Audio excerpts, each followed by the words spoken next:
All right. Sandra needs to jump into that link as well. Sandra's away because she's on Tree's old hangout. All right. Well, I'm on here on 2 accounts. Eric is already here. You should be able to hop on right now. All right. Everybody should.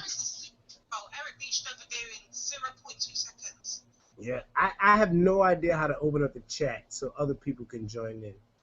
So I'm gonna figure that out while we rock out. It says this feature is disabled for Q&A. Why is that disabled? How do I get that off? I ain't got no camera. I'm here as well. Yay! Mine too. I don't see you yet. Huh? No, you're in the same hangout with us right now. Oh shit! I thought that was a new one. You gotta hang up out of this one and look for the new one. I was going places, clearly not. That is hilarious. That is fucking hilarious. The only person here is Eric. I can't even hear him right now because I got. Or maybe he's just not talking. I have my microphone muted. He's what the fuck is he in both of these? No, I'm only in one. Let's see. I'm only in one. I just got my mic muted. Well, you gotta click the link that I put in the Hangout. I did. Let me try to. It keeps bringing me back to the one I'm originally in. Yeah, you have to close the first one. Okay. Control Z. Drop that link again. Why is this unlocked? That's because this one. Z-Coach, you gotta hit the link too, bro. I'm not trying. I'm already in. Okay.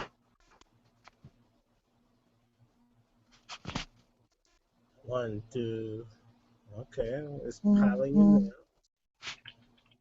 I have no idea how it sounds, so I have to wait till everybody hangs up off of this. So Z, I don't know what is Z doing. You don't have to touch the other hang. Damn, somebody tell Z what the other hangout is, because I just like dialed out of that. Tell them the link is in the comment section.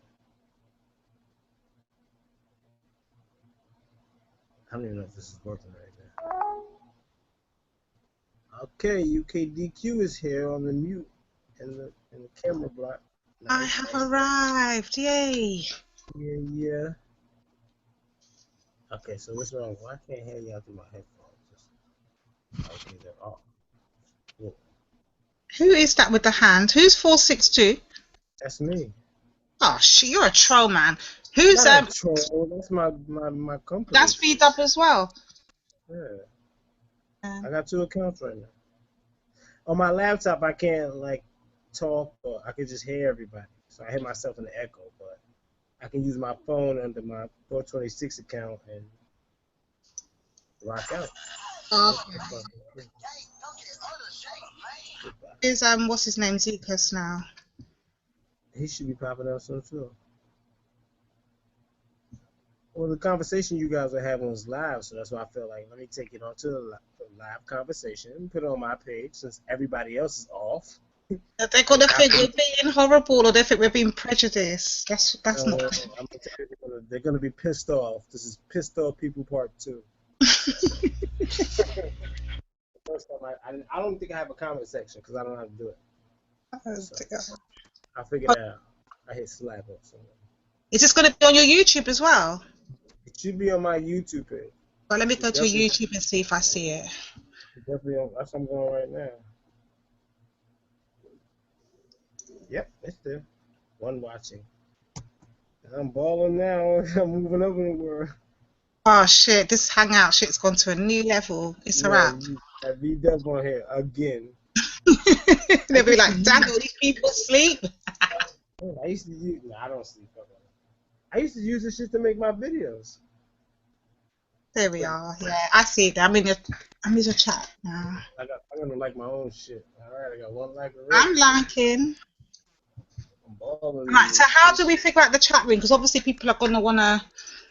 That is something I'm gonna figure out later. But right now, fuck a chat room because I don't want to be trolled. Like Fuck off. No, you need a chat room. I need to French rights. What are you talking about? So Let me does get a chat. But now it won't let me do it on this computer right now. I'm like open Q&A and it's like nope. Oh damn. Fucked up in this shit. Oh well. Ask your questions tomorrow, nigga. Leave the comments after the hangouts. I'd rather respond to your comments. Let's see.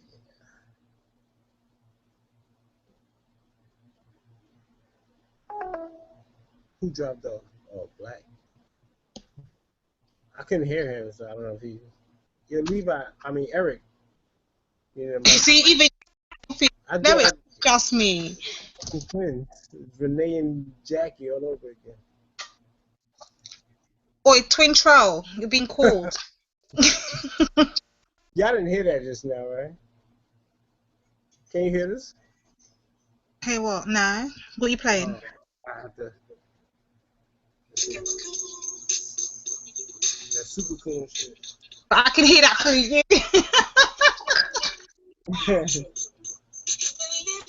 I gotta put that on. Yeah, that's Michael Jackson's cousin, yo. Oh shit. He's got that high-pitched tone to the T. The man is bopping, and I am rocking with him. That is a funny video, I'm not gonna lie. LA outdid himself with that one, I can't lie. Editing tools, I'm about to just get it popping today. I'm off for the next 2 days, so I'm gonna help him out with a nice new video for the Eurocon. Oh shoot.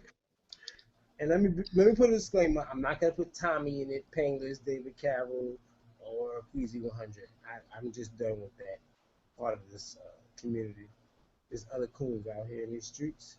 Mm-hmm. So might as well just have fun with this shit. This is a fun song to use. Like everybody should be just editing new video to this. If you think someone is a coon, just like send me the motherfucking email. This guy, put him in the video. Put this part. So. You know what's funny is that it actually outdid the Coon Train one. Remember last night it was the Coon Train is coming. Coon Train. This was a new one. This is one's on a new level, yeah. I will suck it up and say that LA had probably one of the best Coon Train remixes out there. To the point where MJ23 sat in his car driving on the rental playing that shit. So.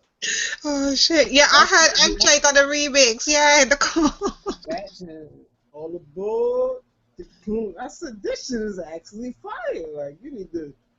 If LA don't want to drop a mixtape, I'll do it because I'm really doing that right now.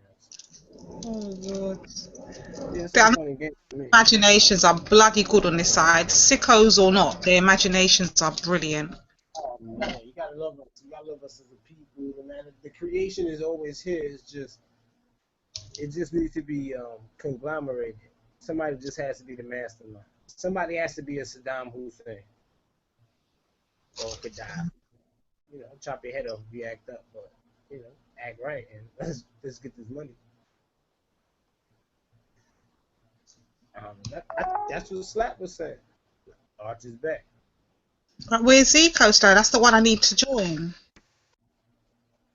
Let me see. Okay. I don't know if I can throw him a link. Does he have a YouTube? Let me have a look. Let me look up his name. What is this link? YouTube page. I don't even know how to do this shit. I'm learning. That's why the comment section isn't open.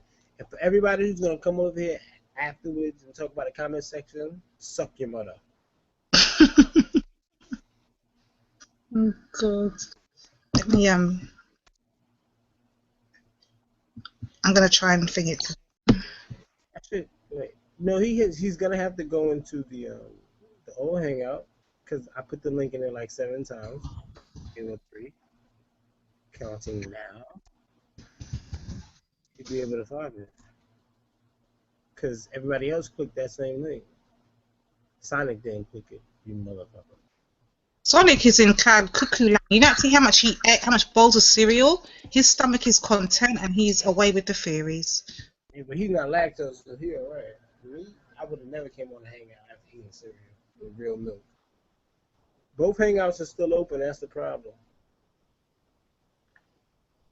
Well, Slap is only by itself. Slap is out with the See what happens when you catch? You can't catch with the pain.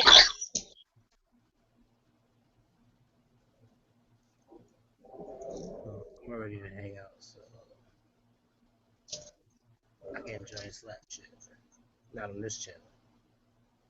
I can't reveal my troll accounts. I will be quiet. But I'm not gonna lie, VDub, when you left for a bit, he came in twice, and I think you dropped twice in the offline one. Arch was schooling me or some shit, and he kind of broke things down. Sorry, that was a phone meeting for work. That was random. Nah, that's why I've been muted this whole time. Oh, well, I'm not mad. Good. Oh, so when he's at work, he can't troll my black ass. Good. Stay at work in the meeting. Can't troll you. But I'm free now. Oh shit! I'm finished. I'm officially over. This job I'm about to get into, what's going on in New York, and the job that I'm getting into is why I got hired.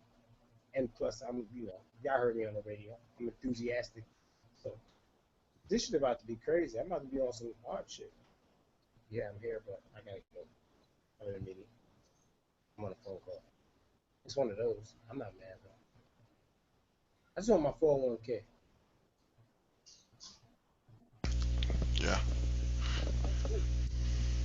Give me my money. I'm gonna go my own business, start my own phone. I'm gonna start VDub Burgers for everybody out there who would like to know. Okay. VDub Burgers will be a real thing.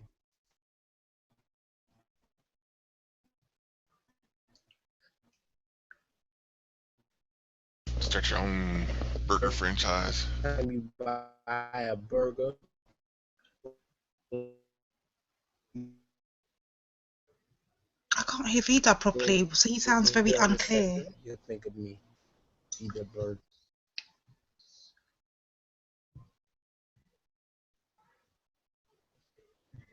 Is he on here? I don't know where he's at, but I can't hear him properly. He sounds distant.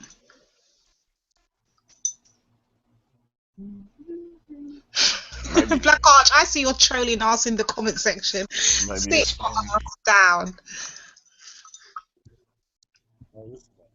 So is this VDub's room? We're in VDub's house, and we intend to make as much mess and noise as we can. That's what we're gonna do. Well, that's my intention anyway. Yeah, I'm trying to find his room. Black, have you seen what Black Arch is typing in the chat? I'm not even going to say that out loud. Just read it.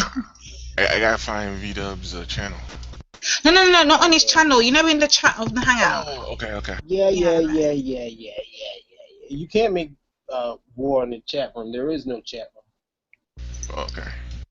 I figured out the game. No chat room, no fuckery. Fuck off. True. I did think about that. What they gonna do now? Comment section. Oh, you know what I like to do? Delete. Freddie put so many comments in my comment section that I deleted that I know he knows better. Him and Mike and all them other trolls, when they be like, oh, VDub Burger, man, they be writing paragraphs. Delete. That's my trolling. I delete your shit. That's how I feel about it. I mean, I don't know what else to tell you. I'm not gonna sit down and engage you and fight you 15,000 times. I'll just delete you. Oh. That's a better freaking war tactic.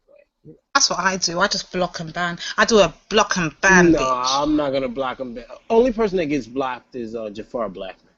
No, leave him alone. Stop hating on Jafar, guys. Nah, he's a fucking dick. He's been a dick for the last 2 years. He's gonna be a dick, and so he gets deleted as a dick. And that's just how I feel. Dick. I like Jafar. Listen, when Jafar does that, I like Jafar. When he's like have a conversation, Jafar can have a proper, on-point convo, and he will debate you whether you're right or he's wrong or he's right. But he can't have it on my page. So tell him go stick a fucking donkey dick up his ass and fuck off. That's how I feel. You're not coming on my page, motherfucker. And then I be seeing people reply, "Oh, Jafar, I'll be ready to delete their reply." Why are you talking to him on my page? I tried to have your back, Jafar. I really did try to hold you down. Yeah, he fucked up. I'm gonna need a formal apology. This nigga might need to come on camera with his face and voice before I decide to let this fuck face back on my shit. I'll acknowledge him in other people's comment sections. I'll acknowledge him in Slapper shit, Mike shit, LA, wherever I'm at. I can talk to him, but you ain't talking to me on this motherfucking page, nigga. You ain't allowed in this house. You can't wipe your feet, wipe your ass. You can't come bearing gifts, nothing. Kill Not even ask for water. You said what now? I don't need no Kool-Aid, no sugar, no coffee, no nothing from that nigga. I will starve to death. Oh, shit. What did he do? That's what I want to know. That motherfucker annoyed me 2 years ago. I got a video against him. Okay, this shit got mega hits because this motherfucker was a dickhead back in the days when I started, and I wasn't even, as much of a dickhead as I am now. He was there. I'm like, well, who the fuck are you? Like, he was random. And then he disappeared after that video for 2 years, and then I came back, and he just came back strong and hard, and I'm like, fuck you, nigga, kill yourself. So, and he's just been going at war with me. So it's nothing personal. It's just not on my page. It's not personal. Just you can't do it on my page. We can go back and forth on everybody else's page on this sector. You just won't be doing it on my page. Okay. You can't wipe your muddy, dirty, stinky shoes on my carpet. You can't sit on my couch and go fuck your couch, nigga. Fuck you. Go somewhere else.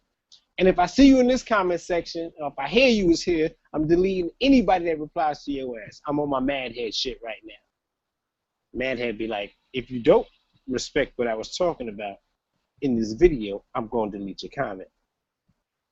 Right? Wow. I like Madhead, though. He a funny motherfucker.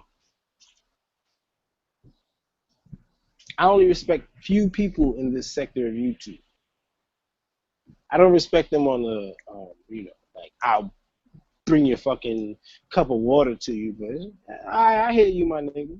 I feel that. I respect it. Madhead is one. I don't think I have a really long list. I usually just don't pay attention to what people say. Nah, I like him, because he'll point out, like, the fuckery. And I get it. No. It's not even that. It's just I'm oblivious.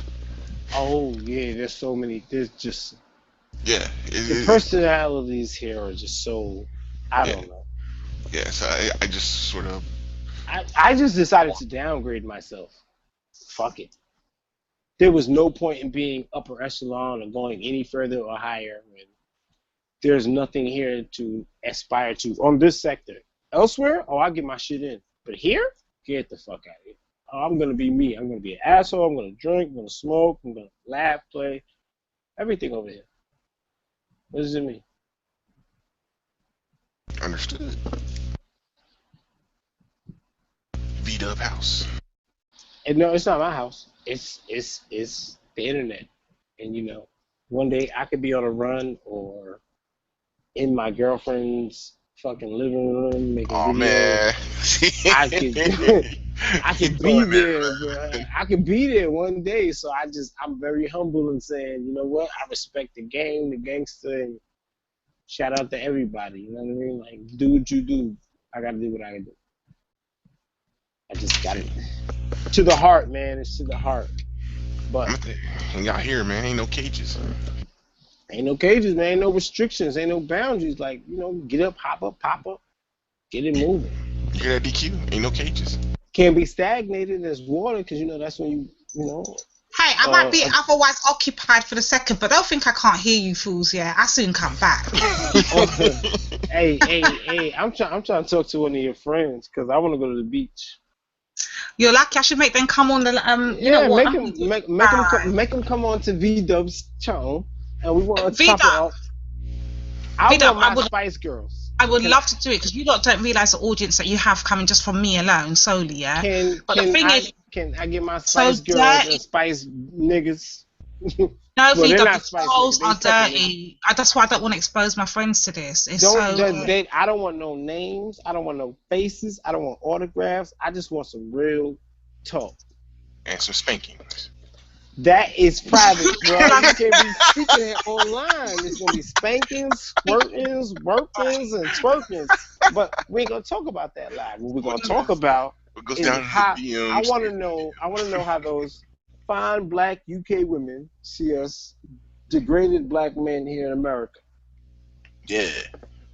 That's what I want to know. That's all I want to know. How they see us, man. Because, that's what everybody wants to know. They want to know if the Spice Girls actually like Americans or do we have to, like, compete? Well, we know one of them want to put us in a cage. Oh, shoot. Stop it. I soon come here. Give me 2 seconds. American girls like peanut butter. American guys like midgets. But that's beyond the subject. Okay. I do want to see, like, a midget circus show. Cartwheeling and flipping. And...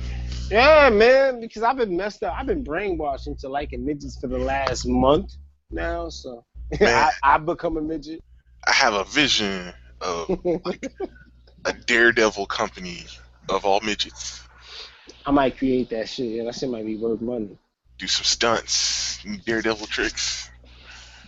I'm gonna hire Freddie to be security, but then I'm gonna hire security to watch Freddie at night. You can't trust him around the midgets. I can't trust Freddie anywhere in this motherfucker.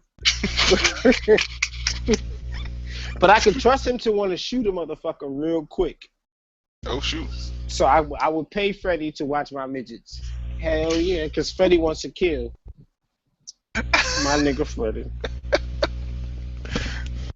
Freddie gonna hop on. Ain't no link, motherfucker. I ain't got no chat room to throw a link. So if you want a link, you could donate to my PayPal, right? Nah, just joking.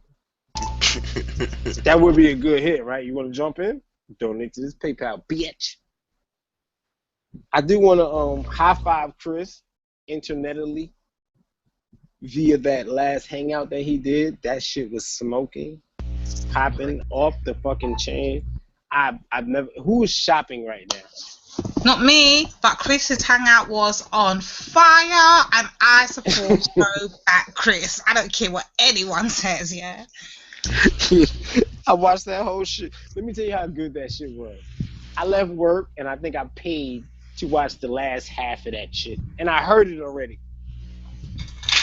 Right, let me tell you what happened. This is how you know when a hangout is on fire. When you see Case K, who trolls everybody, even co-signing that hangout, you got to know that was a bloody good hangout. Yo, you look at the comment section right now. It's Jeannie is in there. She's trolling.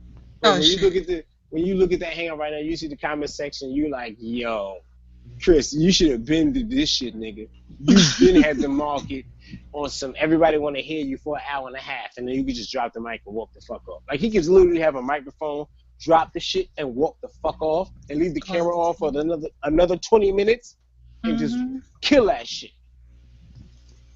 Just because everything he said was relevant, and then he threw in his bitch. Fuck, man. I was so privileged. I said, damn, man. I see LA in the comment section. It was like laughing my ass off, but then you see other comments after. You see other comments after, like, oh, he started to get mad. And now I never saw that. I saw the video when it first dropped, so therefore there's only like 4 people in the comment section when I first saw it. Yeah, it was 3 when I first saw it. Then it's like 54. Like that shit went hand. Oh man! I don't even want to see what's in there right now, cause. And you see, last night, like 4 in the morning, LA drops a video. It's Monday night. How does Mike Mills in LA, LA, we understand he doesn't have a job, so. He can do him. Nah, I'm not laughing at this shit. It's just not, he doesn't have a job. So him waking up in the morning at a reasonable time is not him going to work.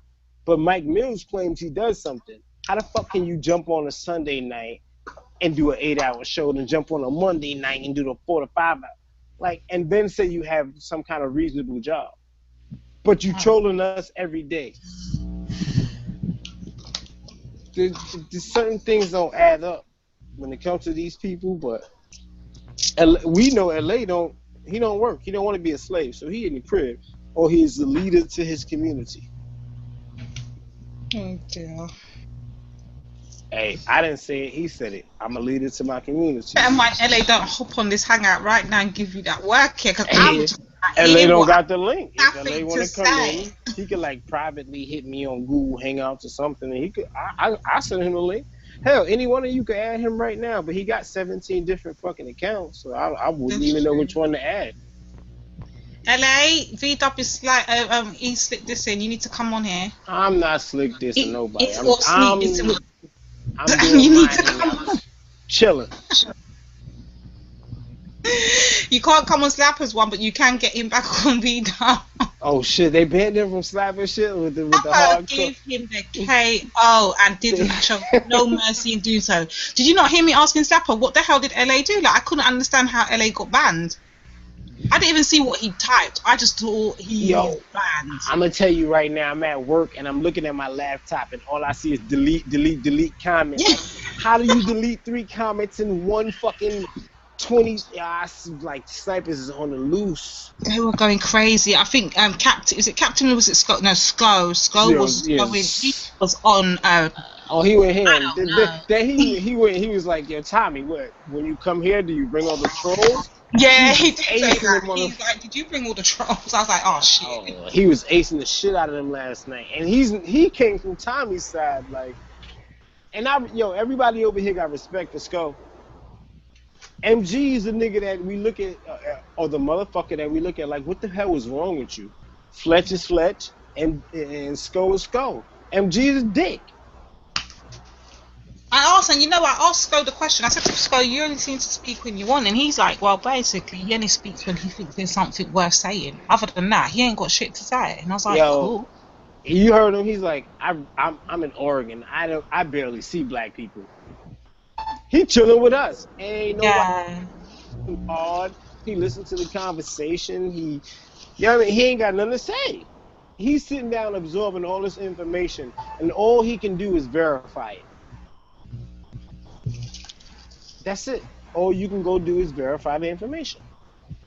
So some of us might be coming on here full of shit, and some of us might be saying, look at this year, this time, these people, this name, and it's easier to find as opposed to, I don't know, some random goddamn fucking screaming and shit.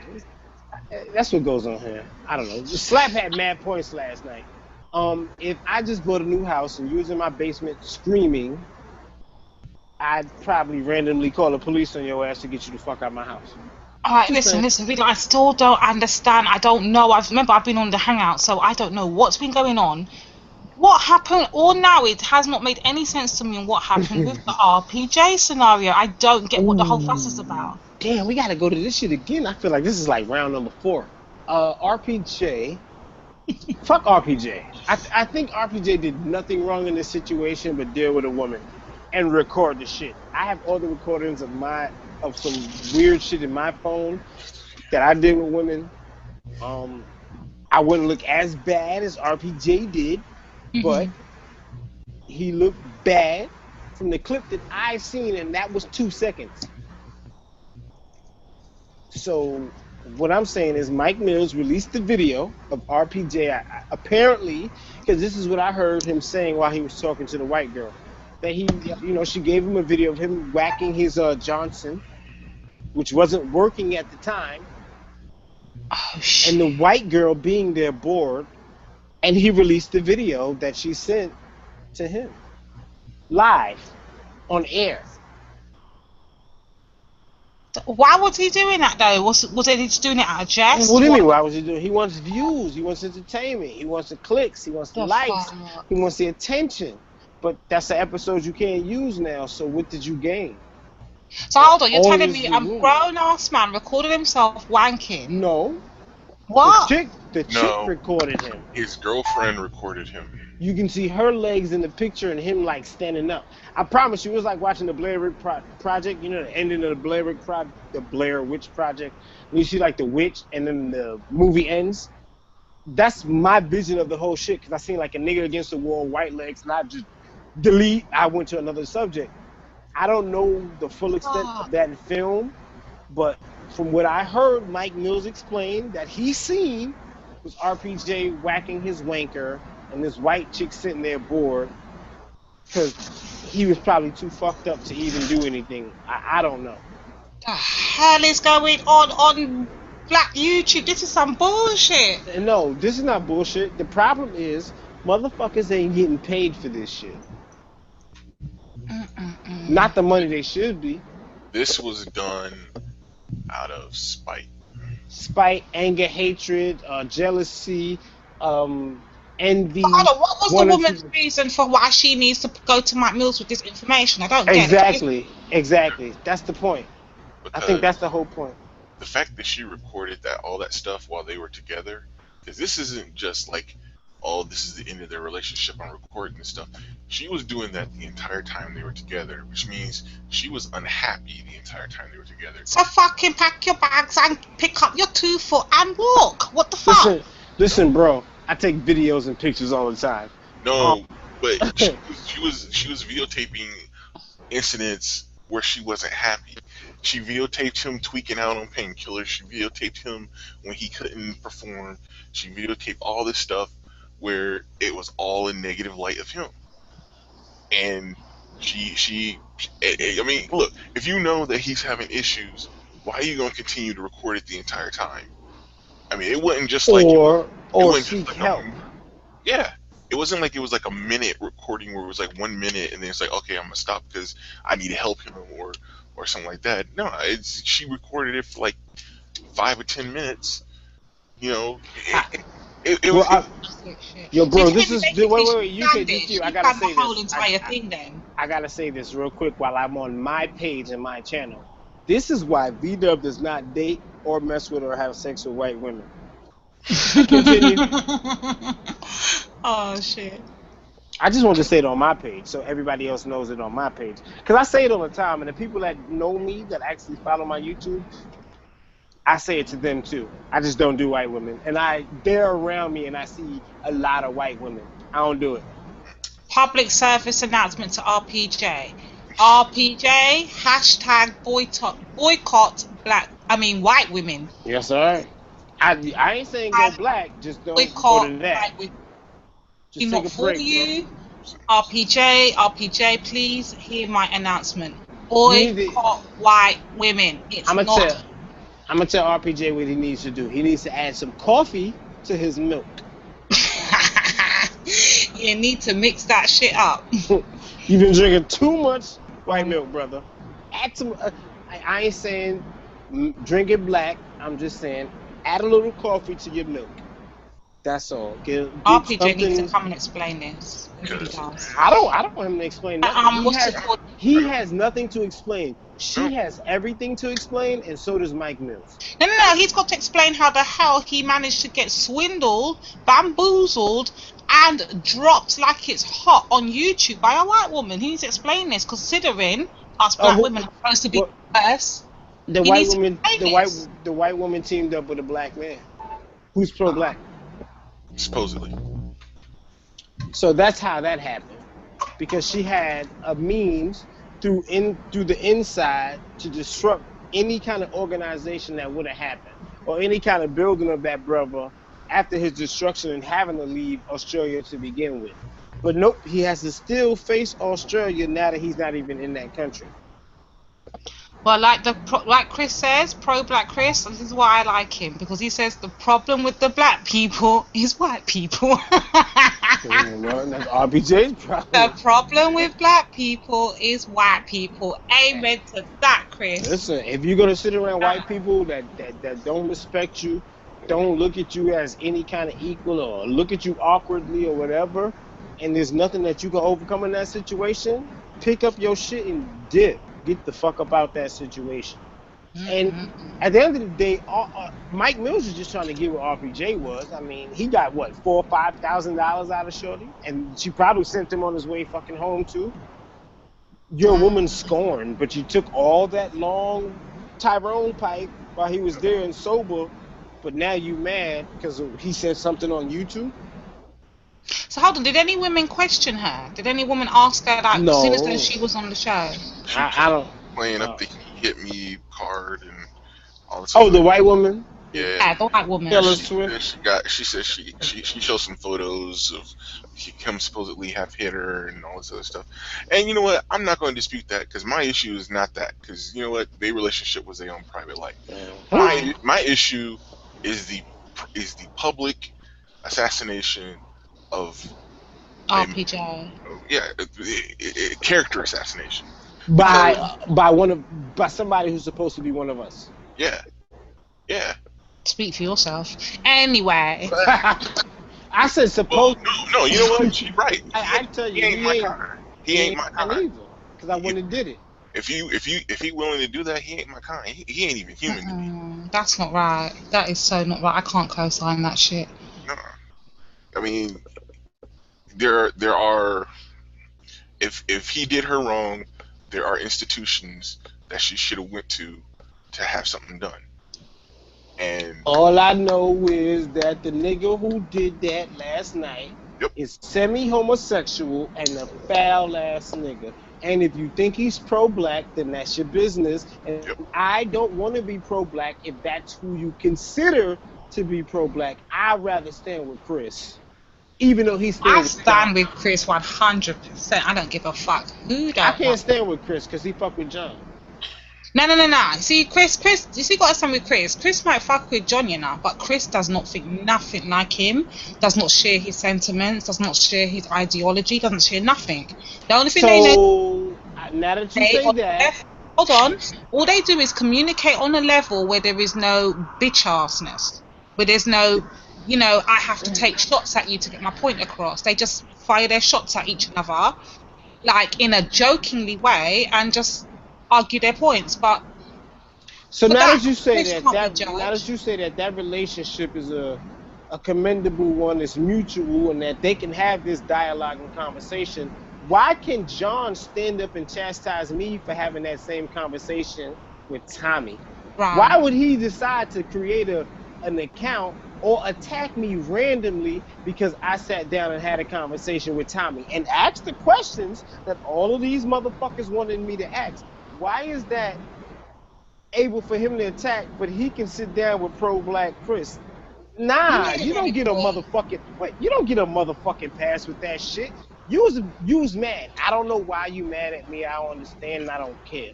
But fam, for you to sit down and tell everybody in this whole sector that you quit to come back and utilize my name and then troll under that characteristic to make yourself feel good under that characteristic, not yourself, it's corny, my nigga. I got a bunch of accounts. They all got my name on them. I got 2 troll accounts. But most of my accounts got my name on it. And then 426 is something I let be known is my shit. Because I use that as a company name and promote music from independent artists under that shit. But I knew John blocked me under my V-Dub shit, so I went under and I started hitting him up, asking him questions. Then he got mad and wanted to come back at this McDonald's shit. So now I don't work there no more. Make way more money, and the job that I'm in depends on your security and your safety as a human being. What's your chastisement now with the information that I've just? That's what I don't understand about these motherfucking. You see, what you got to understand, V-Dub, it's always one rule for them and another rule for everybody else. Well, then your rule is kill yourself. You're worthless in my eyes and in my life. And if you feel the need to level yourself to me, then you giving me more praise than I'm giving you, because I just look at you. I'm not lining myself up next to you. I just look at you. Everybody here on this panel is my equal. I don't know what you do or how you do it. In fact, the brother was just showing diagrams and blueprints. I went to school to figure that out. When I was young. Like, so when he's showing the shit, I'm like, oh shit, that's a door.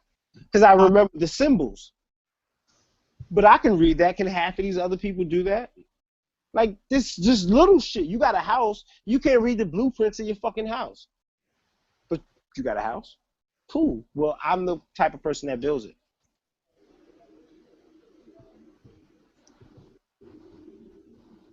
So I don't understand these people's rhetoric. Like, attack me for something that I said or that I did that was really of substance. Don't attack me because I was there and I sat down and Tommy was there.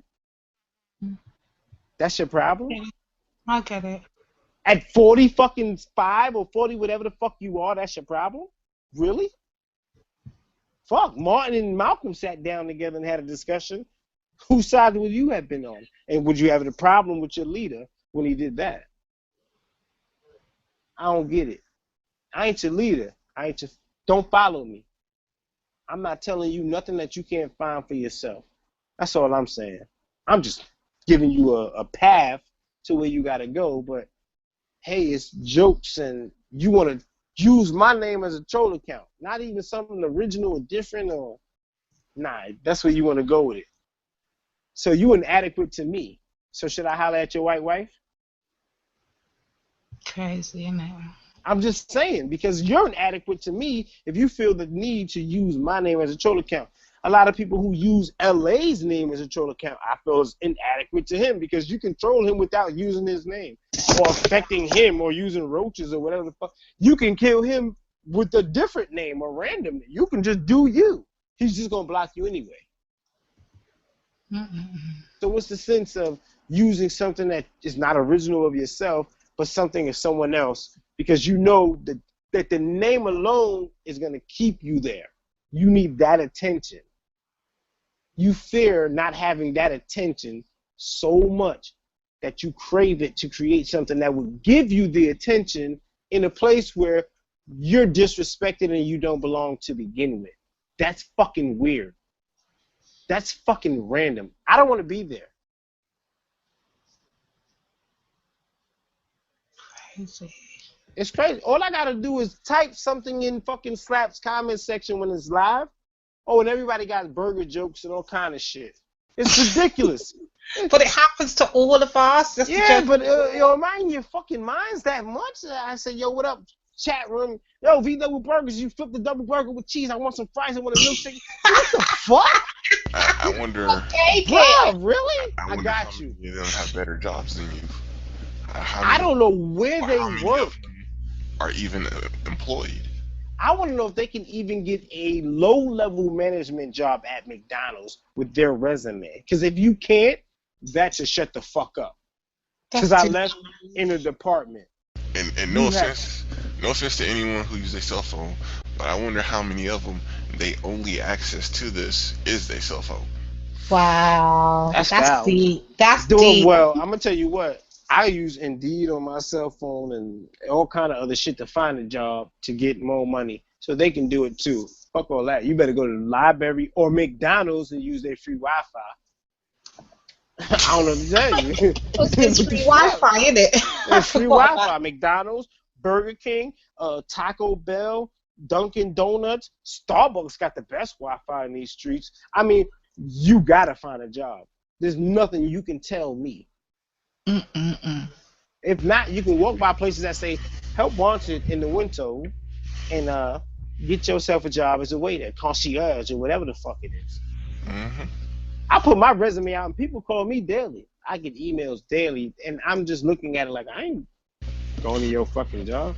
My resume's not even out and I get headhunters at least 3 times a month. There you go. I like the way you guys say resume. That is just weird because we don't say resume. What do you say resume? My log? I don't know what the fuck. No, we say CV, curriculum vitae. Yeah. Yeah, we not that Latin over here. It's a resume. At least they got like a little line over the E or some shit. It's a resume over here. That's it. But yo, look, we have cover letters, which I've never sent, and I still get. And I found out it's not only cover letters, but it's also you got your statement of intent too. And man, no, that's even higher level to where I'm going, bro. Look, I'm just trying to get my little $25, $30 an hour. That's it. All right? Anything above that, you got to be excessively professional. Levi's in the house, yay! Yeah. I don't even know how he found it. Oh, I know where he found it. He found a link in the chat. I'm a ninja. Yeah, you ain't that. I was asking for you actually, Levi. I was having Levi drought issues. That's why my brother. She needs to squirt that Levi juice. Oh, shut the hell up. Don't stop that. This is live, VW. Let me remind you. This is live. My brother is skilled as he should be. What's going on, sirs? What's up? Doing? All right. We low level right now. I'm nowhere next to a Slappadon or Mike Mills or anybody. I listening to B-Dub, not TREE radio, none of that. We low level. It's 8 of us viewing. And you know what? The conversation is gonna pick up later on. I should monetize this motherfucker, but Less is more. yeah, it is because the conversation. It's no chat room. That's probably why people are like, "Oh, fuck this show, no chat. I can't person up." I'm an old man and listen to Levi, man. He sound like he just woke up. I'm trying to be like him. I did just wake up, man. I really did just wake up. That dog looked him in his face. That's what happened. Nah, he's still asleep. Oh, I don't hear no snoring. Nah, because he's at the other side, like all the way down. He's on the couch and shit. God is not parting the Red Sea at this moment, because that's what your dog snore sounds like. God parting the Red Sea. Just want to let you know that. Monsters don't sleep perfect. That's all I gotta say. Hey, yeah, that other day when you was punching him in his face and whatever you was doing, he was growling was fucking hilarious, bro. I never punched my dog in the face, man. All right, you was rubbing him softly, but he was like, I said, man, I miss them days. You wake up like, why are you on my bed? Get up. Wow. Get on my bed. It's crazy. It was nuts, yo. Dogs are nuts. Yeah, Gotta love them. Yeah, he's cool as fan, though. See, now he waking up. Now y'all talking about it. His fat ass about to wake up now. Dinner, breakfast, shaggy. Yeah, he knows fucking pussy. UKDQ is hiding. She must be talking to her friends. Nah. No, I do that when we're on private. I can't make these fucking trolls know my business. Are you crazy? Okay, well, yo, put your friends on the line. We want to talk to the other Spice Girls. I want to talk to Scary, Sleepy, Happy, Dopey, all the Spice Girls, all right? Let's go. Levi, you missed it. He was talking to one of my friends earlier, yeah? Yeah, you know me. Yes, I was. Hey, ain't nothing wrong with it.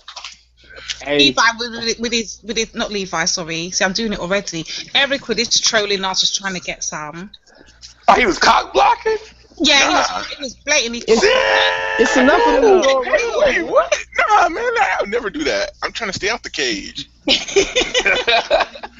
By the way, she has a plan. She gonna put me in the cage, man. You were already in the cage. I don't know how the fuck you got out earlier. That's ridiculous. You can't put my brother in the cage. That's kind of messed up now. He ain't do nothing wrong yet. You gotta do what you do. Levi, oh my God, we had a discussion earlier again. We were talking about the differences like between us in the UK and you got obviously you guys over there in the USA and the division that goes on within our own like people within black people. Mm-hmm. It's crazy differently. Like it's such a big difference, major. Of course, y'all motherfuckers snitch over there proper like. You know I ain't lying. I feel like I'm getting banged on regularly these days. I ain't lying. Like they be in court like, listen, he's the one who gave me the kilo. I had to sell it, and he told me if I don't sell it, he gonna bust me upside my head with a bullet.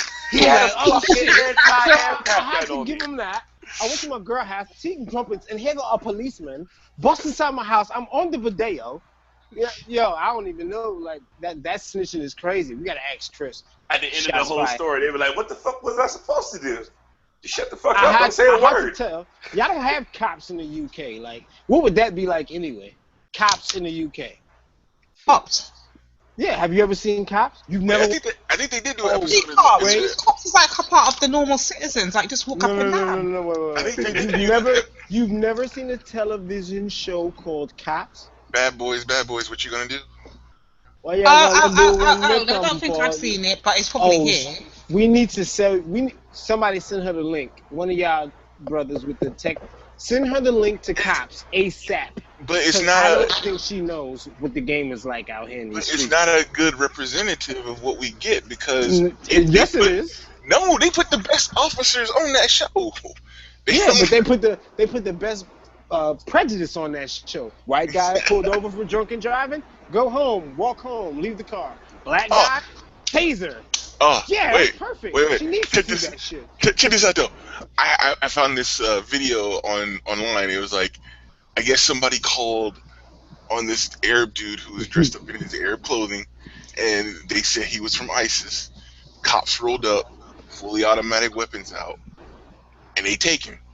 No gunshots, no nothing. Don't kill him, no nothing. Now they think this man is from ISIS. Don't manhandle him. Don't do nothing like that because the view of the video is straight from the body cam. Right. Black person, mistaken identity. He get roughed up. Cause I was like, yeah. I don't know why I'm laughing. I'm sorry. And then on top of that, because there was another video, because I was looking at it was like mistaken identity, and in the end, no time through the video do they ask this person for his ID. They call him this name. He identifies himself. When he goes for the ID, then they start putting him in the arm bar, hem him up, almost break his arm, and then they start yelling at him, if you would have given me your ID like I asked for, this would have never happened. At no point did they ask him for his ID. And then on top of that, they start asking around the neighborhoods, trying to prove their points, talking about he looked exactly like the dude we was looking for. Don't he look like him? And nobody in the neighborhood backed up the cops. Like, I was like, he don't look like that dude. Not really, but I'm not trying to get arrested. It sounds awkward, or reminds me of when the sister pulled out her camera after her boyfriend was shot, and she's like, "Officer, he said he was licensed. He was going to reach for the license that you told him to go get." Right. This is why now as a nigga, when I get in my car, my license registration is going to be taped up next to the registration and the inspection. But you know why they didn't kill the ISIS dude, right? I don't know, but I know that this nigga no here, information is good from a dead person. yes, that's respectable. That's why next time they say, "I need to see your license and registration," sir, it's right next to the inspection and the other sticker taped up in the goddamn mirror. They don't announce you got a fucking gun to a cop if he didn't ask you got a fucking gun. That's just I'm a felon. I'm not telling that nigga shit. Because if it escalates into them searching, you should only reveal it if it escalates into them searching.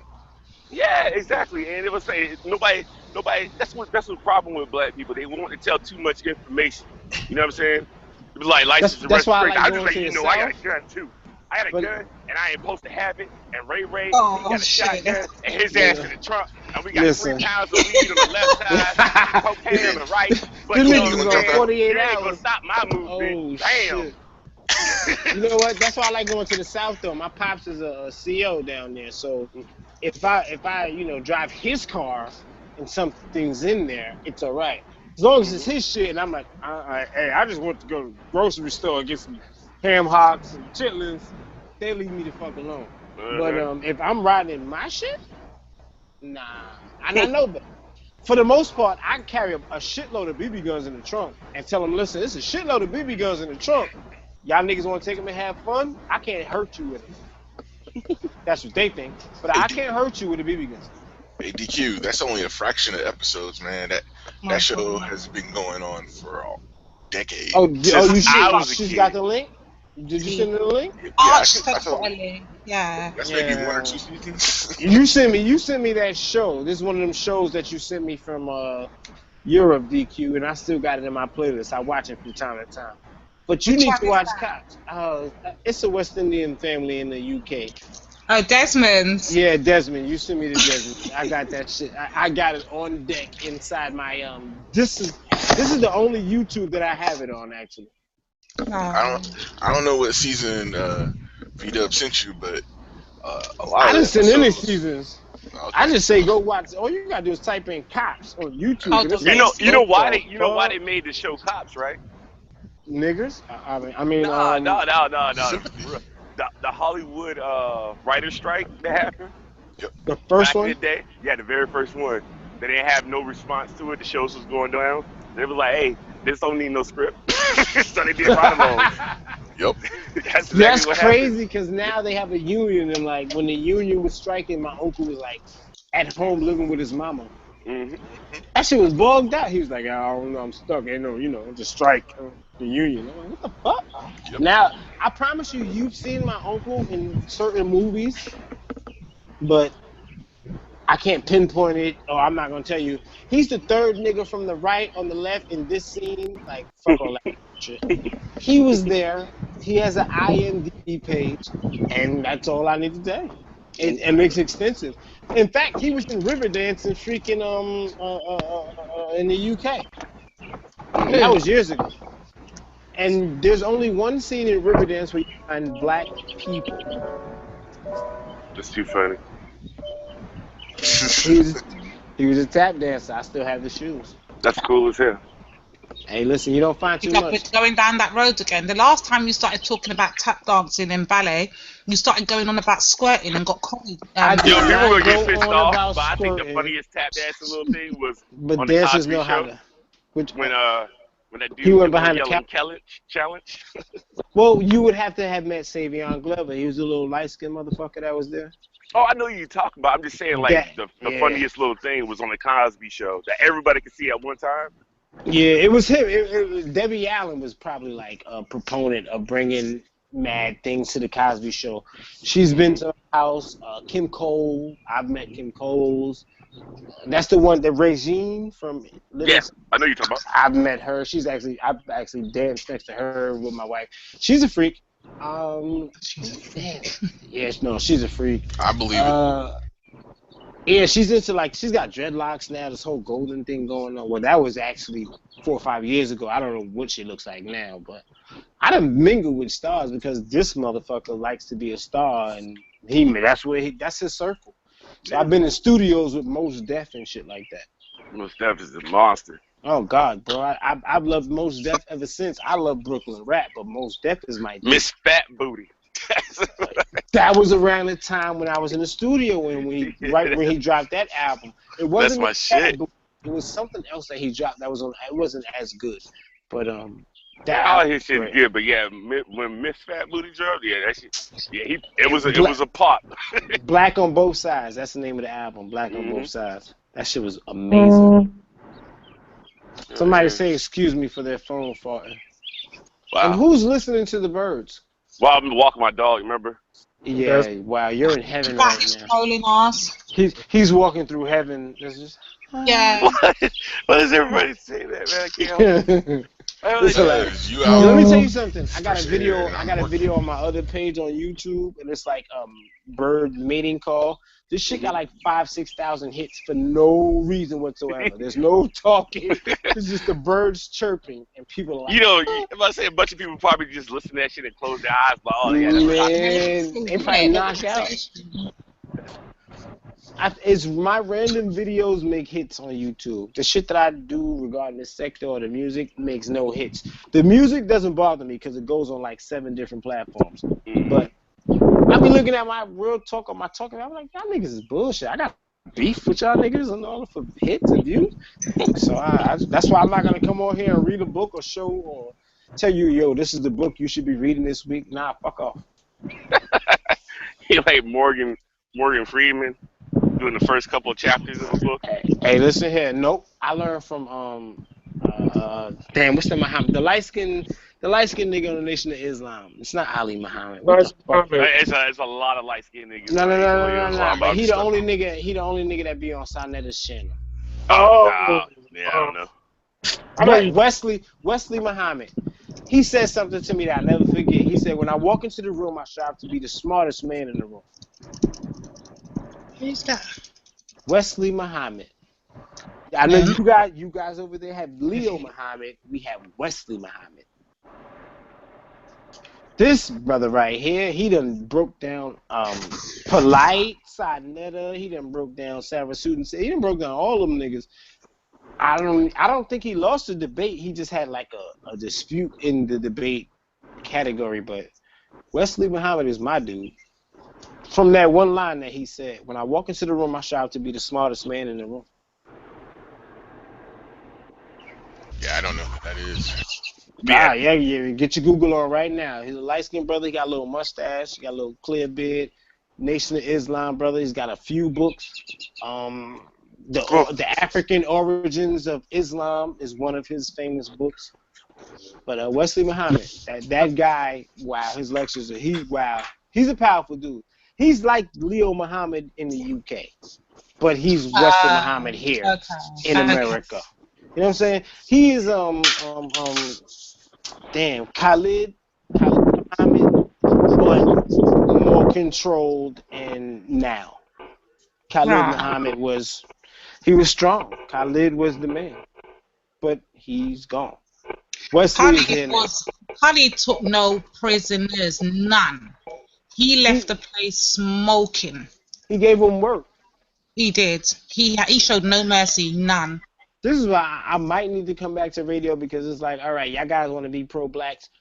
We got to go back to the basics. You got to be pro-black 101. This is the class that you got to take. Pro-Black 101. Dr. Ben, Aswar Kwesi, Leo Muhammad, Wesley Muhammad, Louis Farrakhan, Malcolm X, Marcus Garvey, Nelly Fuller. Nelly Fuller's a new nigga. Francis Quest Welsing. Who's the other guy? It's you so ain't other niggas talking. You ain't talking Dr. Ben Carson, are you? Yeah, there we go. Dr. Ben. You got to go to 101. Even the dude who had a stroke, he's still alive, though. What's his name? He got 6-hour lectures. He be into esoterics and shit. What's the one for black economics too? Anderson? Yeah, Clark Anderson. That's Black Power 101. Let's go to that class first. Asada Shakur. That's 101. They came before Columbus. What was his name? Ivan Van Sertima. 101. That's still 101. Sheikh Anta Diop. You're still talking 101. Now we can move to 102. If we can master 101, let's master 102. That's what I'm talking about. I haven't mastered 101, so how could I even move to 102? I don't think any of us right now have. Any of us. Nobody has, because it's still some people we need to go check out. I'm probably the only one that's not trying to. How about that one?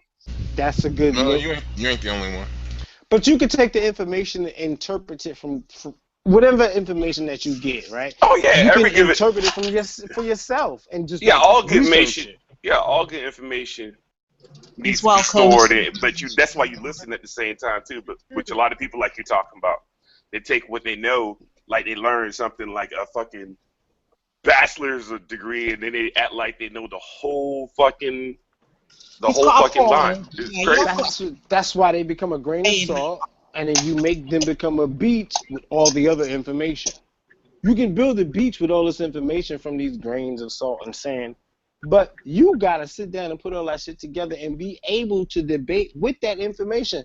That's kind of why I like Pro-Black Chris, but that's why I like to stand on my own, because I have my own information and interpretation of the information.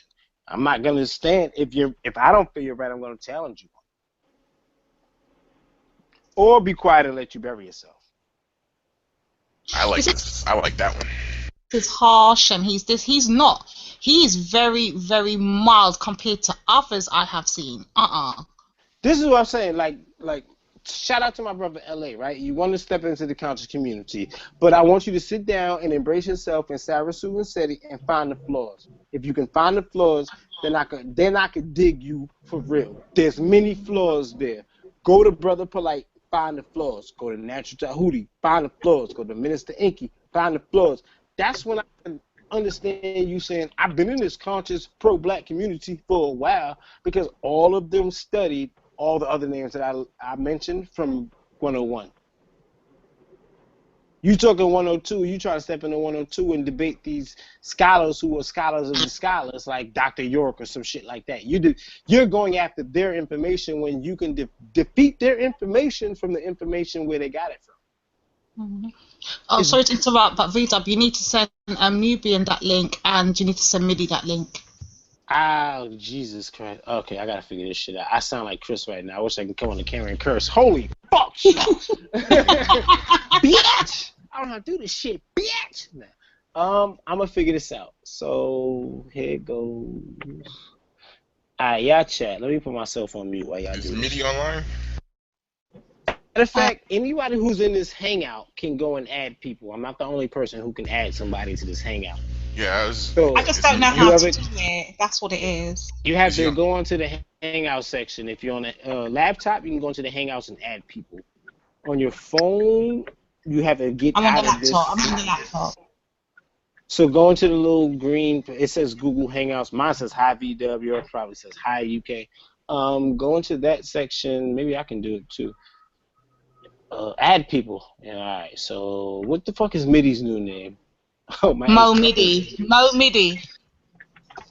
Oh God, everybody's popping up on this shit. Mo. Midi. I love my nigga Mo Midi. Man, Midi dropped a video so long ago on his other channel. Shh, I should have motherfucking downloaded that shit. It say Midi Mo. Who the fuck is Midi Mo? Medea Mo? Man, one of y'all gotta say. Midi Mo is me. I don't think I followed him. Midi Mo, no, because there's a little white kid in here. No. He's got Mos Def on his picture. Yeah. Yeah, so I don't have that. I got Midi. That's not working for me right now in these streets. Mr. Monstrosity, he's not coming on my link right now. Definitely not. I should add Monty. That's funny. And Picard. You want YouTube to go crazy. Leave Monty in peace. Nah, Monty, I think Monty will fuck with me. Monty in peace. Yeah. V-Dub, you on a show right now? Yeah. Hey, drop the link in the chat room so I can watch it. I don't have a chat room. I don't know how. I can drop it in our chat room. Yeah, that's what I'm talking about. That's what I'm talking about. Oh, okay. I think I have that on the link already. Okay, bang bang, la la la la la. This is. Yeah, so I can watch. I just added. I added shit on YouTube for no reason. How the he's gonna watch it on TV? Right. You said what? Because he got an insert on his thing and the HDMI. He can just move the chat over to the TV screen. Pop out chat. All right, so I popped that shit in like 3-4 times.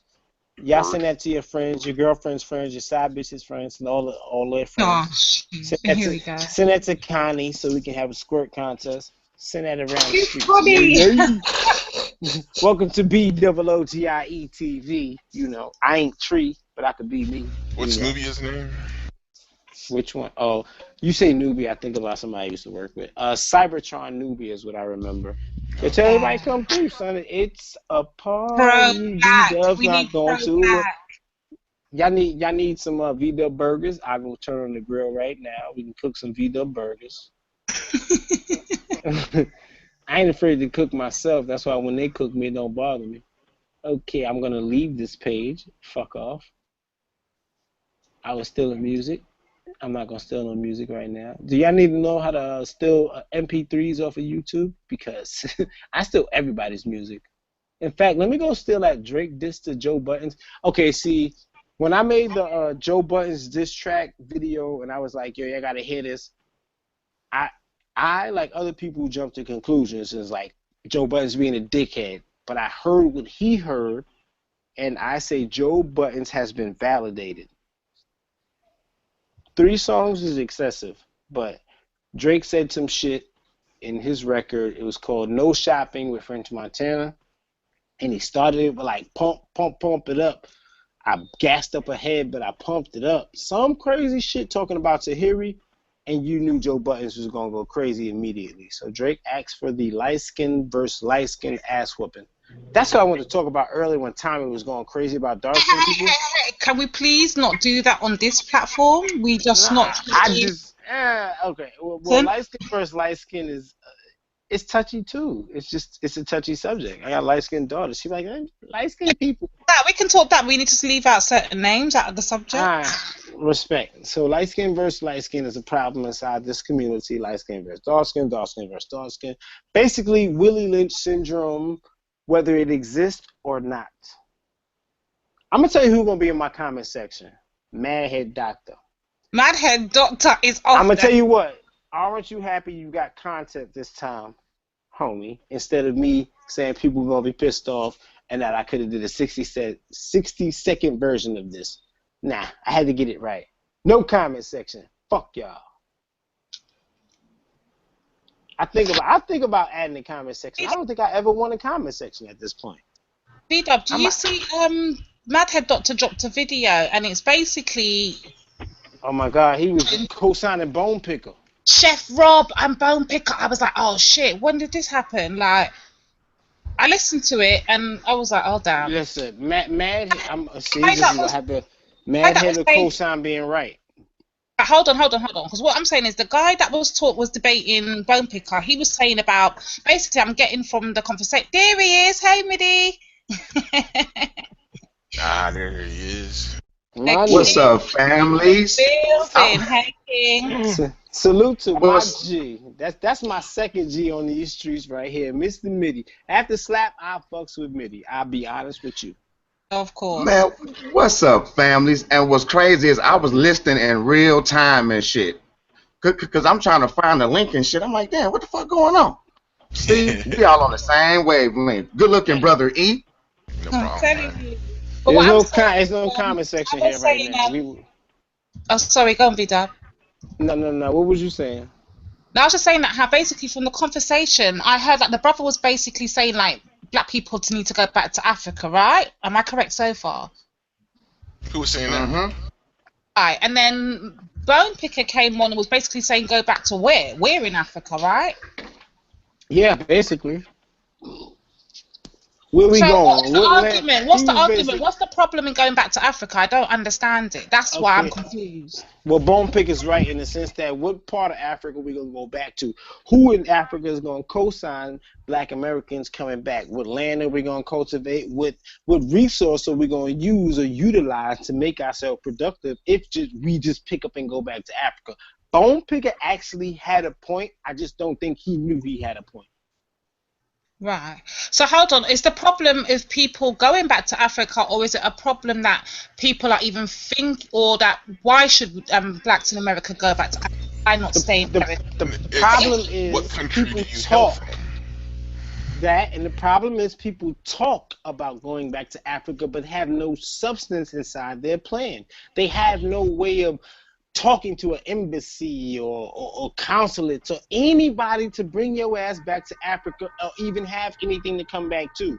Are we all just gonna get on the plane, come back, and claim fucking what the hell they claim, sanctuary or some shit? Like, what the fuck are we gonna do if we go to Nigeria? They're like, all right, we'll go back to America, nigga. We ain't got nothing for you. Yeah, I mean, what country do you come from? So at the end of the day, is Bone Picker had it right. At the end of the day, Bone Picker had substance in what he said. Where the fuck are we going if we go back to Africa? Which is why we need to form ourselves here and get our shit together here to where the Africans say, oh, listen here, little black nigga from America. I'm sorry, I didn't mean to call you cotton picker niggas back in the day. Can you come over here? Hey, nigga, hey, how you doing? We cook fried chicken too. We got watermelon. Everything you niggas need, we got it. No, right, so let me ask a proper question, for real. If that's the case, and I hear what you're saying, and I hear your points you're making, I'm totally just trying to like figure out what the debate was. So if you're saying, okay, let's stay in America, let's build. How likely is it that blacks in America? Because I'm not an American, so I'm just trying to find out. How likely is it blacks in America will really get like properly established, and what is the likely chance of that happening? Is what I'm saying. Ooh, can I raise my hand and be the leader of this conversation? And everybody can go right after me. I'm gonna be mad quick. Just get rid of government subsidies tomorrow.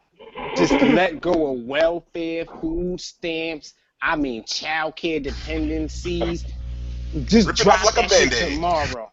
Just get rid of that shit. I guarantee you niggas will get back on their shit. It'll be a Black Wall Street tomorrow. Right. There's already Black Wall Streets. We just can't acknowledge them as we'd like to. We'll come on here and crack jokes about getting fake Jordans, but where do we get them? On the Black Wall Street market, as I would call it. We go to our own people to get that shit out the trunk. We go to our own people to get our weed. We go to our own people to get our hair products, if we know boosters, clothing, shit like that. We go to Black Wall Street is here. We just can't acknowledge it because it's illegal and they will come down upon us. Say that shit. Right. So you're thinking once the welfare goes and all of that stuff goes, then obviously black people then will have a better chance. But right now, as it stands, it's not going to happen. Is that what you're saying? Nope. Ain't no black man got a chance when white daddy got more money than him. I'm not standing against a nigga with billions. And my ex-wife don't dig for it. You're damned if you fucking don't. damned if you go back and you're damned if you stay is what you're basically saying, right? Nah, it ain't damned. It's we all have to have an ideology if we don't want this fucking shit no more. And if I got that ideology because I don't benefit from it, but you can benefit from it, so you're not gonna have that same ideology. That's gonna cause a rift inside our community to begin with. I don't benefit from your situation. You can go and get these options from the government. What the fuck I'ma do? Now, do I know black men or men that have fought the system and they do have their children and their women are paying child support? Yeah. But for the majority, for the rest of us, for real life, oh, we gotta pay for this shit. There ain't no options for us as men in this shit. There's option for what? As I told you, UK, you can come here and get subsidies, start a business, do all. Oh, come back. You breaking up a little bit, V-Dub. I think it's just fine. Oh shit, That's real talk though, man. Because Right, I what do think you say? I think until like motherfuckers is in a deficit and really feel like they need to really do some shit for themselves, it's not gonna happen, man. You know what I mean? Like, you always got, like, for instance, I'm talking to my god sister the other day. She told me about her coworker. She kind of slow, but her daddy worked for the city and her mama a teacher and her dude is a dope boy. This chick like, yeah, I just bought some $1,600 red bottom shoes. They was on sale. I said, now, I bet this black bitch ain't bought one AR-5 goddamn team, ain't got no generator, ain't got nothing, a real substance that she really need, but she feel comfortable going to spend a sale price of $1,600 on some red bottoms. These type of motherfucking blacks don't really feel like it's a problem or an issue because they can go get it. They have it like that. Goddamn, if chicken wings go up to $15 a pound, you best believe it's a group of black folks in this country that can afford that shit.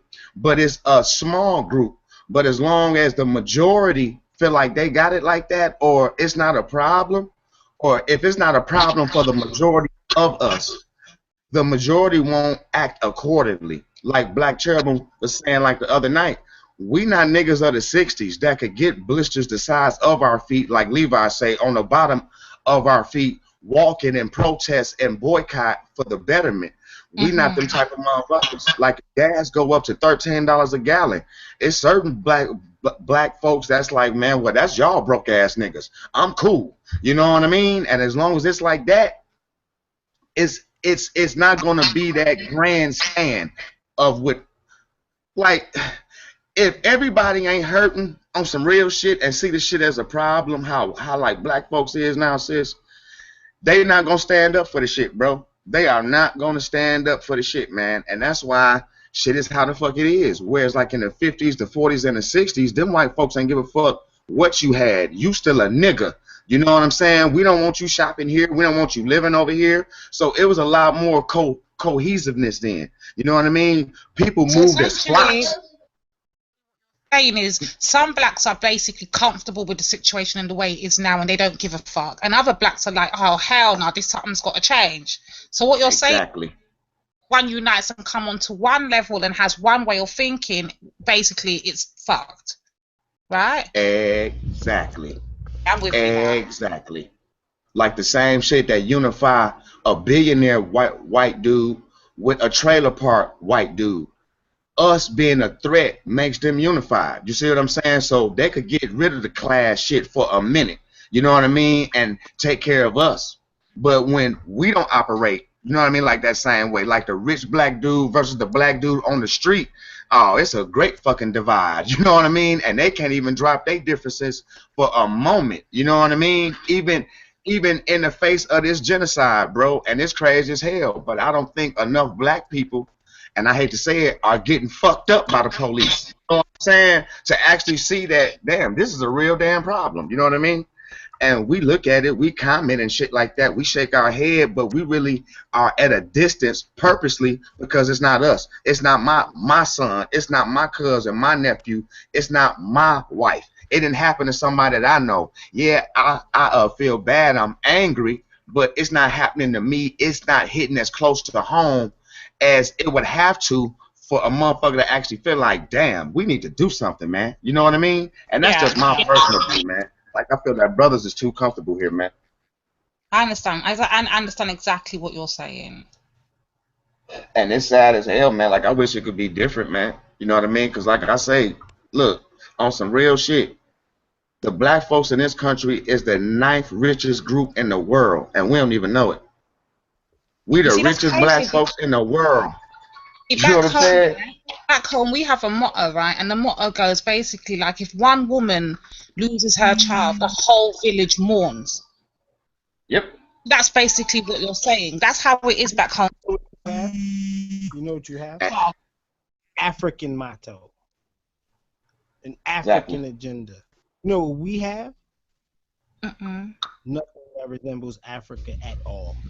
Exactly. We got capitalism. Yep. And as long as I'm cool, even shit. If we wanted to embrace the Bible like the Hebrews do, we can't even embrace the Africanness inside of it. Nope. It's foreign to us now. Moving as one, moving as a goddamn collective, it's foreign to us now, man. Sonic wanted to talk about being an African American. I just wanted to say I'm not an American. I'm an African stolen from Africa. Or in America. At least a part is. Yep. And that's why I asked each of you on the panel. I was like, if you had a and maybe you wasn't there, so I'm going to ask you now. What I basically asked earlier on Slappers Hangout was, as a black American, like now, they have a label, they've labeled us as African Americans. If you had to choose for yourself what you would like to describe yourself as, what would it be? Woo! That's a powerful question. And me, I would have to go to the root. Because first and foremost, we are earthlings, my nigga. You see what I'm saying? We earthlings first. And I really feel like we Afro-originals. Not aboriginals, we Afro-originals, man. We was around this motherfucker from the gate, man. And everywhere you look, you see us. Just like the damn conquerors did. Everywhere they went. And this is why all the black people, they came to fuck across. They named them and called them something different. Like if you peep, like the brothers, it's more black folks in the Pacific Islands than anywhere in the world. You should see the different names. They done named these people to create that separation, whereas we don't look at them like they us and vice versa, man. You know what I mean? So that's why I just cut the whole shit, because everywhere they went, bro, they seen folks with copper tone or darker skin. You know what I'm saying? I'm not on the hair textures, but this is what the fuck they seen. And they named them each something different. Like, for instance, it's a group of folks in the Pacific Islands, and one group of them called Melanesians. It's another called Micronesians. It's a more called, what's the other ones? Polynesians. Thank you, Polynesians. All these is niggas. I swear to God, all of them is black folks, sis. All of them is black folks. So but they tell you the labeling, how are you grouping people like this? Exactly. Well, hold on for 1 second, sis. Okay. Scientific creative evolution of people developing themselves on a different island, a different culture, in a different environment, with a different eating strategy to make them develop into who they are. Their teeth is going to develop. After at least 40, 50, 60, 70, 100 years, your teeth is going to change minutely to the fucking food that you're eating, be it seafood diet or herbal diet or carnivorous diet. Your body is going to change. But people don't want to acknowledge that one little part of us. You're going to change with a little bit of yourself. Just the weather conditions, all that takes into account, the environment, pollution, all of that takes into account. In the UK, you told us that you guys eat smaller portions of food, while we have an overabundance of food when we eat that we throw away food. You lot take eating to us. We consider something to do to survive, right? You guys use eating as a pastime. Like, all right, no slick, this is nothing. I'm going to use tree as my typical example. Please hang out at any time and guarantee you there will be a I'm like, are these people just eat all day? What the fuck is going on out there? Like, Food is not supposed to be abused like this. Even though I'm not saying they're abusing food, but it's about like you eat to when you're hungry, you eat times a day. Sometimes some people eat more. Sustain your existence on Earth. You don't eat just to make like Americans take level. American who understands. You guys supersize everything. That is ridiculous. Why do you need to be on size? But you guys, that shit is crazy. You guys have no genetically modified. You guys mostly have organic and natural produce foods. No, don't get twisted. We have that shit is here too, but we just don't tend to touch it. That's all it. Most people tend to. You got to understand the UK is very populated by blacks and Muslims. Yeah? So most of the food stores you do see is especially on the average high street. I don't know if you have high streets in the USA, but the average high streets you see a lot of halal shops, you see Caribbean, West Indian shops, and every other shop after that they were sticking waste here and there. It's buying. You're going to buy from that takeaway. Now, most people that do buy, even myself, because I'm buying takeaways and but I tend, when I do buy it, I don't go to a McDonald's. I don't do none of that. I will go to a halal chicken shop. I have to. I just in the U.S., usually, like from my personal views and my experiences, you got to be in like a large city. And usually you can find the West Indian joints, the halal joints, the Asian joints. You know what I mean? You know what I mean? Like the smaller towns. Like, okay, like for instance, one day I was on this Sarnetta hangout, and he was going to meet Minister Inky at this Jamaican spot for lunch. Divine Queen, I swear for goodness, it was an all-you-can-eat vegetable buffet. None but green, melanated vegetables. And me, along with 90% of the comment section, said, bro, in order for us to get something remotely close to that where we live at, we got to go to the Chinese buffet. You know what I mean? Something remotely close to that. I'm talking about, man, they had, man, listen, picture like 50-foot salad bars. It was like 3 of them. You know what I mean? One of them got fruit. One of them got vegetables. The other one had like the quinoa and the different like hot foods, man. And they weighed it and charged you for it by the pound, bro. You know what I'm saying? It was so motherfucking beautiful. And me, along with 90% of the comment section, was wishing we just had access to that type of shit. Because if it was here, we would fuck with it. You know what I mean? But it's not here. And like I told them, the closest thing that you're going to get is the Chinese/Koreans passing as Chinese motherfucking buffet. You know what I mean? That's crazy because to us that's on to us seeing a halal shop or a West Indian, to us every day you see that every 2 shops, every couple of shops. So to us we see normal, whereas to you guys I guess between. Nah, but Mitty, that was the episode where Minister Inky was picking up the vegetables and telling you what nutrients were inside of the vegetables. Yes, sir. That was it. Vegetables, onions had chromium in them and shit like that. It's Inky that put me on a path to genetic vegetable science. Speak on it, brother. You ain't never lied, brother. That credit to say, he showed me the Houthi Ma'atara gave me the essence of understanding why I should take it for my body and this aspect. But Inky gave me that shit. Like he gave me the it's got the metal in it. That's why you want to take it. So when I spit that shit, it's always gonna be because just done a Google. Sorry to cut you, V-Dub. I just done a Google just to make sure what I'm saying is correct. That I'm not just going by what I see and actually going by what is actually on the. And I just Googled whites in London. I specifically went for London. And do you look public perception in America? You guys seem to have this notion in your head that there ain't much blacks in the UK or white-dominated country and whatever. Well, where I am from in London, whites are only 44.9%. The rest of us are all people from over the globe. So really? You guys got an Irish politician dude who's been on the radio and he's been in your parliament. What's his name? Who? Irish politician. I'm trying to remember his name. He might be Scottish. Come on. I wonder if it's that dude that they hate like a motherfucker. I forget his name, but it's a. He was on NPR News. He has a radio show. I don't know. Damn, what's that dude's name? He ran from Parliament and all that shit. Because they was talking about him right when the Brexit shit happened.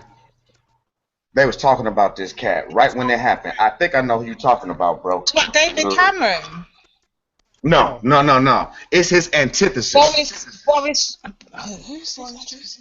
Boris It's Johnson, the other dude. He got like silver hair, fucking Divine Queen. He got like silver hair. Silver He hair. got like a smooth face. You know what I mean? And his party ain't too popular there. But after this Brexit shit, his shit is gaining popularity. He won the election. Really? What the fuck is his name, man? Let me Google this. I don't know who. Let me go to RT real quick. What's his name? That shit's on the tip of my tongue. Fucking RT was talking about his ass. He's Scottish. He's been around. He's on NPR News, Democracy Now! And things like that. He's around them. Are you sure you're not talking about Boris Johnson, like I said? No. His last name is not Johnson. He's Scottish. Scottish, fuck. Or Irish. But he's actually inside the parliament. And he runs from like one of the like lowest parties or whatever. He represents the town with the Muslims and shit. Let me see. Green Party, depends on this dude. all these parties be. Okay, that ain't you, motherfucker. It is. Hold on. But no, but like I say, like whites in London, especially in London itself, don't even make up 50% of the population. So that's what I'm trying to say to you. This notion that is dominated by white people, you know, like we don't really have blacks over here, and it's weird because whites are not even 50%. They are less than 50%. Well, the other thing you have to consider though is geography. We're bordered only by Canada and Mexico. We're not really an international country. Whereas you guys are over there with the rest of the world, and it's easier to get to where you are than over here. Hey, B-Dub. Yeah. Is his name Nigel Farage? No. I didn't hear him either. Damn. I don't know if you heard that. About Tony Blair. That's not his name. It's not him. Did you hear me when I said that? Since Jeremy told me. Hear me? It's not him. That's a confirmed no. Nigel. Hey, what you say? Echo Noah. Gordon Brown? I don't know who's he talking about. Major. Radio station. Okay, British radio host. I'm like looking for it. Oh, we hey, never. What you say earlier, E? Eric. No, I was just explaining why the race is the way it is over there. It's because you guys, your country's more of an international country than America is. Yep. Yep. We are isolated by the ocean from the majority of the rest of the world. We only have contact to Mexico and Canada. Okay. Powerful statement and a very true statement. You ain't never lied, broski. Yep. And this whole international thing, while it's been around for a while, is still relatively new to America because, I mean, the isolationism from America isn't just because of attitude, it's because of where we were. Agreed, brother. I need a quick reference. It's off topic, but the motherfucker from Star Trek, right? Who's I just couldn't do it, Captain. I need more. James Montgomery Scott. Trolling. Oh, hell no. So maybe I'm looking for the wrong. I put British radio host. I gotta put Scottish. Okay, I'm looking for the wrong guy. All right, you continue. Man, I'm trying to upload this damn video. It's taking forever. But best believe it, this video with some big booty bitches, it would have been there, dude. Man, it's taking me like an hour and 54 minutes to upload this video. That shit is crazy, man. They're watching you. Hell yeah, they watching me, these bitches. They're watching you. Shit, they'll be watching me too now. Oh, damn. Hell yeah, these bitches watching everybody. Motherfuckers. Oh, man. But like I said back in the day, when a brother was sleeping with the cover and shit up over his eyes, my dad like, oh, you must have been doing something bad or wrong, because that's the only reason why you scary, motherfucker. For real, for real. And I think it's the same situation here. I'm talking about, man, the shit that these people done did is so goddamn, I don't even think it's a word to really describe the calculated goddamn evil. You know what I mean? These motherfuckers know when and if karma come, whether it's via the hand of a human or Mother Nature, it's gonna be ugly than a motherfucker. Shit, the same shit happened to Kemet, the same shit happened to Greece, the same shit happened to the Persians, the same shit happened to the Assyrians, the same shit happened to the Romans. Come on, man. You cannot live beyond your means and want everybody to act the way you want them to act, as if you created and gave birth to everybody and everything. That's unnatural and crazy than a motherfucker, dude. Crazy as hell. To the point where the government is now telling mothers how to inject their kids, when to inject their kids, how they can't discipline their kids, when they can discipline their kids, who's allowed around. This is, remember, they never pushed out these kids, they never carried them out for 9 months or 10 months, whatever it is. They never felt no exclusion. Going to dictate to you now how you're going to deal with your children. Exactly. Ain't that some crazy shit? Ain't that some crazy shit? You ain't got the right to discipline them, but if they scare a cop will put some hot ones in their ass, and nobody bats an eye or asks a question. They say, well, the kids shouldn't have done this. The kids shouldn't have done that. Well, when your kids are raised not to fear who gave them life, let alone you can't even discipline these motherfuckers, well, they gonna act outside the home how they act at home. They used to cussing out their mamas and getting their way, and they think that they could go and do that to any and every motherfucking body. And nothing could be further from the truth, goddammit. Shit. Craziness. Nothing could be further from the truth. Total dysfunction. And we saw that happen live in the UK. Let me tell you how bad it got. It got to the point where they were trying to tell us you can't hit that. If you look at your kids, you're emotionally traumatizing them. If you slap your kids, you're physically abusing them. If you even so much as like, you know, when you might get back, even so much as like intimidate your kids, anything they could find to put an abuse label on it, they did that. You know, when they fucking did that shit, when England started burning and it was hit that time, they were on the news, they were on every group. Parents, please grab a hold of your kids, control your kids, and everyone was like, fuck you. You were the ones that told us our kids, now you go and deal with them. Now they're burning your fucking country down, you go. Bad. It was bad. I remember that. Was that around 2011 or 2012? That's when they had the riots, isn't it, over here? Yeah, I do remember that shit. It came back to haunt them. All this non-abusing, talk. Remember, like, we tend to like discipline our children. We believe in discipline. We believe in installing some, not to say that we install fear to the point where the child cannot express themselves or, feel like they can come and talk to you, but we understand that there is a level of discipline that has to take place within the home to ground your child, right? At one point in the UK, they were saying if you so much as hit your child, it's child abuse. That at your verbal abuse. Wow.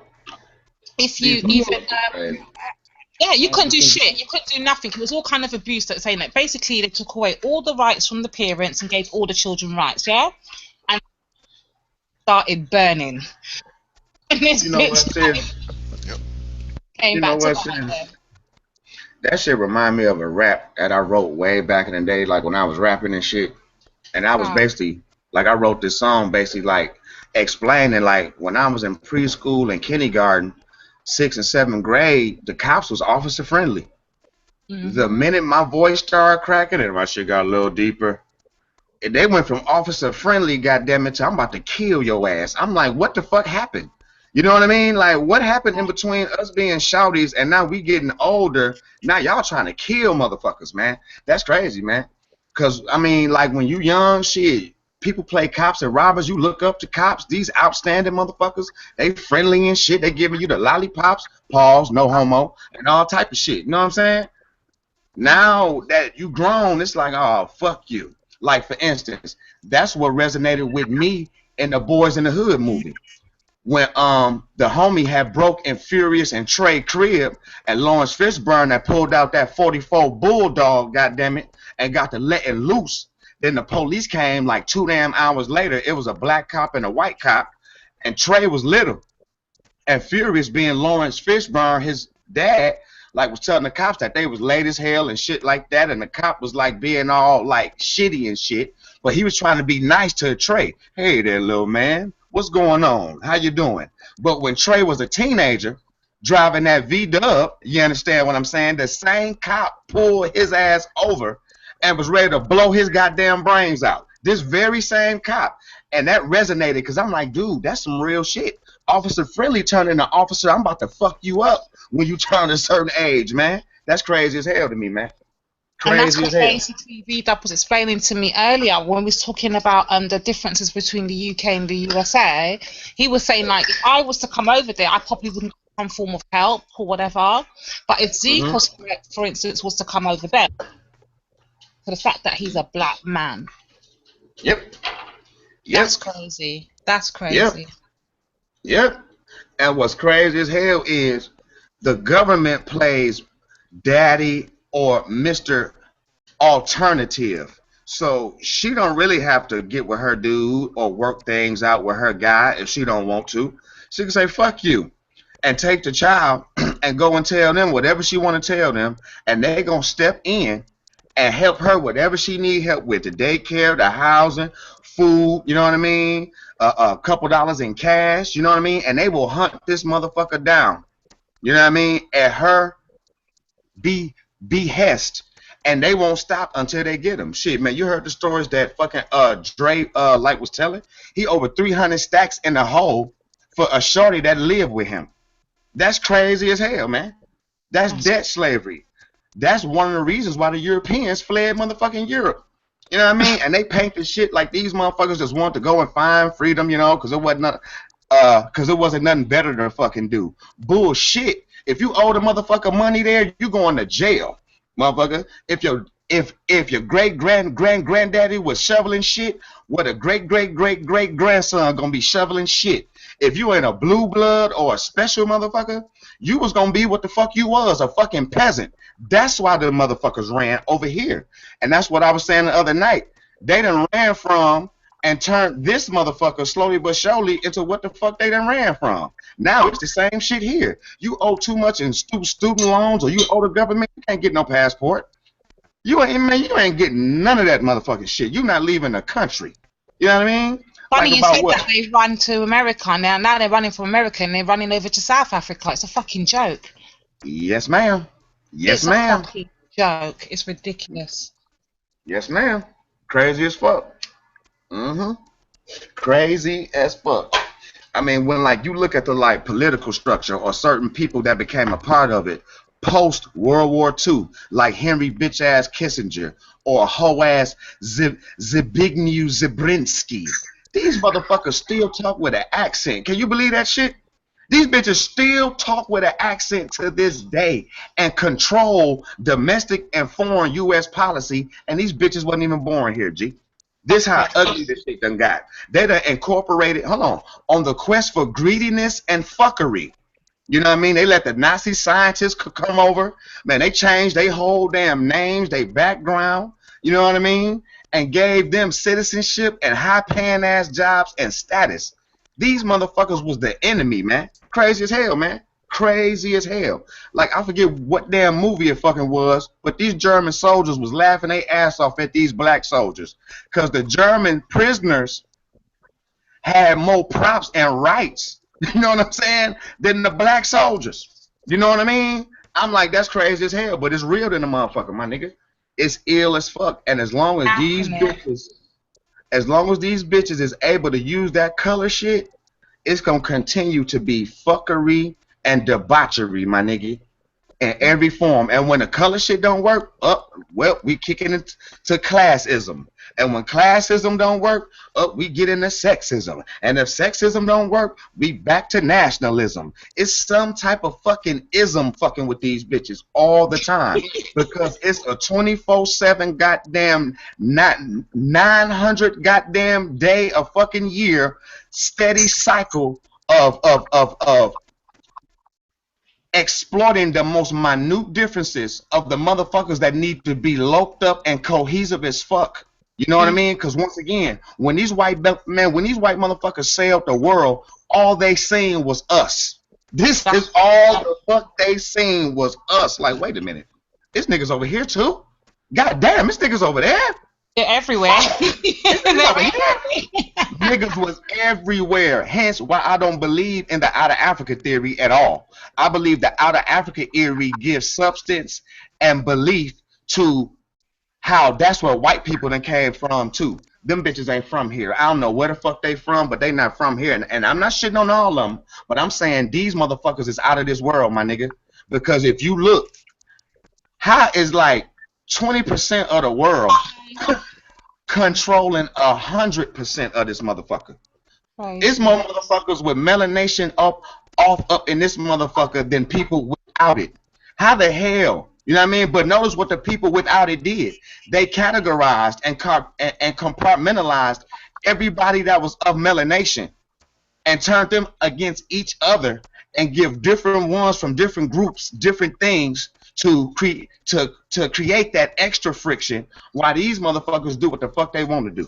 You know what I mean? I'm talking about, man, a white boy hop on a plane and be in goddamn southeastern motherfucking Asia, fucking some little kids, and the next day he right back the fuck up over here at his private practice. These is the only man. These is globe trekkers, not for goddamn the giving and the benefit and the blessings. No, but to take, to rape, to maim. You know what I mean? These motherfuckers. I mean, whatever they do is on some fuck shit. Whatever is born of their mind is designed to be of some fuck shit. Like, for instance, a pager wasn't a pager or a landline wasn't good enough. No. These, you have to get mobiles. You have to get, what do you call it? Cellular phone. There it is. What do you call it? Cellular. There it is. Smart dumbass phone. Yeah, smart dumbass phone. Whereas this is basically a computer that you could talk on. Yeah. But what's in this computer? All your personal information. It's locators on this motherfucker. You got your Facebook tied into it, all your personal shit. You know what I mean? Bro, they marketed us something out of convenience that is really a tool for them to use against us. This is what they do with everything that is born of their mind. Everything born of a white mind is meant for domination and motherfucking control. Everything. Everything. Look, if you think I'm bullshitting, I co-sign that 100%. I mean, think of anything that they done ever came up with that actually benefited motherfuckers and benefited the planet. Nothing these motherfuckers came up with. Actually, Midi, sorry to cut you. Actually, everything they've done has destroyed the planet, destroyed the ozone layer, destroyed everything that's naturally given. Exactly. From the environment to the people and the life of the environment, they fucking with it. What inspires a motherfucker to stumble upon a frozen corpse that they discovered died of the Spanish flu? They're not gonna burn it up and get rid of it. No, we're gonna take pieces of this and further develop the disease and tailor it to fuck with certain motherfuckers with a certain genetic disposition. I mean, is this a person of God? Is this a person of goodness? Hell motherfucking no. Hell motherfucking no.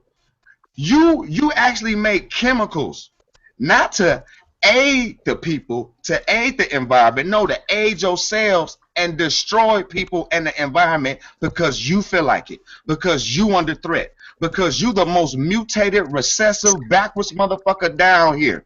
And as long as we acting like these motherfuckers, as long as they the standard bearers, as long as we completely and totally dependent on everything these bitches provide, because we don't know nothing else, it's going to be fuckery. Which is why I told folks, ain't no such thing as black on black crime. You either got one individual that's black with a white mindset fucking with a person with an African mindset, or you got two individuals battling with two white mindsets. On some real shit, G. On some real shit. We strive to be like these motherfuckers, and I'm not shitting on us totally, but I'm saying this is all we know. This is all we know. If you born into this world and the only thing that your mama and daddy make is chitlins and pork chops with pork and beans, that's all the fuck you gonna know. You don't know nothing about no. That's not necessarily true because we don't touch that swine. Fuck that. Oh yeah.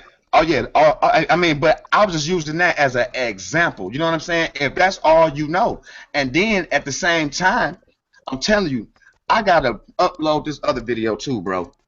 My dude went to West Africa, to 9 different countries, and talked to everybody that he knew in these countries over a period of time and asked them, did y'all people teach y'all like about slavery? Like, was any stories told? Did your elders share certain things? Any type of happenings or the details of the past that entailed y'all selling out certain blacks to white folks for trinkets and shit like that? Do you know what the 100% consensus was? No. No. Our parents ain't tell us nothing about that. I never even heard of it, but I learned about it. And he asked them, so where did y'all learn about this shit at? They learned about slavery, the African slave trade, and everything about it the same place we did. School.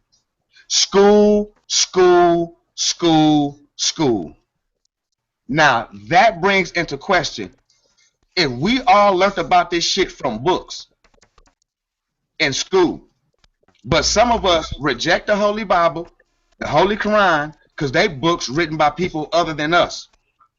Why are we accepting the whole narrative of the slave joint that we learn in fucking school? I'm not knocking us for doing it, but I'm just saying, if this motherfucker done lied about everything else, what make us think he not lying about that?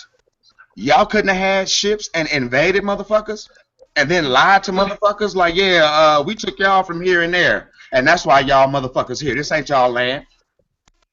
We really don't know, G. First things first, makes no sense to tell us who we are when they're in control. That tells who they are through us. And a lot of us are forced to follow. The problem is we literally do not care about our culture. When there are black men who can come on the camera and say, I'm not an African American, I just want to be an American, means that they've already lost their identity. I don't want to be an American. I prefer to go back to Africa. But the brother came on and said, well, where will we go? How will we go? What land will we go to? Very understandable. Very respectable. I don't have that option. And where do you stand with me in the next option that is logical? I'm with you there, G. I'm with you there. Because we don't know exactly where the fuck we came from. You know what I'm saying? We really don't. You don't understand how that hurts. And it hurts bad because we don't have that problem over here. It hurts when you look at a people that you share the same complexion with, you share the same kind of basically nearly everything's identical, but there is such a massive, major difference between us. Major. And that kills us. Earlier, you wasn't here, Midi, and we was having this discussion, but it was a private one on air. And it was myself, Zikos, and the rest of us, and we was giving them like a different aspects into how it is in the UK, because everyone kind of had my perspective on it already. And now hearing it from another guy, and a black man as well in the UK, it was a major thing, because what we were saying, like, the whole divide, the one thing that I still, even though it's been explained to me, and VW tried earlier, divide with African Americans and Africans. That kills us. We don't know how to relate to it. We don't understand it. We will never understand it, and we don't.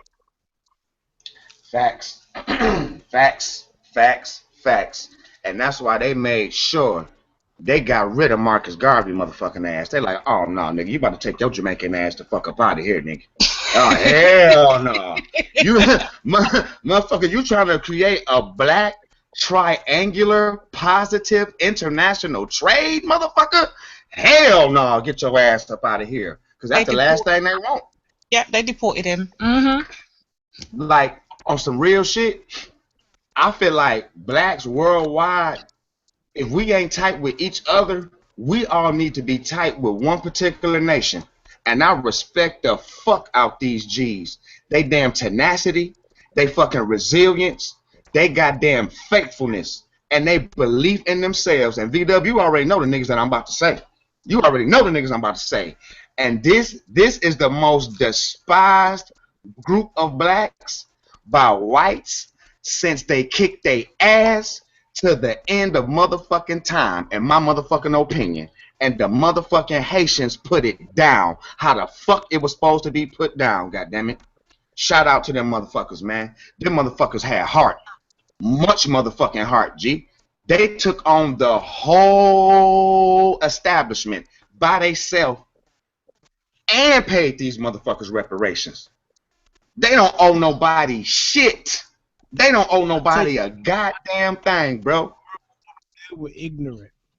They actually thought that after they defeated the people, they could have a seat at the table. No. Nope. I say that. Nope. It's either you give me mine, or everybody who destroyed your country here with your country, so I can destroy it there. Yep. These people don't like to encompass war. Either you give mine, or you'll never sail a ship or set a ship here on these isles again. Yep. People don't think like that. Now y'all want to be mad at me for not giving a fuck that some random Marine or two random Marines went out and shot cops.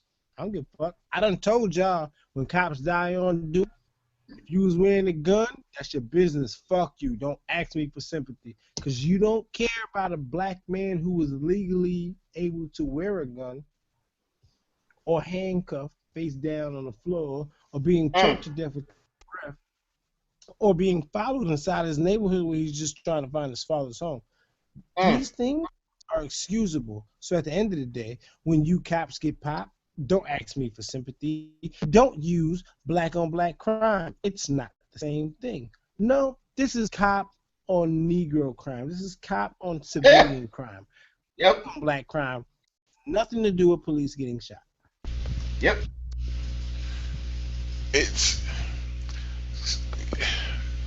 They value police lives over civilian lives, and it's blatant.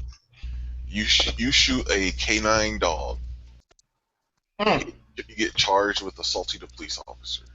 They shoot your dog, ain't nothing happens. You might be able to sue, but that's about it. Yep. They shoot. Wow. You shoot and kill a cop. It's a capital offense. They shoot. Yes, sir. You lucky if they even charged. Yes, sir. So those guys were shot and killed. Okay, so here's the deal: police shoot and kill white people, Latino people, Asian people. They killed them too, and I'm not trying to equate it to our personal feelings about it because we're black and they're not. But they don't put that in the media. Nope. They put it when a cop kills a black person. Speak on it, E. But then, right around the next day, black person starts shooting up cops. Them black folks that have been killed in the media, that go away. Because now it's all about you got these state-sponsored memorials that everybody has to attend and grieve for these cops that died, and people having flags at half-mast and all these "We Stand with Blue Line" and blah blah blah blah blah. And I'm just like, I don't really give a crap, because for all those cops that got killed, how many more civilians have they killed that they don't talk about? Yeah. Yep. Yep. Civilians understood that the rest of everybody else was happy because there was a check coming. Yeah. And strangers. More dirty than anybody else can. So they don't care, man. They care about the cops. And that's about it. Yep. I want to know how is a dog's life more valuable than a human's life. Someone explain that shit. Boy, they were so mad at Eddie Griffin, boy. When Eddie Griffin was telling that joke, talking about, boy, a bum on the street to ask for some change. They like, I get the fuck out of here. Go get a job. Man, a goddamn dog lost. Oh, Poochie, we must find your owner. Oh, what? What? That shit retarded as hell, G. Mm-hmm. It's ridiculous. A dog is more valuable than a human life. Mm-hmm. I see them with animal activists and animal rights, and I'm like, what the fuck? What about the humans that are getting shot down daily over there? Like, what the fuck? I saw them go crazy on Instagram over Kim Kardashian wearing some real fur coat. Well, part of that got to do with, you remember when you were talking about the food and how much food we ingest and all that stuff? It has to do with being fat and insecure. Just being fat. We're fat, lazy, and happy, and we don't really have anything to complain about other than the obvious. So they make up things like they become obsessed with their animals. They become obsessed with food. They become obsessed with. Easy question for any brother or man who's had a woman who was thick. After you're done having sex with her and probably myself skeeted in her, did you think about her being short, not short, giving you the best offspring? Like, I would not leave my semen anywhere that I don't think is going to be productive. Wow. Yep. I'm going to lay a seed into potential because I know it's profitable, period, as it's going to be my seed, how I train it, how I teach it. The prior seeds that I laid because I was young and I had to teach them a different way. But if I drop another seed, I don't know what to say. Bruh, I feel you on that shit, man. Shit, the motherfucker got to be careful. More careful than ever now. For real, for real. You pull out the horse and the dog side because you don't want to get caught up.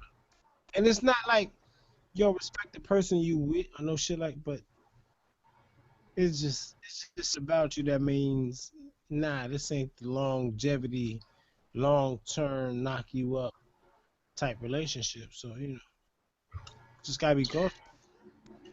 Very, very. And be honest with yourself. Because if I could rewind time. What was you saying? Shit, if I could rewind time, fam, the first conversation I would have, like, before I be, like, having sex with chicks, even if it's just some fucking shit, is what type of relationship did you have with your daddy? You know what I mean? I'm dead ass serious, man. Look, that is a bloody good question. It's so damn serious. I remember Fearless had dropped his. Not even what type have with your dad. Do you have a father figure in your life? That's a better question. Some that people would determine. People are born out of a single parent family. Some people have a father and lost him at a young age. Some people have a father but have never been introduced to their father. Some people have been estranged for other. So some people might have had a replacement father. So it's not a case of what that is. Do you have a father? That would be a better question. Yeah. With my daughter, and I'd be her boyfriend.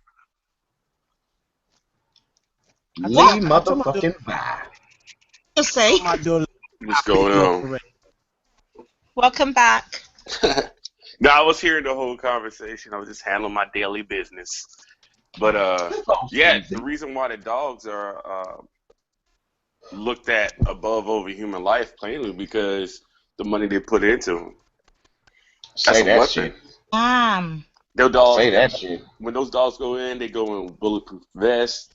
They get taken care of. They do everything. They get handled like literally proper weapons. You know what I'm saying? When you get your weapon, what you do? Clean it. You make sure everything's good. You train on it. Make sure it's 0. Make sure you can qualify on it. Make sure you got a good shot. Same with it with dog. You make sure it's training up. You launch them off. You practice with them. So when you take one out, it's not really looking at that. Oh, the dog's life is more. It's the dog, because it has a personality, but at the same time, they put 100,000 plus into that dog. That one dog. Investment. Yeah, I feel you. So when you killed that dog, you killed. You took away $100,000 of profits and breed. You know what I mean? Because that's a bloodline too. As it bites your face. I would have never even considered that as an option. What is the option?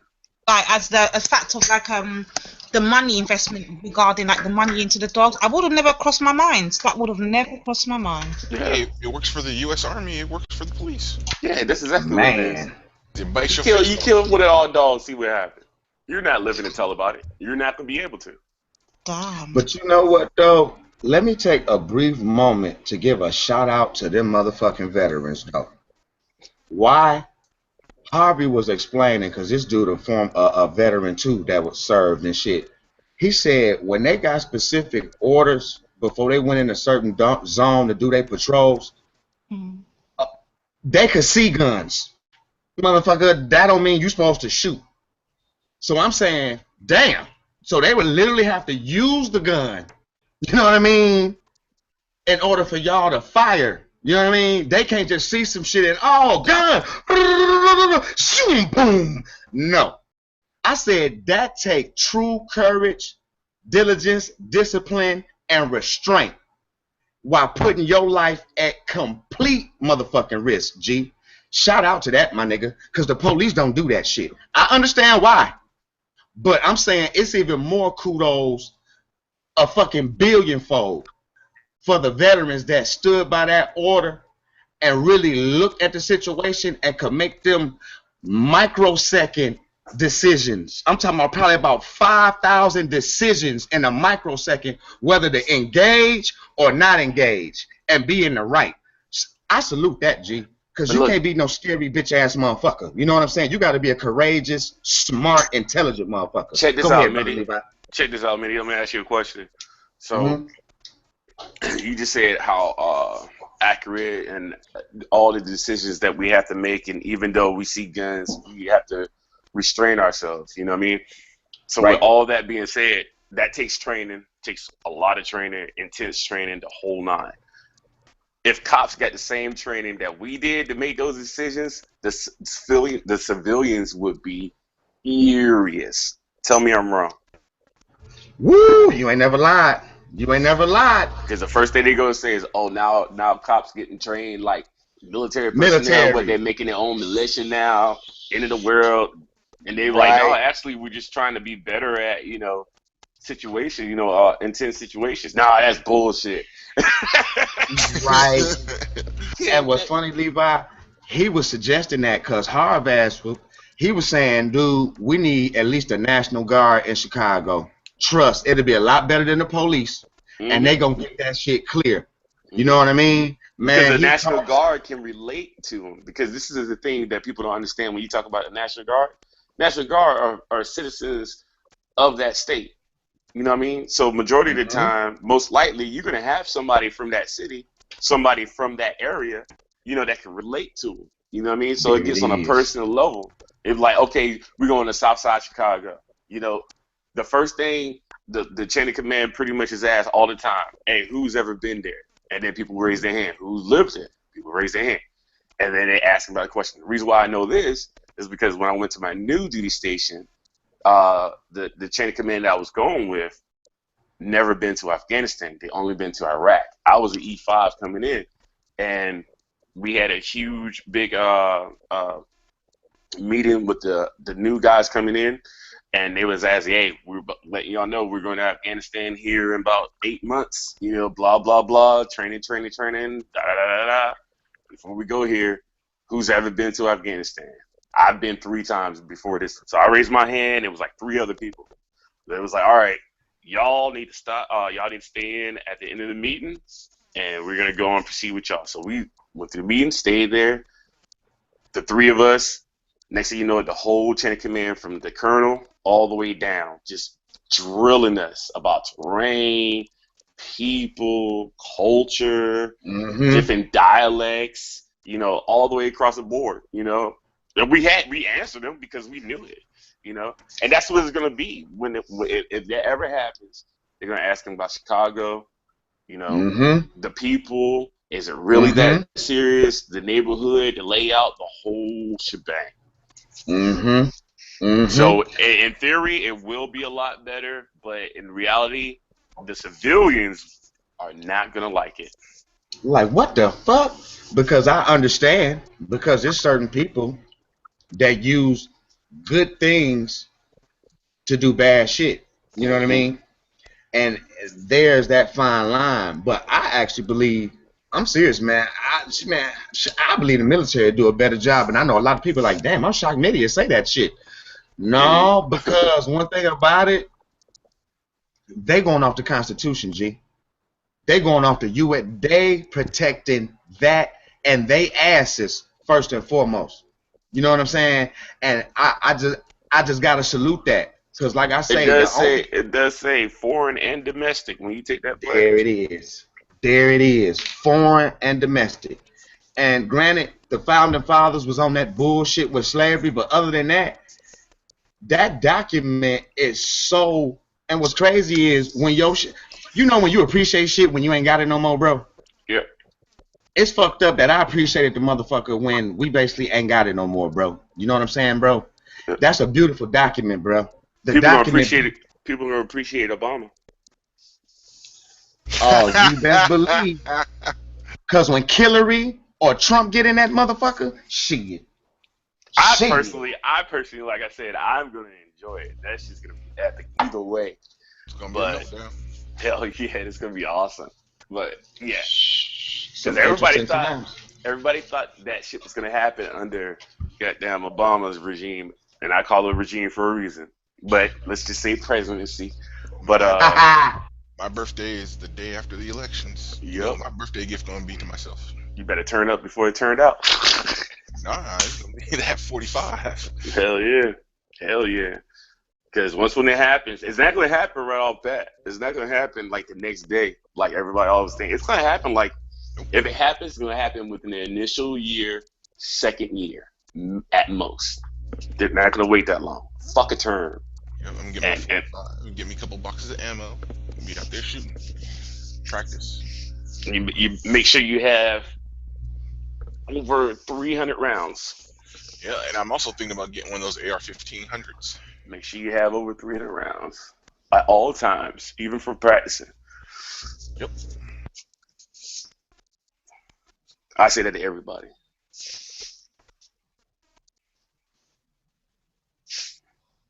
Because I think some of the services are going to get shut off and people are going to start getting desperate. That's what I said, man.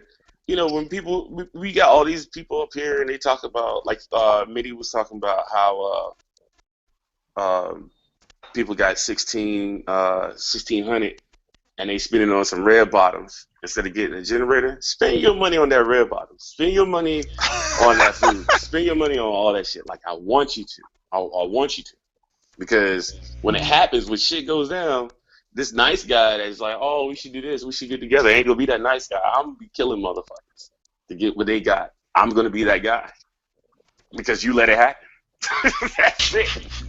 Not a nice. You see trolls. That's not a nice thing to be saying. No, it's not a nice thing to say, but it's real. I'm not gonna come at you when you're walking around in the street when you're with your family and y'all walking around, make sure everything's good. I'm gonna get you when you're nice and quiet, sweet, knocked out. That person on quote unquote watching the area is smoking a cigarette bored. He's dead.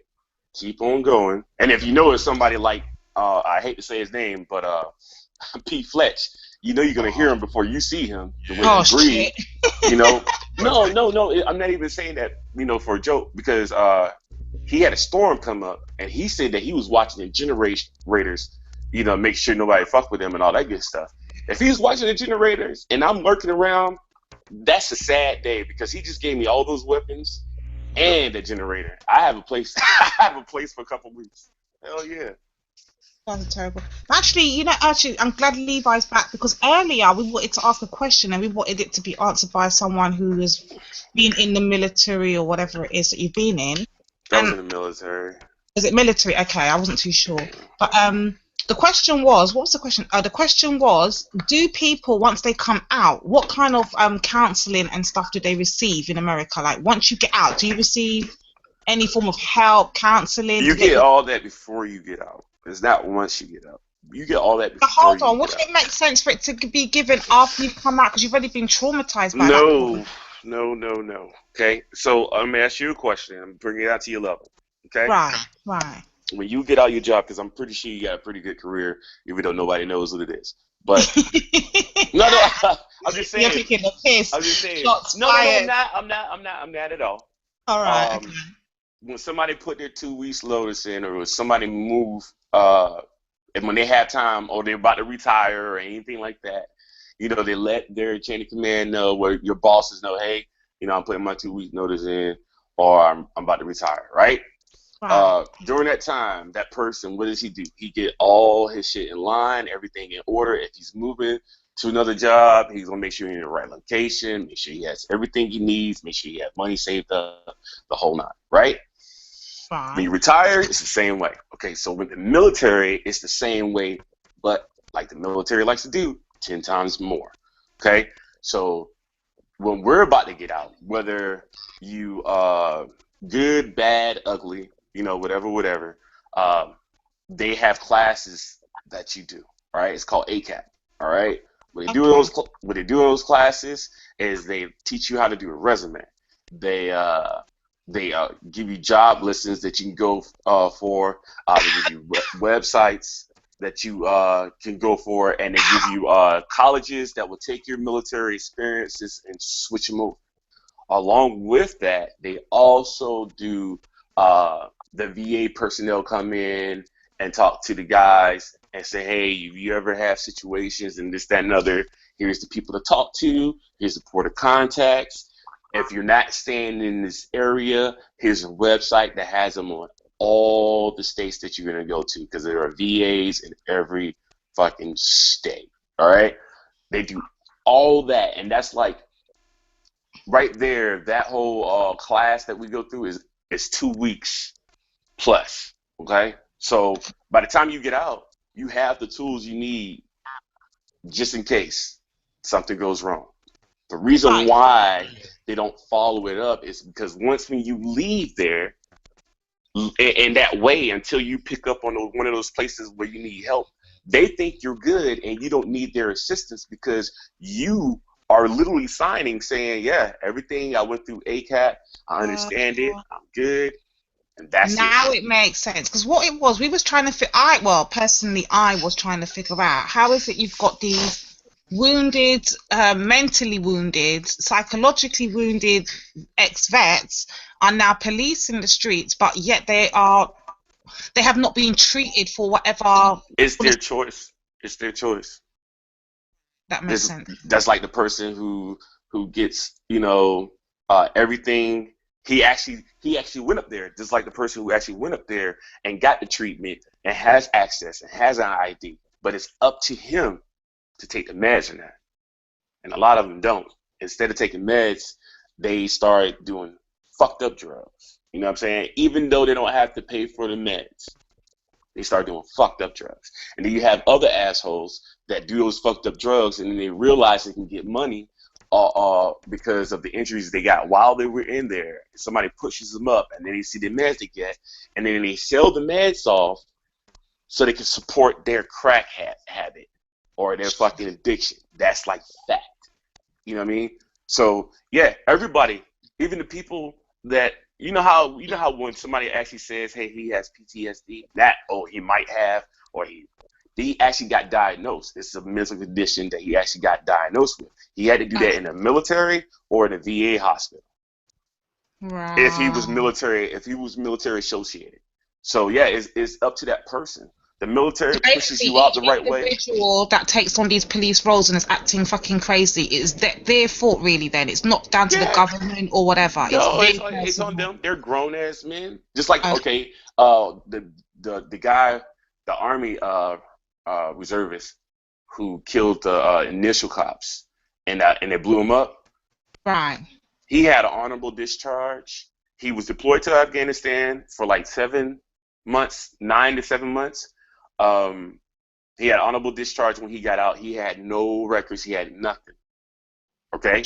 So pretty much he, on paper, he had no signs of any threatening acts or, outlandish acts like that. But look what happened. Look what happened. You know what I'm saying? And then the other guy was a Marine. I hadn't heard everything about him yet, but, that's a whole other branch of service. You know what I mean? Did they get the same kind of thing as well, regarding like in the Marines? Yeah, that's why I said military. I said military. Yeah, and the branches: Army, Navy, Marines, Air Force. All of them get the exact same thing. When they get out. Because it's called ACAP, but it's called different things between other branches. But it's pretty much the same thing. You know what I mean? Okay. Yeah. Yeah, because ACAP is like the first word of it is Army. You know what I mean? So you're not going to be in the Marines talking about I need to go to ACAP because it's going to be something for the Marines, I'm glad you was able different to names. We was like baffled on that. I think it was me and Arch. We were talking about, and we was like, we wish somebody who's been in the services was here to actually break it down. So we was trying to figure it out. How is the treatment part given? Who's required to make sure they get treatment and stuff like that? Right? Yeah. They give you the means. They give you, even if you get connected to the VA, they give you somebody to talk to and connect with, like a sponsor, if you will. You know what I mean? They do you. Like you said, it's like a blanket party because we got a lot of fucked up VAs, but those are in the big cities. Those are like in DC, where there is like concentrated. But when you go to like the smaller areas, the VAs are pretty awesome. Okay. This is like, like cops, everybody's like, oh, all cops are killers. But, when you look at it overall, they're not. You have your bad eggs. Just like, perfect examples, those 2 dudes that killed those 8 cops or 9 cops it was. How many of those cops actually did something wrong that everybody's pissed off about? None of them. Actually, one of them was actually in the military and he died.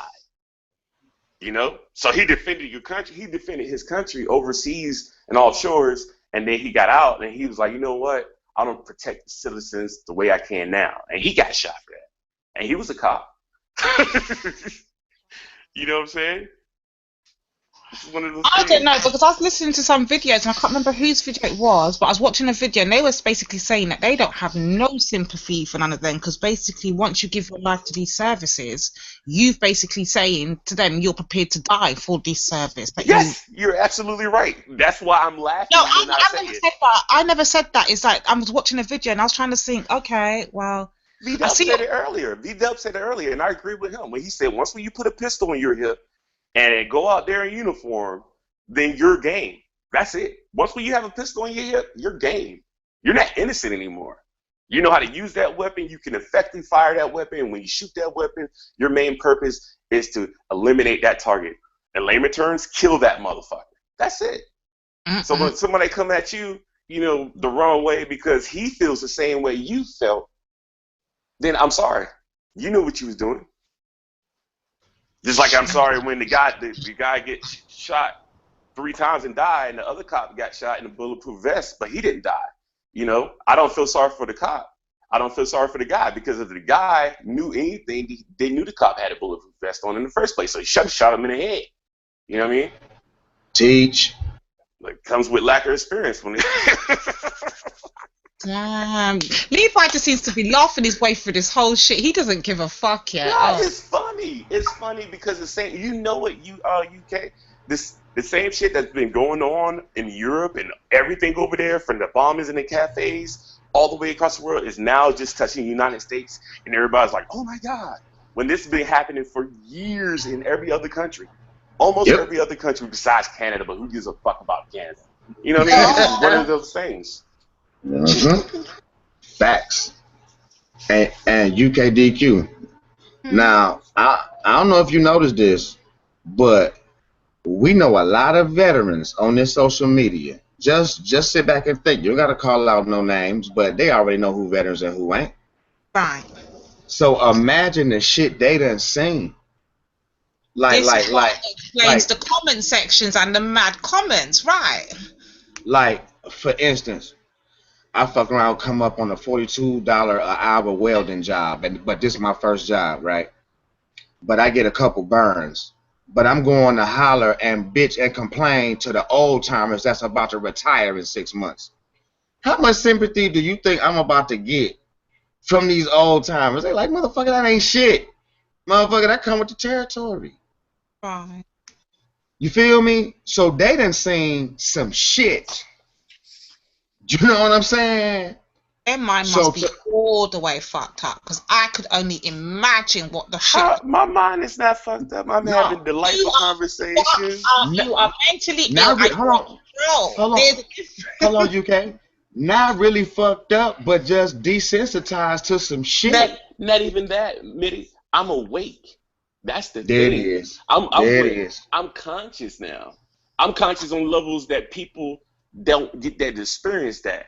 You know what I mean? When you see fucked up shit, like you say, you become numb, but then as a stage after numb, it's called acceptance. And when you become acceptant, shit happens. You become really, really fucking religious or a real extremist, or you become that dude that just looks back on the fucking throne and laughs.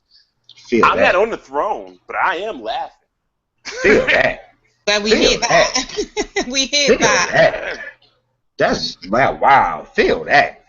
Well said, brother. For real. Will I feel sad? Would I feel sad if it happens in my neighborhood and I know somebody that died? Yeah, of course I will. You know, I'm like, oh man, that's fucked up. Would I shed a tear? I probably won't. That'll probably take a lot for me to shed a tear. It happens. Yeah. When you see a kid driving a fucking semi truck halfway across the country in Afghanistan to drop off food to us, the soldiers, and then you're asking why this 12-year-old kid is fucking driving this truck, and come to find out his uncle got killed, so he had to take over. You know, you don't worry about fucking, oh, so-and-so out here selling crack to people. You know, you fuck them. They know what they're doing. What about this fucking kid who just sacrificed his fucking life to put some food on the table for his family? Because the person who was really doing it got shot the fuck up, and he's driving in that same blood-soaked seat. I'm just saying. That's cold. Yeah, and the only thing we can do for that child when we sent him back on his way, because it's business as usual, hey man, we feel sorry for your uncle. We'll put some tape on your windshield to keep the air from coming in and give you some sodas and fruit so you won't get tired. But peace, brother. Bye. Hope you make it. That's what it is. Laughing, but this is not a laughing matter, oh, man. It is a fucking laughing matter because it's been going on for how long? If you're going to break the cycle, break it. If we're going to talk about it, we might as well laugh while we're doing it. That's all it is. Talking and laughing. Keep it light. If you're going to be sad for the one kid, you got years upon decades and centuries to cry about. Exactly. Ain't nobody got enough tears. It's a harsh way to think about it. It's a disgusting way. No, it's not. You say that, but of course I say that because I've not experienced it. I don't live that. I've never seen. I can only imagine. I'm only going by how he's putting it out there. So I'm only internalizing it. But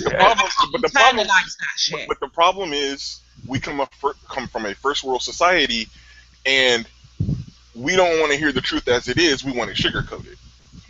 Yep. And Levi may be laughing, but he's telling it as it is.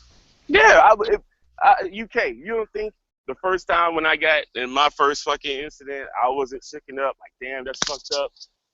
But, no, I'm not taking that away from you. No, I don't doubt that for a second. But it seems like you've got to a point now where it's just like, whatever. Yeah, of course. It is whatever. Because no tears, no fucking sorrow, no fucking chat, no anything is going to change any of it. Until people actually start taking action and not writing letters, nothing's going to happen. You see, and you know what it is with me as well, because remember, I'm just a listener and somebody who's participating in a hangout, right, and hearing this for the first time. If Levi thinks of it, I'm looking at it like this. I don't know if I'm too far-fetched, but I'll let you know.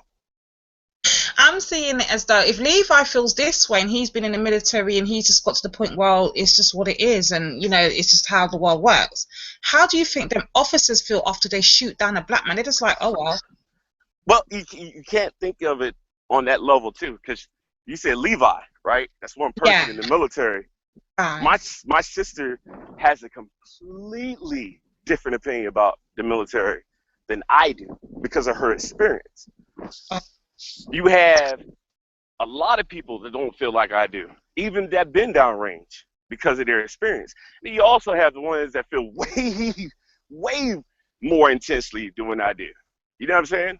Like I know guys that will sit here and cuss all of us out for having this quote unquote stupid ass conversation. That's their words, not mine. You know what I'm saying? It's one of those things. Feel that. So you can't. What I'm saying is you can't blanket party with it. That absolutely. I get where you're going with it. Yeah, I get where you're going with it. Like this is just your story and the way you feel. I get that. I'm just thinking like, as I said, I could be too with it, but I'm thinking, well, if he feels like this, damn, and what are the others thinking? Yeah, and that's exactly how you said. What is the other thinking? You have people like me. You have people that literally get out the military. I know a woman that, well, knew a woman because she's not with us no more. She threw down her weapon before she got on that plane to go to Afghanistan, and we begged her because she was part of our little group. Come on, fuck that. It's not that serious. You're gonna probably be in a big ass fob like Bagram or Kandahar. You're gonna have a fucking Burger King. Relax. You're not coming with us to the dirt. You know what I mean? That's what we try to tell this girl. She dropped her M4, said she's not going. They got her out the military. 2 weeks after she got out the military, they found her dead, shot in the fucking face. By who? By who? Not an extremist, not a motherfucking military KKK racist, angry motherfucker. By her goddamn boyfriend. Oh, wow. So if she was in Afghanistan with us, she would have been eating burgers, Subway, green bean, laughing and joking, wishing she was home. But she didn't. So now she wish, if she, wherever she is, if she's in heaven or hell and any of that exists, or any plane, she's wishing she went to Afghanistan. That's the point. Feel that. Now that is a hell of a tale right there, Jack. And hey, it's some messages in that, G. What you're saying, essentially, she escaped one thing thinking, okay, it's going to be this bad and that bad, and this is going to happen to me and that, to only go home. The whole grass is greener on the other side syndrome, yeah. To go home and get fucked up, is what you're saying, right? You left you left for the military to get away from situations. Majority of people do, especially majority of black people. Why do you get in the military? It was worse where I was. Well, you don't know where you're going. You're going to Iraq or Afghanistan. I'm pretty sure that's not worse than where I came from. Okay, we'll find out. Sure shit, they're loving it. They enjoy life. They retire. They make rank. You know, they couldn't have that at home. But during that training time, when that foot hit that fucking fire, people forget that shit. And they forget reason why they left the projects and, you know, stayed in school and stopped selling drugs. And they realize, oh no, fuck this shit. I'm not doing this. So you go right back to that monster. And it eats you the fuck up. That's why I am where I am right now. I'm not leaving the military and the enjoyments that I had of peace and actually going to sleep without hearing gunshots all the fucking time, unless I was downrange or at a base where they were doing a lot of training. Back for that bullshit where a bunch of motherfuckers got guns that don't know how to fucking shoot. In the first place. Yeah, exactly. Say that shit, brother. Yeah, fuck that shit. Say that shit. I remember I remember when I went to the cookout and we heard a gunshot. Everybody ducked. I'm the only one just chilling. Heard it again. Everybody ducked. And it was like, they said, yo, why you ain't ducking? This, that, and other, so on and so forth. My cousin was like, oh, that motherfucker. You seen war and this, that, and other. I said, no, it's not even that. When you hear the bullet, it's already too late. That's your problem. So once when you hear it, you're good because you're not dead. So stop ducking. You know? Word. That motherfucker's Word. already gone out the barrel by the time you hear it. Woo. So why you ducking? Feel that. Why you ducking? Feel that. It's human nature, isn't it? Just to protect yourself, you've got to run for cover. Exactly. You're right. You're absolutely right. But when you think of it, like you said, it's nothing to joke about. But you just giggled about it because how stupid it sounds, right? But you actually look at, see? That's what it is for me. I get it. I get your laughter. I get it. You just made a major point. Okay. Word. Because them joints fly hundreds of feet per second, if not shit. Yep. Damn, like, near 1,000. That's like when we was downrange, we heard incoming mortars. We heard that bitch whistling, right? You know, the whole movie, that whole thing. Everybody was looking around to see where the fuck it was going to, and they found the bunker and they went in the bunker. Boom, right? Right. That's how it happens. That's how it happens all the time. You know, you hear that whistling song? Yeah, you hear that whistling sound? You know, you got time to figure out. But when you hear this, no, you don't have time. You just clench up.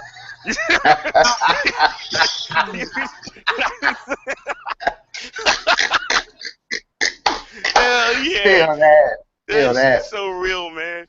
That shit is so funny. Just clench up, close your eyes, and then after you hear that sound, you just look around and you move then. God damn, feel that. So like what was it like, man? What? Like I heard, like I don't know if it's true because I don't know, you know what I'm saying, but like before like it's a part of your basic training, but like I guess it's towards the end, like you gotta crawl and it's like a live round type of exercise and shit like that. Like was that like a like motherfucker the first time, you know what I mean, you heard all that shit going on?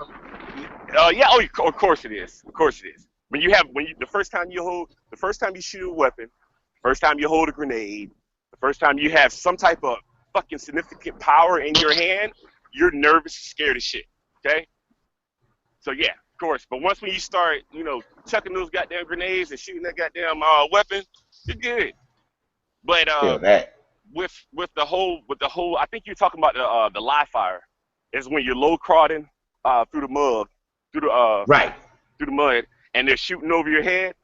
That's what you're talking about, right? Yeah. Yeah. That shit's not that bad, man. It really isn't. You know, you have tracer rounds going above you. You see it. Depth perception makes it closer than what it appears. So you make sure you stay down low. And this, you know, like you say, you got barbed wire on top and all that crazy shit. And then once when you make it to the side, you know it's over.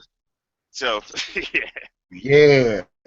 It's pretty dope, though. I mean, I think everybody should try it one time, me personally. Because it's dangerous, yeah, but, you know, there's so many other shit you can do in the military that's way more dangerous than that.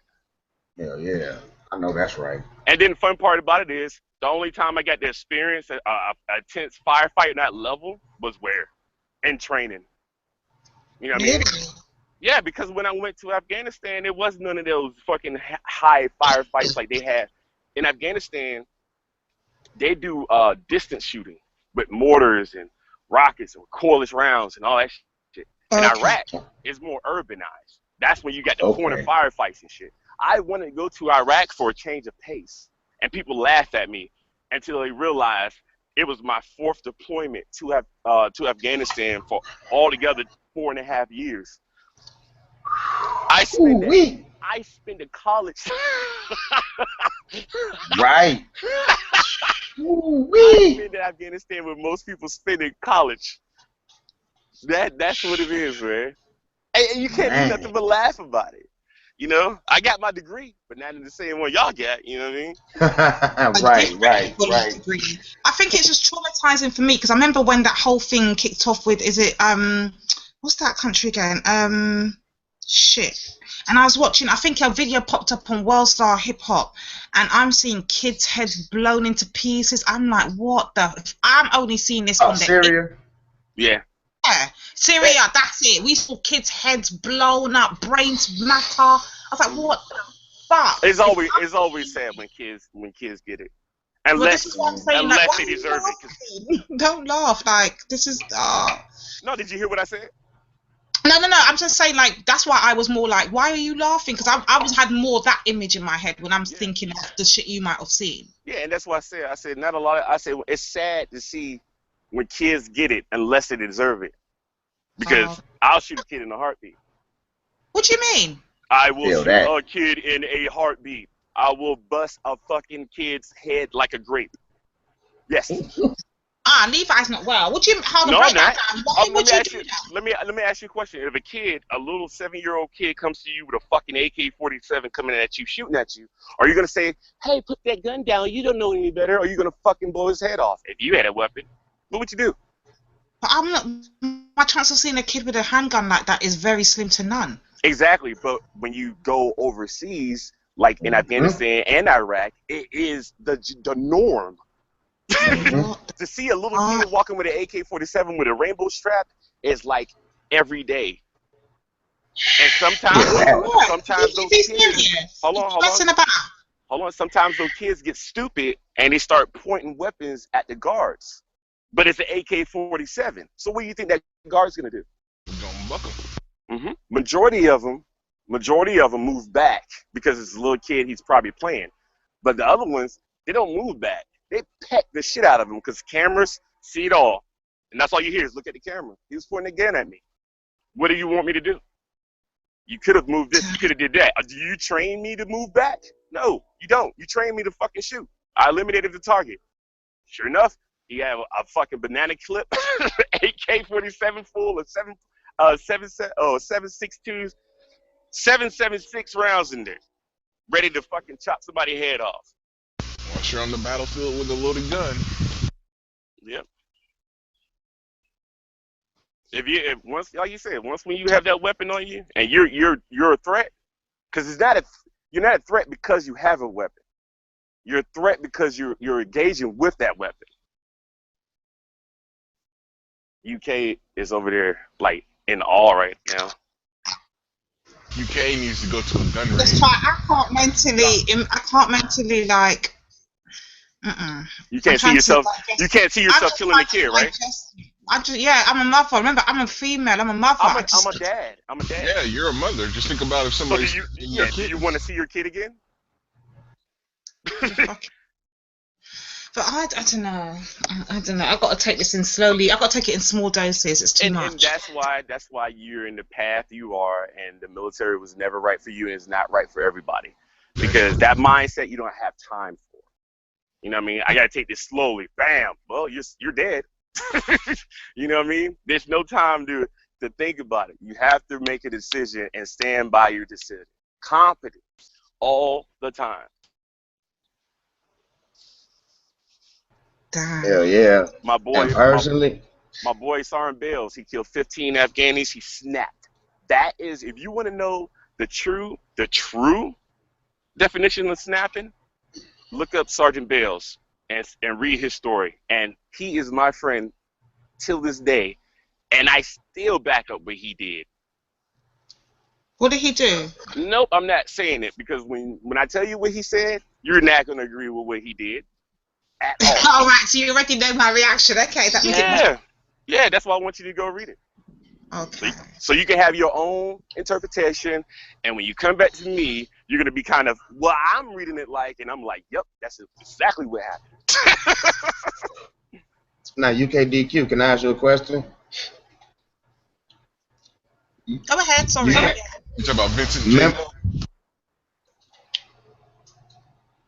Hey, what you say, E? I'm asking Levi, is he talking about Vincent J. Bell? You said Vincent J. Bell? Vincent J. Bell, is that him? Is he in his Marine Staff Sergeant? Nah, not a Marine, dude. He's an Army. Now, UKDQ. I'm here, Midi. I'm waiting for a question. Sorry. I'm sorry, too. It's cool. Do you recall seeing maybe about 3 or 4 years ago this video in New York City? It had to be like in Manhattan or near there, where this like, I don't know if he was in the army or the fucking Marines. This black dude, big dude. This motherfucker looked like the Black Adonis and shit, right? He was checking the shit out these motherfucking police, man.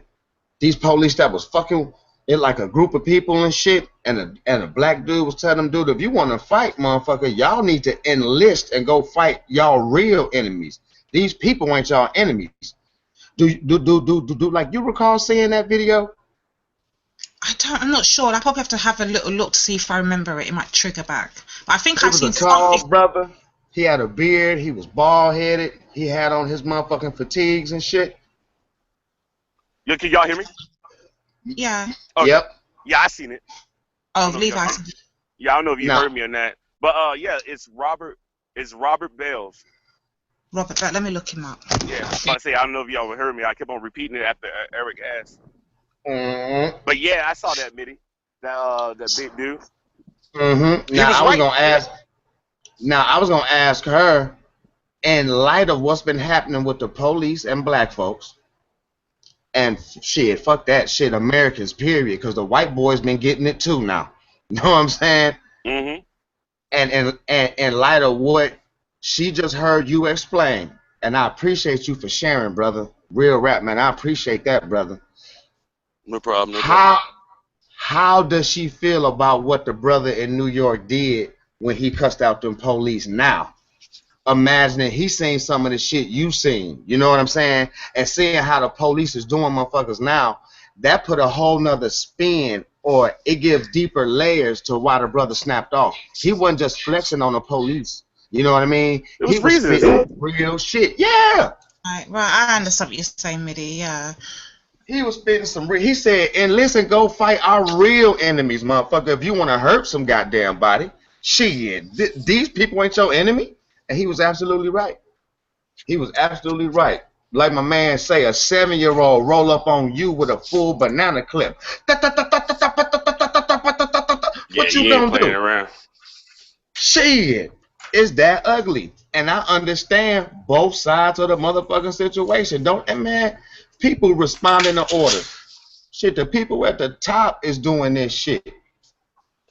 It's crazy as fuck. And guess what? If you want to blame soldiers up, well, you better blame every motherfucker that shop at Walmart. Walmart richer than most countries in the goddamn world. And I'm about to go to that bitch at about 7 o'clock to go get me some toilet paper. You see what I'm saying? I'm guilty too.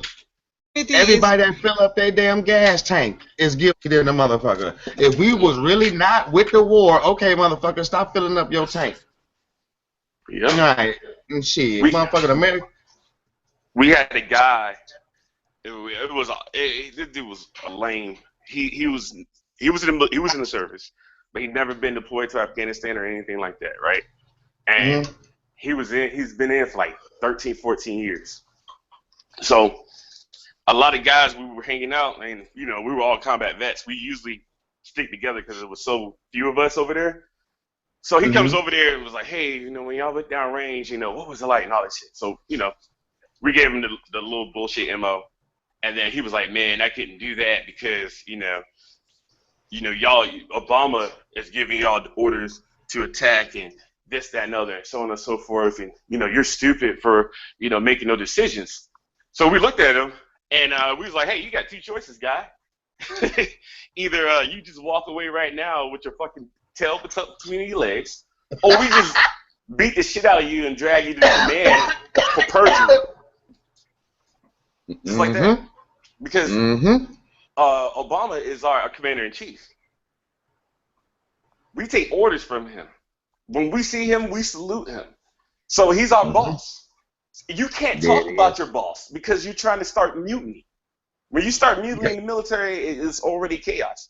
So he would have got proper fucked if it wasn't for us and just cursing his ass out. But you have those people who's in the military like that too. Wow. Fucking faggots, man. I can't stand those bitches. That's crazy as hell. They don't want to be crazy. Yeah, because if they're not in the military, their votes wouldn't be heard because it would be labeled as hippies. And nobody listens to fucking hippies. Wow. That shit is deep, bro. Yeah. Wow. Are you reading on that Bales UK, Sergeant Bells. He's the one from the Kandahar massacre, right? Yeah. Yeah. I was looking. Yeah, I was looking. Same time though. Yeah. Yeah. The Kandahar. We was all down there together, man.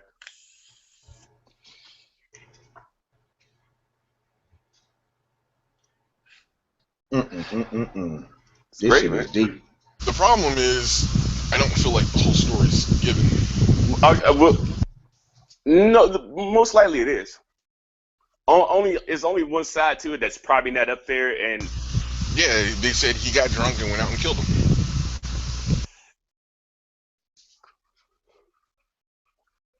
Something inside me doesn't think that that's just the entire story. No, that's not the entire story, and that's why I say there's only that one.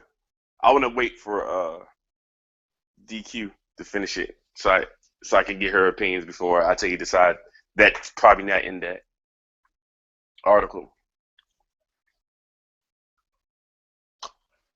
I am not saying a word. Nothing I say shall be or can be used against. How? You. No, I promise you. What do you get from there? What do you get from the article? Hold on. I'm not setting you up. And keep in mind, you were reading American media. Yeah, and keep in mind, it's everybody's opinion on it, including my opinion on it. It's not what everybody thinks. So a lot of people don't know about it. They heard about the story for a couple times, and then it was like, oh, that's crazy. Oh, yeah. Crazy soldier, nothing new. You know what? I don't even think it's that. I think it's just he killed them. So what? We're at war. Or at least that's what should be the mentality. Well, they were innocent now. Were they? Yes. Yes. To that level of fire situation, they were innocent. You can't deny that. Okay.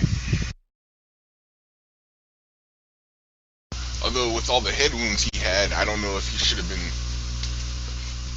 still enlisted. Say it again, what? I said with the history he had with his traumas, I don't think he should have been still enlisted, though. Say it one more time with a lot more conviction, though. I just want to make sure you got it. The man ass motherfucker. That's what he's trying to say, yes. You say, yeah, exactly. No, it's on the level of mental abuse for him. He shouldn't have been there. He really shouldn't have been there. He should have been at home, either getting psychiatric or some type of help, because the man had trauma. I mean, he'd been injured before. Mm-hmm. What's it called? PTA? What's that word for it? PTSD, post-traumatic stress disorder. That's it. I can say that sober and drunk, so you know I like saying it. I mean, guys that have gone through what he went through, go through what they go through, something like that's bound to happen. Yep. So you agree with Eric? Eric's just being very polite about it. I say he's a crazy motherfucker. There's something not right, and I don't know. No, you're absolutely right. I remember I told you when you're done reading the article, I'm gonna agree with you, right? No, go on. No, you're absolutely right. This dude.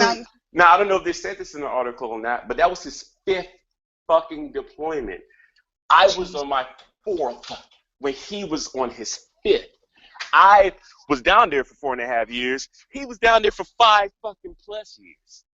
See what Ford did to Levi? He laughed about this stuff. He begged him before he left. Don't see me on this deployment. I've been down there too many times. I don't think I can make it this time. They said, nope, we need you to go. We need you to go. We need your experience. We need your experience. So he got pissed off. I'm going to show you my fucking experience. He got drunk. He hopped a wire. He went to that compound, killed all those motherfuckers, probably set them on fire, and then came back, blooded it all, turned himself in. There you go. Now, if you ask me the question, 2 years ago, how's he feeling about being in jail? He is happy as hell because, number one, he's never allowed to go down range anymore. And number two, he will always be in a place where his kids can find him. That's fucked up to say, but that's a good thinking of it. Damn. So that's the other version of the fucked up soldier. The one that can't take it anymore, and he goes downrange. Instead of bringing that shit back to the country, He's gonna go down there. I'm gonna really show you what we were fighting for and do that. That's why he's my boy. He's my friend to this day because it wasn't his fault. Yeah, he did it. He executed, and he's smiling about it. The last time I saw him, which was 2 years ago, he was smiling about it then. Pretty sure he's smiling about it now because he accepts it. He earned it. Right. He doesn't shy away from the fact that he did it. Nope. Not at all. He gave him his reasons behind it and all that shit, and they gave him life. Now, you want to hear something more fucked up and even more funnier? All he has to do is wait in a certain amount of time, and he can get a petition to go to federal prison, right? Yep. When he goes to federal prison, that life sentence is going to be reduced down to maybe 35 years plus time served. Wow, feel that. Or if Donald Trump is as military loving as I think he is, and as crazy as I think he is, he might get a pardon. Yeah, you're absolutely right. Ooh, feel that. Damn. So either way, that dude ain't gonna serve life. Even though the military courts convicted him of life. He'll get out, and the media won't cover it, and you'll never know the difference. Never know the difference. Because he switched. They're not even gonna cover when he switches over. Nope. They never do. The American public doesn't care. Mm-hmm. Exactly. It's not like he killed cops or American citizens or anything like that. Or his own command, like Akbar did. Yeah, or his own command. We don't care. Nobody in America cares about what goes on. And I say America, but let's be honest. Nobody in first world countries care about really what we do in other countries when we go to war. Mm-hmm. Until those motherfuckers come back here. Yep. Which comes to my original point. First world problems. Yep, shit's been happening. Ain't nothing new. And that's why I keep on saying, UK should know of all people, especially where she lives, London, that shit is not new.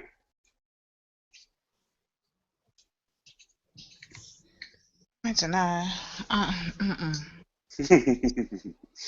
I like lost for words. I'm so lost for words. I'm trying to think before I open my mouth. Open your mouth, say what you got to say, because you're actually talking to people that can have a good conversation.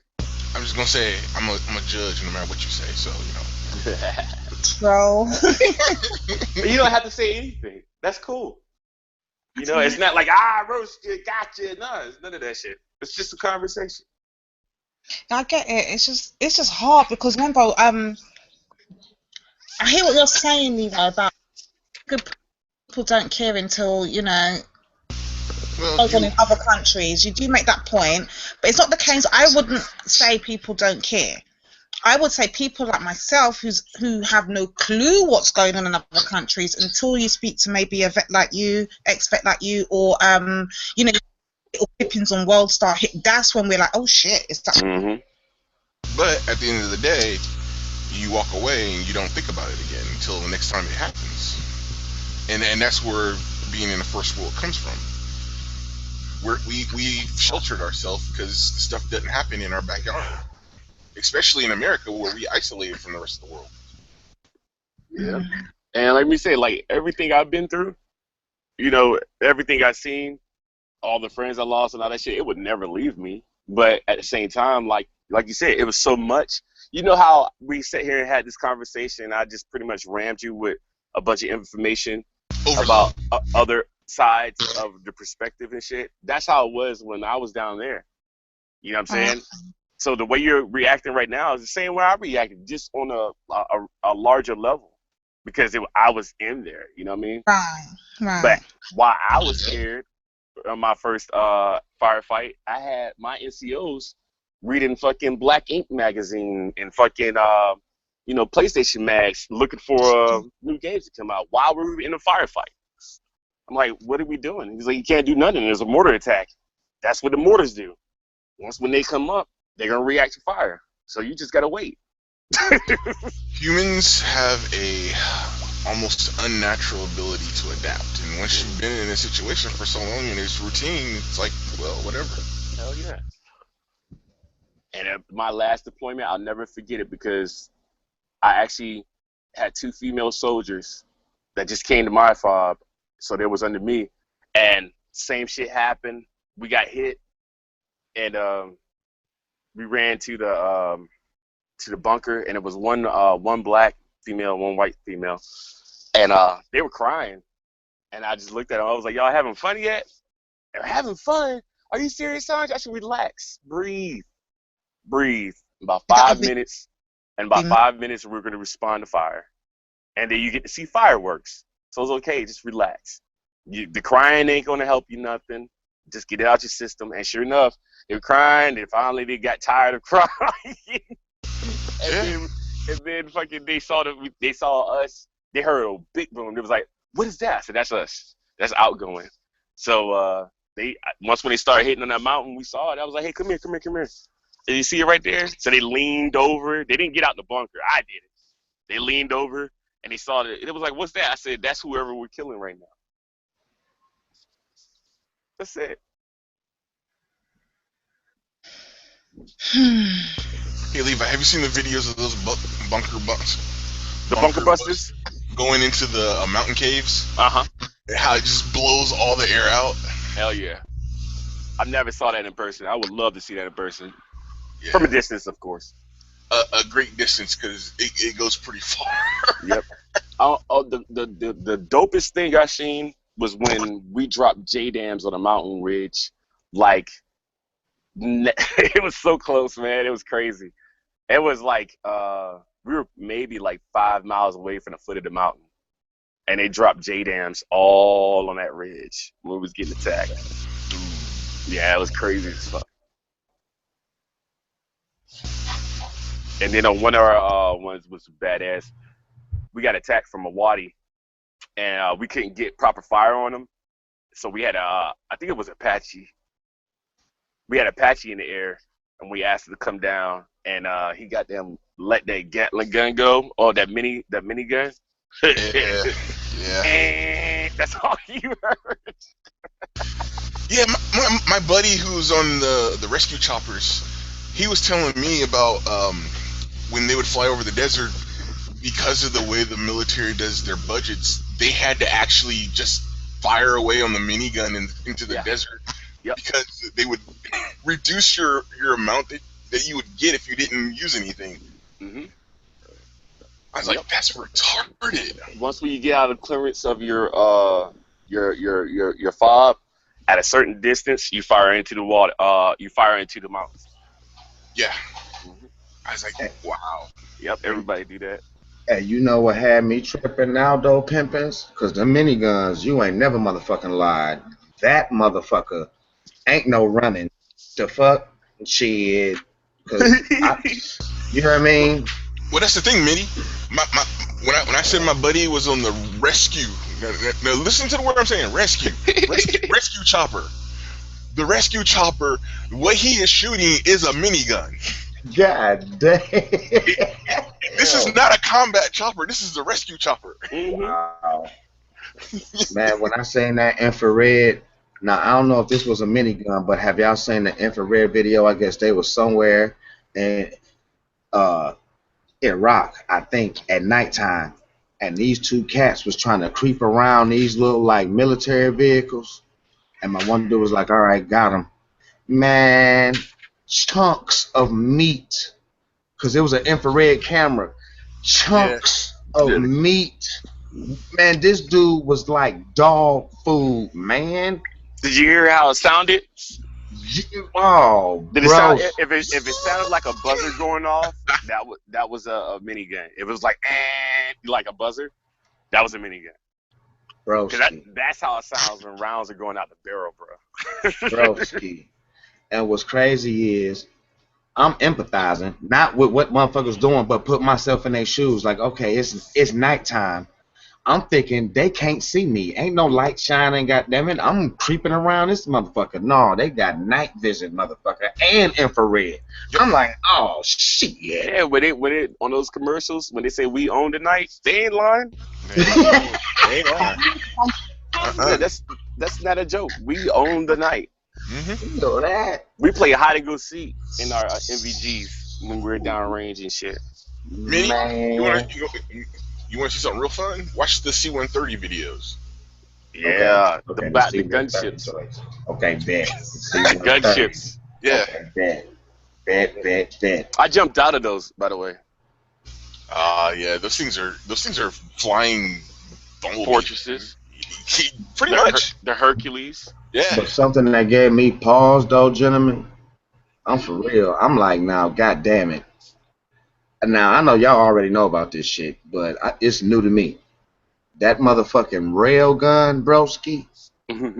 That electromagnetic shit, they could fire some shit the size of a pop can at your ass. Yep. From sea, and they learning how to mount them on different shit. I said that. They trying to learn how to put them up, but yeah. That's gonna change the game, broski. Talking about from miles away. You sitting back chipping. You sitting back chilling, sipping some tea. Like, yeah, whoop-de-woo, bang. I mean, it's just over with. You probably won't hear it. No. Oh my God. That's the thing. That's the thing that be killing me on movies, is when like incoming come in like that effective hits, like you hear it. You know what I mean? Nah. I was like, you ain't gonna hear that shit. That's to sell popcorn, man. Yeah, exactly. Right. And the only reason why I got some aspect of the dynamic of this shit is the same technology is used with the like Superman roller coaster and shit, the electromagnetic shit. That bitch go. I mean, like, I think they toned it down because it could probably kill people. Like if it took off too fast and shit. Whiplash. Yeah.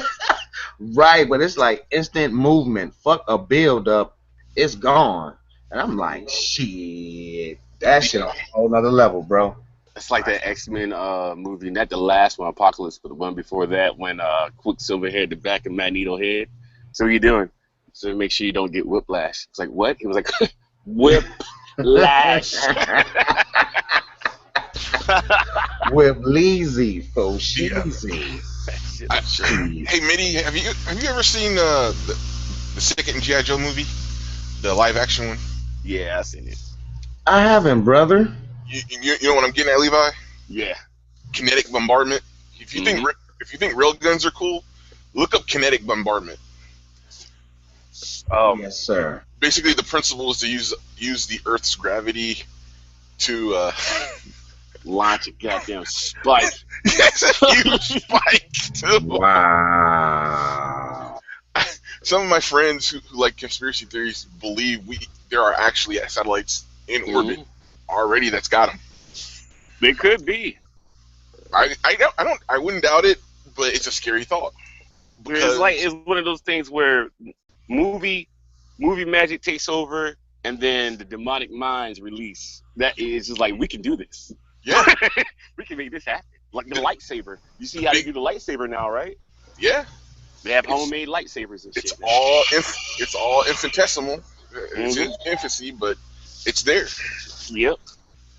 And just, I mean, if you think about the impact like an asteroid would have or something coming from orbit, that's the whole thought process behind the kinetic bombardment. I mean, you just let it free fall. It has no propellant or anything like that. Not like a bullet or anything. It's just a drop using the gravity. Zero pollution, zero nuclear outblast. Yep. None of that shit. You just drop it on a target. All natural destruction. All natural mass destruction. Exactly. Wow. Yeah. Hippies will be proud.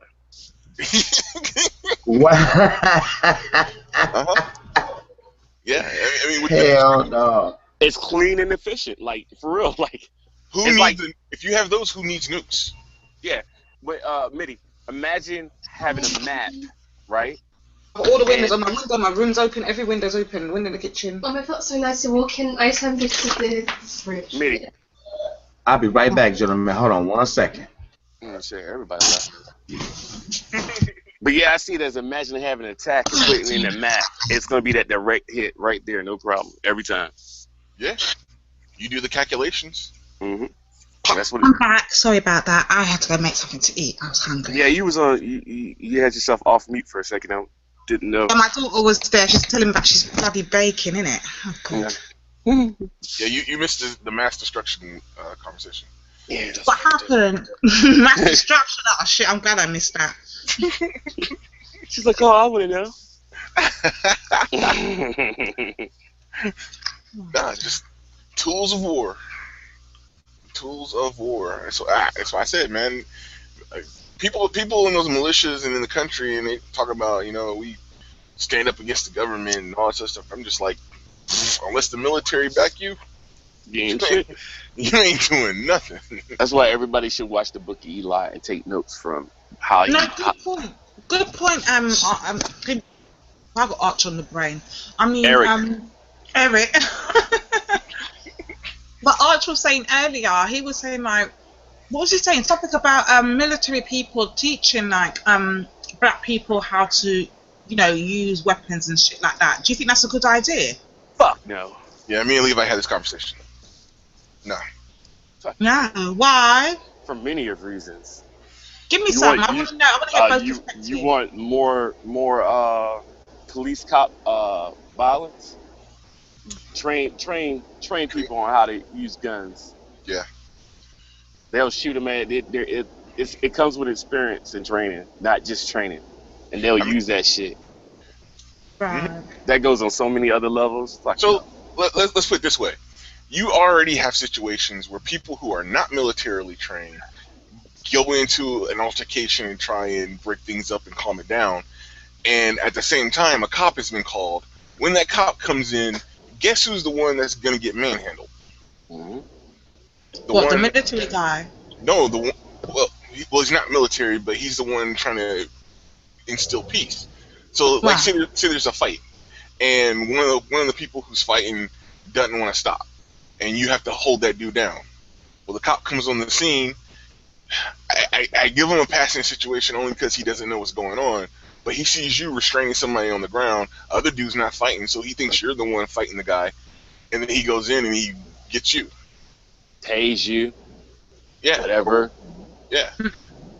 So the concept of communities policing themselves, well, unless you're going to stop calling the police altogether, you're going to end up having a lot more instances where the police and the community is going to clash. Yeah, and on top of that, with my training comes years of training.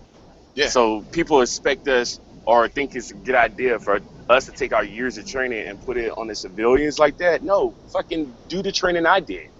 Because Levi, I think his point was, sorry to cut you, I think his point was the fact that back in the days when it was like the Black Panthers and that, they had like ex-military guys teaching the Panthers how to use guns, how to use them correctly and stuff. What happened to the Panthers?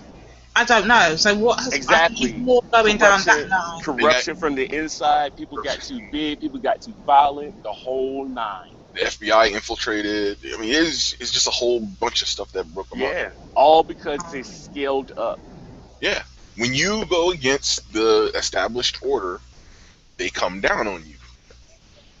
I mean, never mind the natural dissolution based upon corruption. They want you going now. Yep. Shit. Yeah, they don't want. Look, man, they want things to remain as is. They've got power. They want to keep it. What's one of the most rebellious states in the United States of America? Texas. Mm-hmm. Texas has been trying to separate from the states for how long? The citizens of Texas have been trying to separate from the states for a long time. I don't understand, guys. Fill me in. I'm lost with this. What do you mean they're trying to separate? The citizens of Texas are trying to separate, make themselves a separate state. Technically, the United States is the model for the EU, because every state. If you look at every state, when you hear somebody talking about the United States, if they actually know what they're talking about, they separate the federal government from the state level government. Okay. And the United States is comprised of 50 states. Technically, each state is equivalent to a country, whereas we have, in the state level, we have governors. Governors are technically the president of the states. Right. But we are bound together by our union and the Constitution into being one federal entity, which is the federal law, and being a country that way. Which is why California, Colorado, and California can say, okay, we love weed, we want to legalize it. correct. And federal law says, okay, we're going to respect that. But if we catch motherfuckers selling weed in the stores that you said is okay, we're going to take all their shit. Right. So. Okay, I'm understanding now. Okay, go on. So, when Texas joined the union, there was a provision that if they deemed so, they could secede from the union.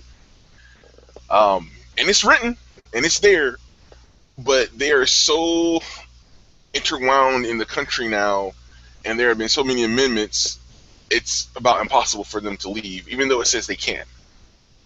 Because technically, they should be able to take their National Guard as their military and say, oh, we're done. But that's not going to happen. It's not going to happen. And like you said, it's the civilians that want it. And Texas got more militias than anybody too, and well-trained militias and all that madness. And they got a lot of guns and all this crazy shit. There's a joke on Family Guy that says, "Get a shot, buy a bottle, get a gun." You know, buy a bottle of liquor and you get a free gun with it. So, yeah, it's a joke on Family Guy like that. But the state government's not going to secede. Yeah, exactly. But look at it. My point is, look at the civilians. They have all that training. They have all that everything that everybody wants, and they're still just as docile. Yep. Because But all that training has basically done nothing for them. Is that what you're saying? Yeah. And there's another reason. Many of the reasons you asked me for, that's another one right there. Yeah. Mm-hmm. That don't do nothing. Mm-hmm. No. People are just gonna be bitching and complaining with training. And because if I had shit, and they'll know it, the caliber bullet, the maximum effective range, and all that other crazy shit. But so when you gonna do it? I ain't fucking around with them motherfuckers. There's multiple things. Like you said, when it boils down to it, one, they don't want to die because there's going to be a lot of death if they try and pull away. Two, you look at every single one of those dudes that's talking about, yeah, we should secede from the country and become our own country and blah blah blah. You look in the back. What they got plastered up on the wall? Big old flag of the United States of America. Yep. They don't want to leave. They just want to talk. And one thing I have to say about the black sector of quote unquote YouTube black sector with all that stuff, like you have a lot of people up here that says everything to their face turned blue about splitting off and starting their own shit, and we should do this as a community. Y'all come on now. All this crazy shit. The reason why they're so fast to jump is because of their paper trail. That's why. It's not for, unity or anything like that. It's because they have a paper trail that they can't make it in the society now because of their past, what they did. Have you noticed that? Mm-hmm. Like I say, I'm sure. I hope I'm not the only one that noticed that, because you can see it in his speech, and they have this passage speech, and then all of a sudden you hear about their past, and then it's like, dude, why can't you be an Eagle Scout? You know what I mean? I know. Why can't you have a bachelor's degree? I'm not talking about anybody in specific. I'm talking about. No, I will use somebody that we all know. Are you trying to make you see like Dr. what's his name? Umar Johnson. You see like how he made the big speech and all that, and then he obviously had the hone and came out and said, "Oh, he ain't." I don't even know who that guy is, but there you go. No, Dr. Umar Johnson. Oh no, I'm not. No, fuck no. He the one that got caught with the stripper. The stripper. Wow, yeah. That's crazy. See, and that's what I'm saying. And he was doing her dirty. And a lot of people that talk about I'm not trying to put down doctor. I'm just trying to use an example. Is that what you mean? Like they come up with these grand speeches, and then next thing not even that. I got to stop you there. You said you don't want to put down doctor. Where he get his doctorate from? I gave it to him. Exactly. Wow. Exactly. So he's not even a doctor. No. Wow. Find out. I gave you an answer, didn't I? I gave it to him. But I know. That's a perfect. That I would at first before he said that I was like, but that's a perfect example. He's falsifying, because when you hear doctor, you think knowledge, you think he has experience, but then in all actuality, is just like He just calls himself doctor. He ain't the only one. I mean, there's others. No, it's not the only one. Remember that movie that I was telling you about religion? It was a dude that called himself Dr. So-and-so who was part of the Melvin and the Blue Neps. He'd never had a doctorate degree or none of that shit, but he was like, just call me doctor. It was like, all right, doctor. But Dr. Dre calls himself doctor too. But that's a nickname. He's still a doctor. Everybody knows he's not a doctor. Nobody. Yeah. He's a goddamn doctor on the turntables. That's where it came from. Because I don't know if you know about Dre, but yeah, he had a album cover where he was like dressed up as a doctor about to go into surgery, but he was in front of the turntables. Yeah. Dr. Dre. Hell yeah. Yep. But once again, he's more experienced in that field than anybody else, so he deserves it. He deserves to be called doctor. But Dr. Uma's got knowledge. He's got wisdom. Okay, he might not have done the best in his actions in that last episode. No. Not discounting his knowledge and all that stuff. It's just that he has done. Yeah, he's not living what he's preaching, though. Yeah. But we're supposed to follow him. I'm not saying no. Okay, this is why I think it gets a bit weird. I don't think he's saying anybody has to or needs to him. But what he's preaching out there to get to his people. And if you choose to take up the offering, then good on you. He's not to, then oh well, don't. But see, this is my thing though. You know, that's awesome, and if that's his word, that's what it is, and you know you can't hate on him for that. But at the same time, when you become a voice, and like we're talking about, you know, what's his name, what's his name? Umar Johnson. Yeah. Umar Johnson. Like, I might get off of here and go check him out and see what he had to say. Yeah. You know what I'm saying? And just imagine, that's my curiosity to UK's fucking, not loyalty, but respect for him to a diehard fan who actually follows everything he says. You know what I'm saying? Yo, Dr. Umar would crush so. No. All right, let's get it straight. Let me try to make it my stance on him. My stance on him is I respect him. He shares great knowledge and wisdom, and he's for his people. Mm-hmm. I've seen him over here in the UK. He's very bloody good at what he does. In one of the organisations that I actually am affiliated with, he's bloody brilliant out here. And I have a lot of respect for him. So no, one mistake for me ain't gonna make me think, oh shit. But what I'm saying is that guy who quotes Dr. Umar Johnson all the time, like you see on this sector, how people quote certain people all the time. Come to find out, the dude, you know, did all this stripper, whatever, escort thing, whatever y'all say he did, and everybody's like, well, that's your boy though, right? That's your boy. You know what I'm saying? It messes up. And that fan was focused on the word and what he was saying. But being that his teacher, his mentor, is who he is now, it's irrelevant. Because he got hit for some bullshit. Just like Jim Jones. You know what I'm saying? People moved for Jim Jones. Countries for Jim Jones. But at the end of the day, he killed 900 people. You know what I mean? Like, his word and passion at the time was thick and hard until he killed everybody. And now what he's saying is completely irrelevant and insane and da-da-da-da-da. But he had a following when he first started off. And how many people of those followings didn't go to Guyana or Ghana with him?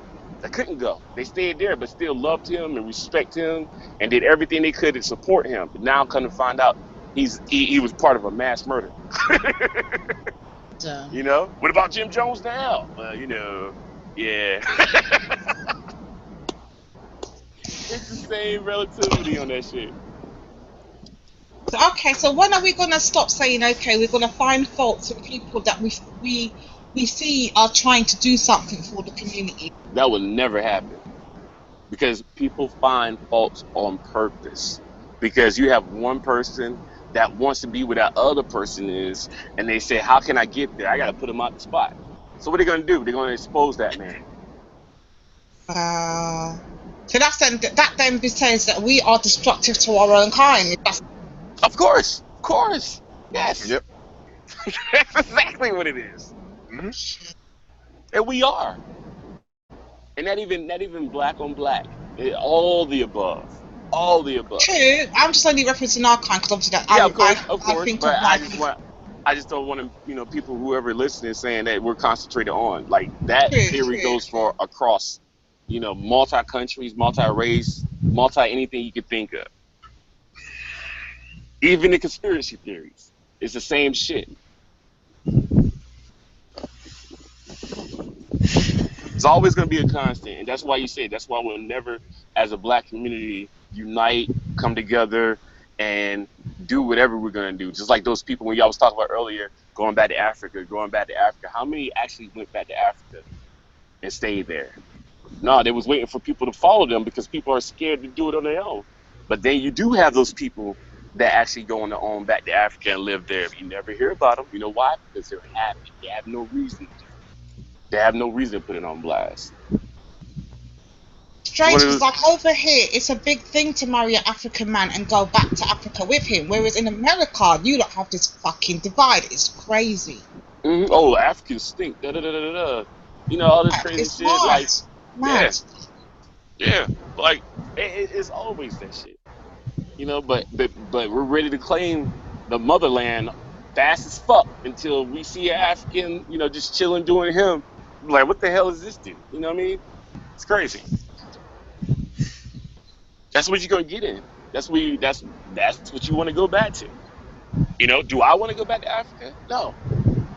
If somebody would want to go, would I? No. I would go to visit. I wouldn't go to stay. Yeah, but would you get in a relationship with an African female? Yeah, you don't want to know the answer to that. But I do, because I'm very curious now. Is she straight from Africa? Yeah. If she's straight from Africa, then I would. If she's an African in America or born in America? Nah, I'm good. Why? Because I think he's referring to Americanized. Look at Eric's answer. Eric, same applies to you. Would you? I think Levi's referring to Americanized, though. Yeah. Is that what you're referring to, Levi? Yeah, take your pick, yeah. Because Africans from that culture, like I met many of Africans from Seychelles. I don't know if you know what Seychelles is, but it's off the coast of Africa. Beautiful, beautiful women, fucking straight chocolate skin. They don't wear all that stupid ass fucking weave and all that crazy shit. They let their hair grow. They take care of it. No perm. They just do what you're supposed to do with your fucking hair, and it looks beautiful. You know what I mean? And then you have your Americanized. Yep. African, and it's just like, why? Yeah, that's pretty much where I'm at. Yeah, why would you destroy something beautiful? But you do understand that Africans in Africa wear weave, right? Yeah, of course.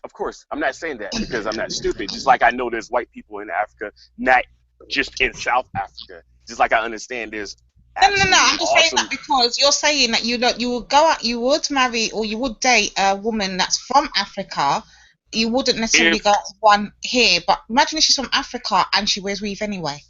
But see, the thing is, and this is what I'm saying. If I wanted to go with a female from Africa, I wouldn't want to have that Americanized mindset to wear weave. I would love for them to enjoy their own life, their own hair, this, that, and other, so on and so forth. I'm not a true fan. I'm not a fan of weave. I'm not a fan of like makeup. I can understand. That's your preference, right? Yeah, exactly. I can understand foundation, making yourself look presentable. That's understandable. I get that. You know what I'm saying? I understand if you have long hair, but you want to add volume to that hair. I understand that. I get that. But don't walk around here looking like an Ugg bug and then put like a fucking mask on your face that when you put your finger up there, you actually peel that shit off. Or don't have a whole goddamn mound of hair in your head that you have a headache because they was braiding that shit so tight that they you know what I'm saying, they had to keep that grip like that. Don't do that to yourself. That's all I'm saying. I like to go swimming. If you tell me you can't go swimming because your fake hair gonna float away. Yeah. Oh man, this here debate goes deep. It goes deep. Right, it doesn't go deep because it's not a debate, because it's just my personal preference. No. I mean, like within the. Yeah, she can wear whatever she wants. I just want to. You know why I say that? I say that because I remember I was listening to a BTR show not that long ago and they were debating the same thing. It was one of them Pan-African kind of BTR shows, and I was listening to it and they were debating hair weave and that. And one of the women's arguments were, well, basically, black people have been wearing wigs from the beginning of time, black women and men were wearing wigs from the beginning of time. And her argument was, in Egypt, they shaved off their hair and wore wigs. In Nubia, they shaved off their hair. Oh, you distorted. What happened? In Egypt, that they shaved their head and wore weaves. Yeah. But that's not a weave, that's a wig. Wigs. Yeah, wigs. And a wig is different than a weave. And the reason why they shave their heads is justified because I don't know if you ever heard of sand fleas, but those motherfuckers are atrocious. Right. So what I'm saying is basically a lot of the women are saying, well, what's the problem now? This is what they were saying on the problem now is they ain't got lice eating their head, so there ain't no excuse. and not even that. And I'm making a joke. I'm gonna make even, and that's what I wanted to say, but I'm gonna be more calm about it. Right. There is not a problem. If that's what you want to do, then that's what you want to do. More power to you. My thing is, when it comes to me and my significant other, that's not attractive. Right, and I get that. Each to their own. Each, some wear weave, some don't. So. Correct. Besides the fact we don't have sand fleas no more, he absolutely right. We don't have sand fleas. My brother. I just say it. That would have been a cop out. I also put it like this: that discussion, it's a discussion. It's not a debate because there's nothing to debate.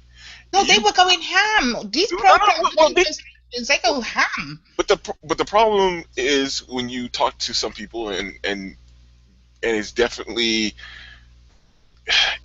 a big issue with how human beings discuss in this day and age. But they're going ham on opinion. It's like me and Levi is saying, I don't care if you wear a wig, just it's just on your part.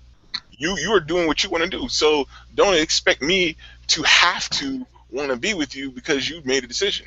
Every decision, just because you're free to do something, doesn't mean there's not a response or a consequence to it. You want to wear a wig? You are more than willing to wear a wig, but I don't have to date you. Yep. That's true, because I know one woman was saying that she basically came on later on in the show, and she was point blank. You're breaking up. Yeah, you were breaking up. Oh, can you hear me? Hold on. Right, yeah, later on, can you hear me now? Yeah, we can hear you. Later on in the BTR show, the one woman came on and she was basically saying she don't date no black man who doesn't have a beard. I was, this hair thing's going too far. Like, it is crazy. No, it's just a preference, yeah.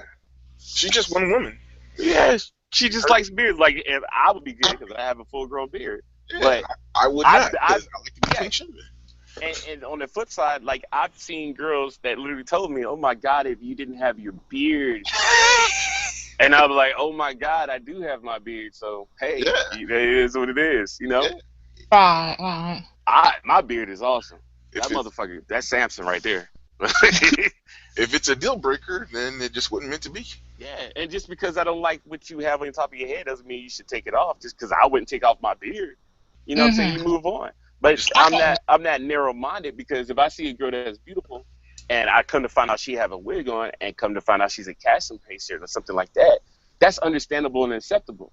I wouldn't judge her with that. I understand why. No. I'll judge all day, but I'll keep it to myself. Hold on, better question for Levi. What likes a girl that's got a brilliant personality? She's everything that he wants in a woman, but she wears a bloody wig or a weave. What would you do then? Yeah, I didn't hear what you said all the way across. I get what you said. You meet a woman who has everything you want in the world except for she wears a weave. What about it? What do you do? I have to be. I am a man that sees physical attraction first. I'm sorry. Right. And everybody says, "Oh, it's about the intellect, this, that, and other," but you're not going to talk to that female. You don't know. You've seen them in the mall, unless she's attracted to you, and vice versa as a female talking to a man. Unless you're in school or some shit like that, you get time to look past that. No. Yep. But I'm not in school, so I'm dealing with reality. If I see a female that has everything you think of, she coming out of Bentley, and she says, "I want you," would I be with her? No. Would I take advantage? Hold on, let me finish, because I'm a man. Would I take No, you didn't let me finish. Oh, I'm sorry. Go on. Eric, didn't I ask for them? Didn't I say, can I finish? Sorry. I said sorry. Go on. Now, like I said, would I be in a relationship with her, jumping off like that? No. Would I take advantage of the situation? Yes. That's like perfect example. Oprah. No, hear me out. Oprah. Who's the man that she never married that been around forever and a fucking day?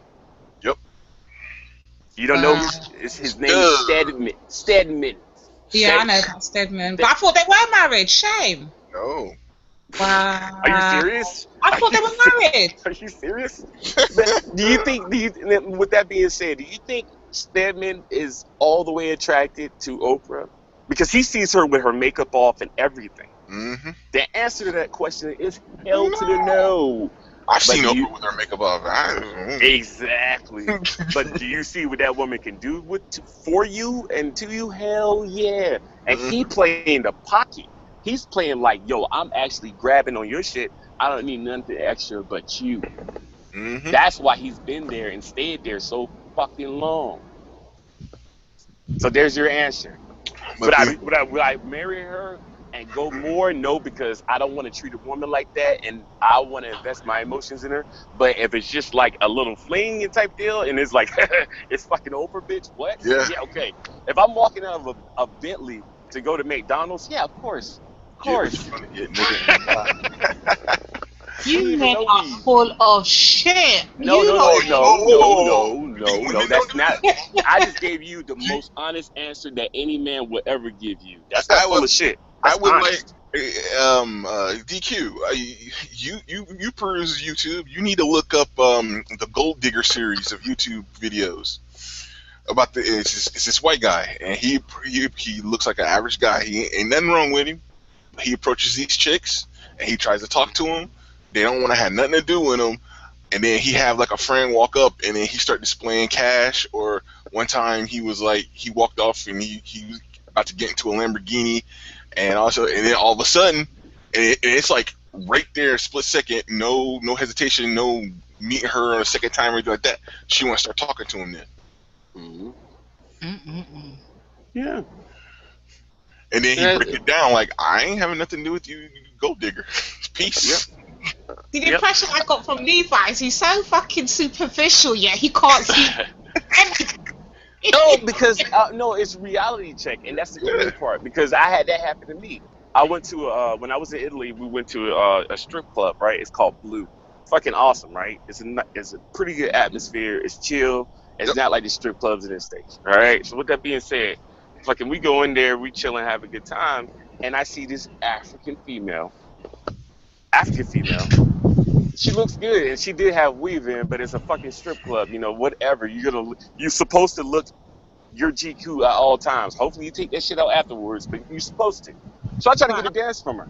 Her stuck-up dance was like, I don't have time for you because I wasn't in a suit, okay? I pulled out that lime green on her ass, and if anybody know Euros, they know lime green. Handful, and tapped her on her shoulder to get her attention again with that lime green and said, you really just judged me off of where I look? Yep. And she changed her whole persona, and I walked off her. Nah, it's too late there. Yeah, exactly. That's just what it is. See, I'm a little more vicious because I'll scope out who their rival is. Oh, that's why. Yeah. Go on. If they do me like that, because it's a building full of women, so I know there are rivals and catfights, and so you find the one that they don't like. If they treat you like that, and you start. Well, in Italy, when we was there, we went there like, you know how you go to a bar or something to pregame and shit. Yep. Mm-hmm. That's where we went to pregame as the strip club, and then we'll go to the clubs and shit. That's how the strip clubs are out there. It's awesome, love it. But yeah, hell yeah, you don't be out there to have time to that. But if I did, hell yeah, I would have done the exact same thing. Mind fuck the shit out of her. Mm-hmm. Damn. Yeah. But once again, that's like I said, it's that first appearance. The first appearance. Now she goes there to make money. If she's really about that money, she should have gave me the time of day, right? Yep. But I'll bring it up. Hold on. I got another scenario. I'm trying to find a way to catch you guys out. Yeah. Let me find another scenario. Look. Hold on, new scenario. It's proven. It's proven. Right. A woman when she meets a man knows within the first 3 seconds if she'll have sex with him. Mm-hmm. And if you're telling me that is not superficial, yep, it's natural. Troll. No, it's not. No, it's not. It's not troll. You look it up, and I will be vindicated. I know it's not. I know it's the truth, but I need you to shut up, right? No, keep going. Keep going. No, don't keep going. Right, listen. Nature is beautiful in I'm every trying to way, get including Levi. that. I'm trying to get him here, but new scenario now. So Levi, you see this. You're so superficial. You see this chick. She's on point. Her hair's done. It's natural. Yeah, Levi, you superficial. I know, right? I didn't say anything superficial at all. But we're just gonna keep going with it. Her eyebrows are on fleek. Everything's on fleek. Yeah, let me tell you. And then I hate that word flick, but okay. See, this is why Levi my brother, man, because we. It's like his brain is connected to mine. I really hate that word. It doesn't make sense to me. All right, listen. Let's move with the times here. That's the way we talk nowadays. Okay. So anyway, everything's going on. Everything's on point. You get her home. You go back to her home, and it's a fucking hot mess. It's disgusting. So she's on point. Her surroundings are nasty. How do you feel about that? How do I feel about that? What are my purposes to do? What is my goal to do? Give me an intent. Because I want you. When you trap me, hold on, DQ. Hold on, DQ. When you trap me, I want you to make sure you have me trapped. Okay. So what is my goal of doing it there? What's my purpose of being at her house right now? No, remember, because you're going by just her looks alone. You think, yeah, she's the one. You want to get to know her more and all of that. You get to her. See, that's what the thing is. I never said I want to get to know her more. So here's what it is. And I'm about to make you feel better about yourself. I hate you, Levi. Go away. Don't come back. No. So like I said, I know what I say because I was there when I said it. That's how I was. Okay? So with that being said, Miss DQ, the thing is about me, if I went over there to have sex with her, right? Oh, come back to my place. This, that, and other, so on and so forth. When you're talking to Levi, when you're talking to me, okay, and you say, oh, it was in a fucked up place, but I walked in there and I sat down, right? That means, okay, that it doesn't smell horrid. Yeah. Okay. Which means it's not as dirty as I think it looks. It's probably cluttered, but even if it is dirty, like you're saying it is, on that level, it's not making me gag. It's not making me do anything wrong. Have you been in worse places than this? Yes. Have you been in worse places without this fine pussy right beside you? Fuck yeah. You had that fine pussy, and when you was in those fucked up places, would you do something with her? Yeah, so I'm gonna do something with her. But would I stay there? No. Would I stay there and have dinner there and eat cereal? No. How? Of course not. You telling me, DQ, you ain't never done nothing dirty, raunchy, anything like that? The problem is a lot of people have, they just don't want to admit it. Yeah. That's it. I've been in worse places than her house, trust me. Because if her house was that bad, her neighbors would have complained. Yep. No, Levi, what I'm trying to get at, her outer shell is on point, but her inner self is disgusting. The same way I said earlier about the woman not being exactly what you would like on the outside, but she's everything you would like on the inside. It's just the reverse. Yeah, I know what you're saying. And I still say James Brown. Yeah. I James Brown. Exactly. You might know what I'm talking about. I James Brown. Yeah. That troll, Eric, I'm going to cut. I had enough. I'm not trolling. I had enough. Go back in the cage. When it comes to relationship, it's totally different. Yes. Than just to get in there and getting your dick wet. Levi, let me. This is what I was talking about. Relationships, not just getting your dick wet. Levi, let me ask you a question, Levi. When it comes to women, do you have like I do two sections? And one of these sections pretty much covers both sections. You have the section of the girls you have sex with, and you have the section of the girls you would date. Mm-hmm. Yeah. And that's how it is for men. Now, you treat the girl that you have sex with on a lower level than girls you would want to date. Yeah. Right. Now, there are subsections to each group, but overall, it's these are the girls you have sex with, and these are the girls you would have a relationship with. Mm-hmm. For the most part, that girl that you could see yourself. Yeah. Yeah. Just like last night when I was saying that girl that had great hair. What are the qualities that you men look for as women, as you want to have a relationship or looking to settle or start a long, history with? Okay, with me, I'm not looking for, and this is what people always say, oh, I want a girl or a significant other of the same yoke.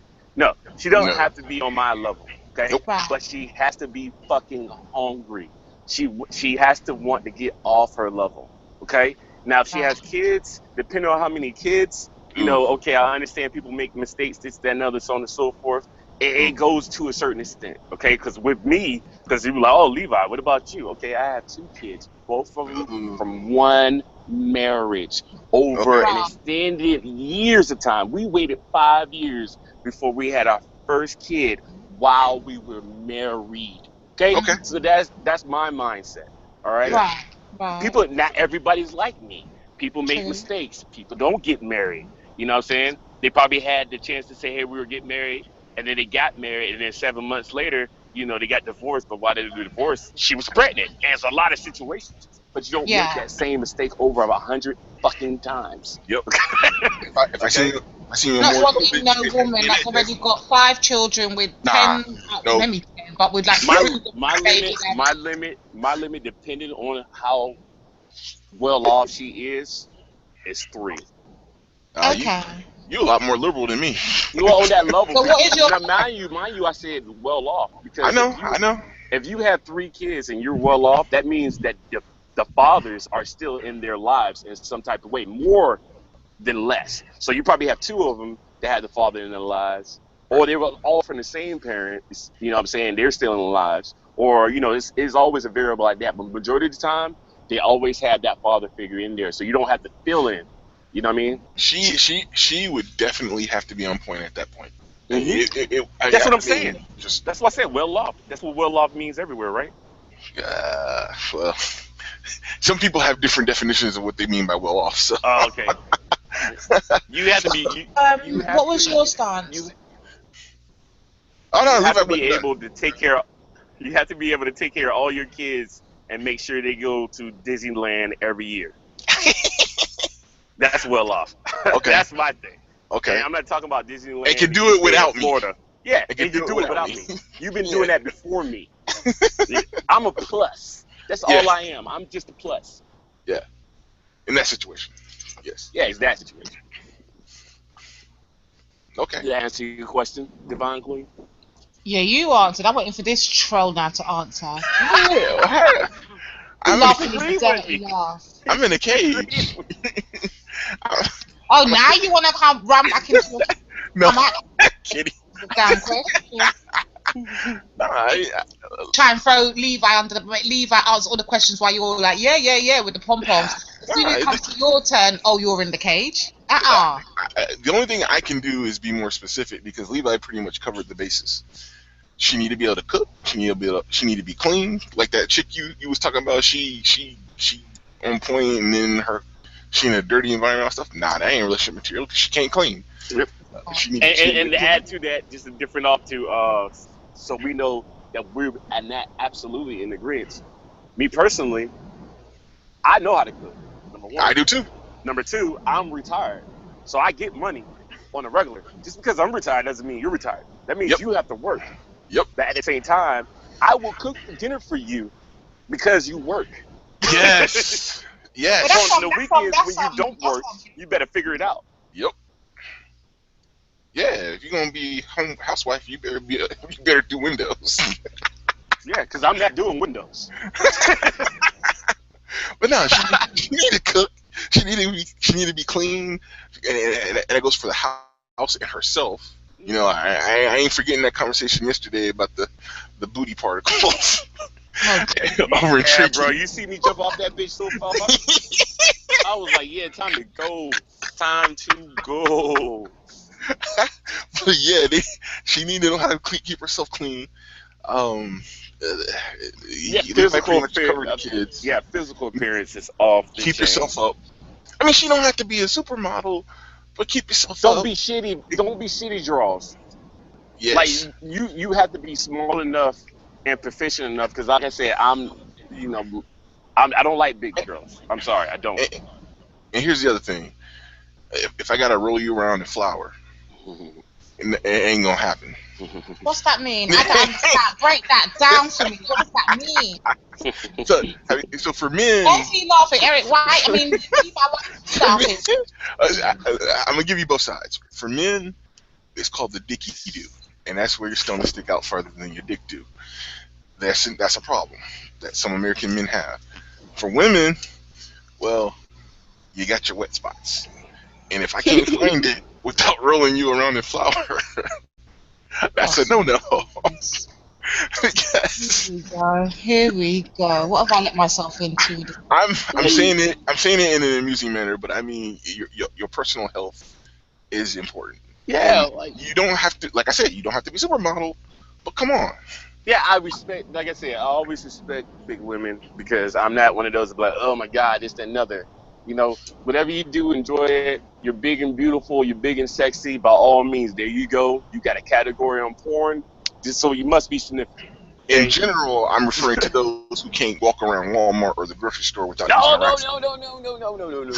I'm still talking about the same ones I've been talking about, the fat ones that can still walk, that still got tankers.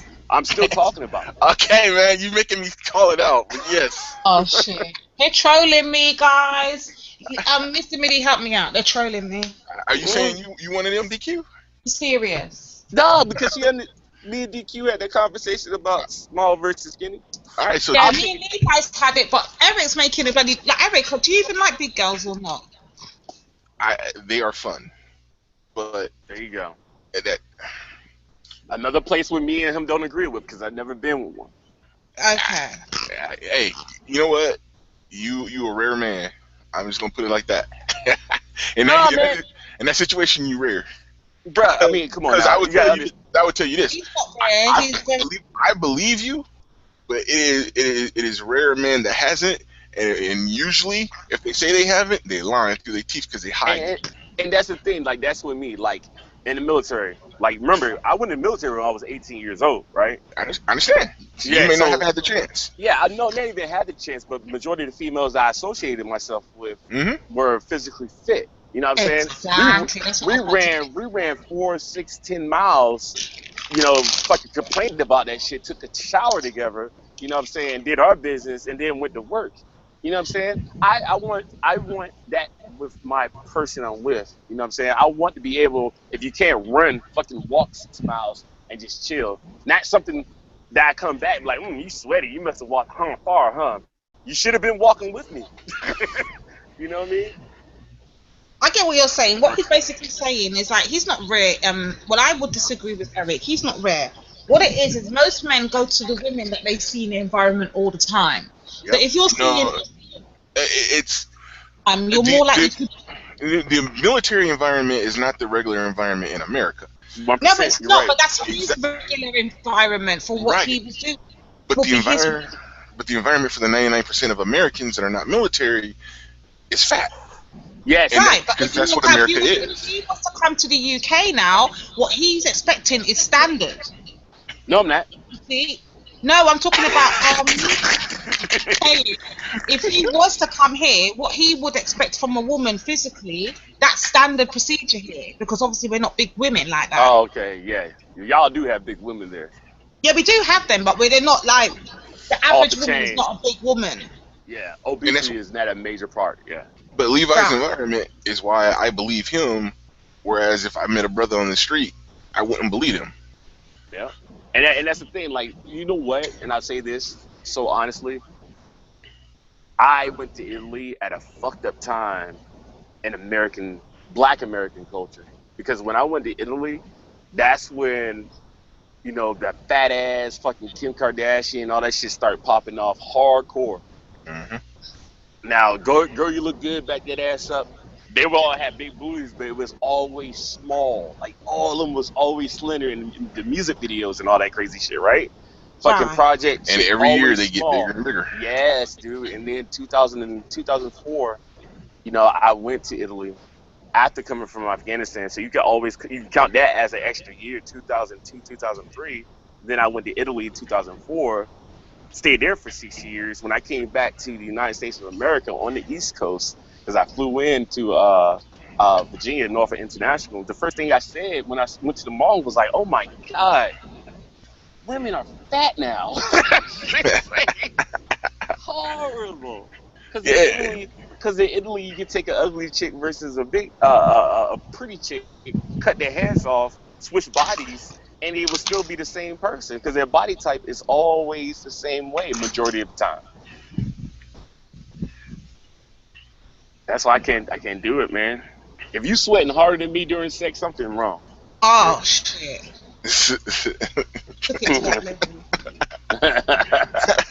But back to the main conversation, like I said, they fun, but I'm not gonna be disrespectful. No, Levi, I'm gonna stop you there because you ain't experienced.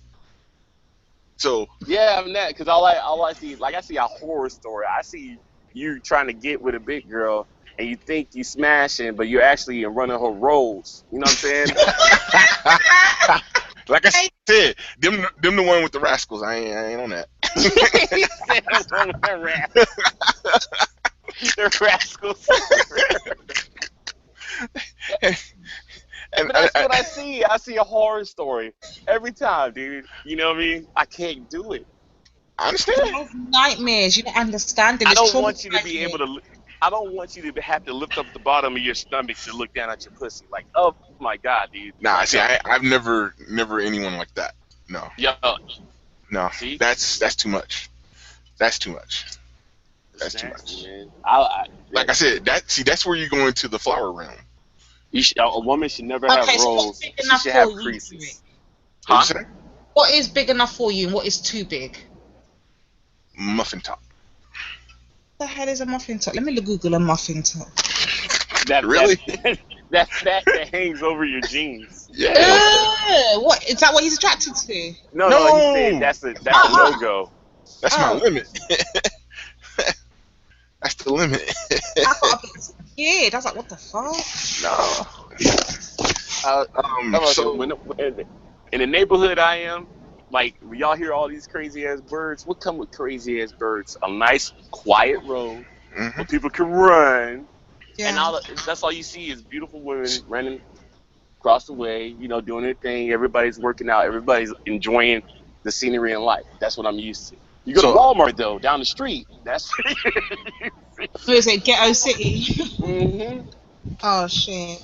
Yeah, I can't do that. I can't. I'm sorry. So I'm gonna throw some names, and probably Levi's the only one that's gonna know who I'm talking about. Right. But my type, Asuka. There you go. The one chick that's married to the Uso brother. Yep. The black chick, right? Yeah. And she wears weave too. So yeah. But she has a beautiful body type. You're right. Yes. Just a couple others. Even Natty Neidhart. Yep. She's physically fit though, even though she's short. Yep. In the gym every fucking day. Like, come on, man. Those are my kind, or I'll someone more popular, Ronda Rousey. Right, hell yeah. The chick from the Deadpool movie. Gina Carano. We had that conversation. I know there's a difference for you, but yeah. That's a Super Saiyan compared. He has to give me a name that I can Google. All those names you can Google. All those names. Matter of fact, hey, give her the last name, because I believe that will be your limit. Who? Who's the last name? The girl that was in Deadpool movie. The girl that was in Deadpool movie that fights Colossus. Gina Carano.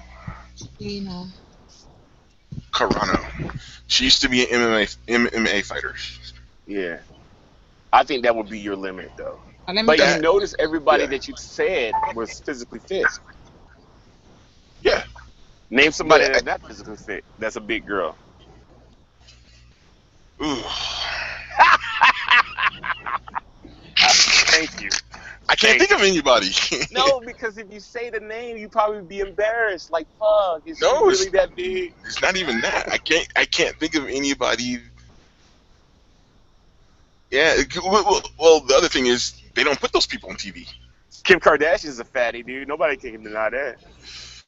She's a troll, man. Come on. Yeah, she's a hobbit. No. Sorry. Sorry. She's a hobbit. She's a hobbit. She's a hobbit. She's a hobbit. Yeah. But Kim Kardashian back in the day when she was in what disaster movie, that's the Kim Kardashian I would deal with. Yeah. That's before all the madness happened. Yeah. But nowadays, nah. But if Kim Kardashian pulled up on me, just like she said, yeah, of course. Yeah. Kim Kardashian, why wouldn't I? Duh. Fun time. Fun time in the city. Yeah.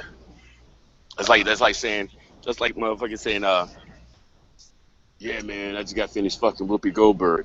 Oh. She's a hold on, before I say it, everybody knows she's a lesbian, so she don't fuck guys, so it's a hypothetical question. A hypothetical statement. But they be like, oh my God, you just fucked Whoopi Goldberg? Hell yeah, man. Yeah, man. I wouldn't fuck her. Why? She got money, don't she? You don't know what else she did for me. Just like that. It's one of those things. Like, would you fuck somebody that's ugly, that got financial stability, or would you fuck somebody that's beautiful and sleeping in the back of her car? Let's ask the real question. Would you pimp yourself out? Hell yeah. Hell yeah. I don't even call it pimping. I call it strategizing. Call it whatever you want. Hell yeah. It's not really pimping because, like, on that level, that's celebrity status. You know what I'm saying? I'm not gonna fucking ugly bitch to look like Whoopi Goldberg, but if Whoopi Goldberg will come to me, that's a different level. It's celebrity status. I couldn't do it. No, I'm just saying on that level. A hypothetical question, hypothetical statement. Yeah. When you have an ugly, who's another ugly celebrity? Fuck, what's her name is that? Sarah Jessica Parker, ugly motherfucking troll. All right, female donkey witch. Wow. You throwing some blows there, brother. He is. I'm just saying, man. Ugly celebrity, just like a ugly celebrity that's a male. It's the same level. You get those ugly ass celebrities that's a male, and they have all these beautiful women around them. What are they doing? It's all about money. Exactly. They're not loving on this dude. They're loving the money. Yeah. You know what I mean? So if you can do it, why not? I just have to be able. She has money, man. How much? So Whoopi Goldberg money. That's what we're talking about. Sarah Jessica Parker money. It gotta be Oprah Winfrey money. Oprah Winfrey money. She's ugly as hell too. You can say that too, because she's an ugly celebrity too. Yeah. Right? Because she's 100 years old. What's that Oprah money? Yeah, exactly. So if Oprah rolls up on you, and whatever car she has that day, Whoopi Goldberg, and that's Oprah money. You're gonna jump in that car. Thank you. You're hanging out with Oprah, right? I'm hanging out with Oprah. Off-screen. Oprah just so happened to be in there. Exactly. Now you seeing it. That's what I had to say. Oh, Oprah, I didn't know you was here. What's up? I was just chilling with your car. Oh, this is your money? Oh, okay. I was just counting the stacks. I was just smelling it and rolling around in it. Yeah. We're horrible human beings, aren't we, DQ? No, we're not. I know we're not. I think she ran. Because we don't have shows, that's why. If we had shows, we wouldn't be saying shit like this. We're just on a panel. Trolling. We're not trolling. We're telling you our honest feelings. I've got to the point I'm letting you both troll each other at this point. You're not trolling me. I was never trolling you in the first place. You know that. You know that because this is Levi talking. And I would never troll you either. You see how he has to make it known that it's him talking? I can't troll. Yeah, because I remember when you finally stood up for me saying, now I know it wasn't Levi. I was like, yay. My trolling privileges have been revoked because I'm in a cage. So. Oh, shit. So I wouldn't troll you either. I only troll people when 2 times. When it has to be a concoction, the perfect storm.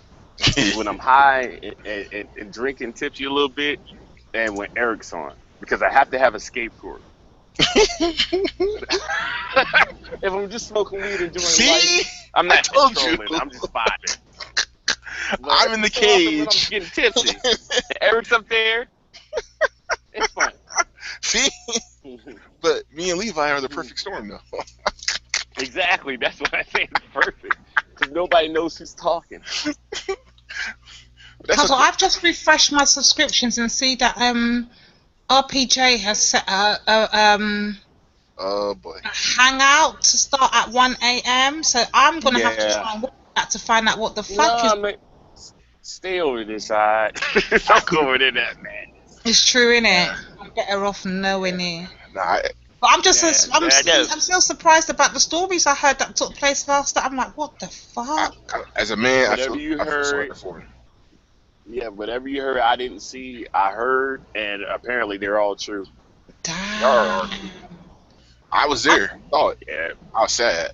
I was sad for him as a There you man, go. and that's why I have zero respect for Mike Mills, and I can't talk to him.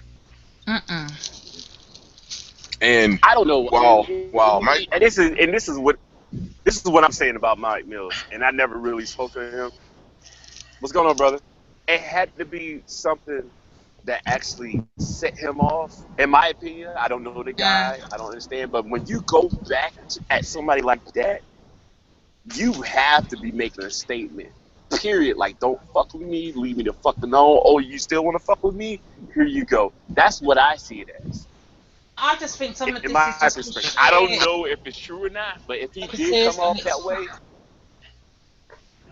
there was. And then at the same time, when RPJ when he first came back, and they threw all that fire at him, you know, with his ex, he was humble. He didn't say anything. He said, "I'm gonna let it happen." You know, this, that, and the third. That's why I'm just like, yo, I don't think RPJ fired back. You know, on that level, it had to be something we don't know about, or the dude's just like what everybody say. I don't know, because I don't know him like that. All I can say is his ex-girlfriend is a party to it. She's a willing party to it. That bitch needs a bitch slap. And really, Mike Mills has no stake in anything other than trying to entertain a rabid troll audience and get his views on it. And if it is the ex, because I know the ex dropped some knowledge on them, and I watched that show, Mike Mills. That was the first time I watched him, because everybody was talking about it. It was like, it's going on right now, and even, you know, people left to watch that shit. The last thing I'll say about her is she was on the show that night or last night, and she gave Mike Mills a whole library of personal She was on the show videos. Last night. Yes. See, nobody didn't say that. Holy shit! This is what I'm trying to tell you. I heard so much shit, Levi. I'm just shocked. That's why I'm glad I didn't watch it. Yo, it's he was there. He was there. It's a beautiful ass woman, like literally right here. I'm sorry. She walked past one time and I didn't say anything. Hey, announced it, and then she walked back. Say something. And was like, say something. Bad. No, she just got in the car. She got in. She's my neighbor's family coming in. So? I can't do that. What? I can't do that, man. I can't go over there like an asshole. You know what I'm saying? Neighbors, dude. I have to deal with them as long as I'm here. Now she comes over here asking questions. She can go all the way in the house. Just like she just waved at me. There you go. We all waved. There you go, man. That's the area I live in. Everybody waves. The cops wave at me all the time. I'm high as fuck. The cops drive past. Hey, I'm like, hey, man. That's the area I live in. There's no worries about none of that madness. Okay. But yeah. Now when I was back in the projects, I'm like, hell yeah, hey bitch, come here, bitch.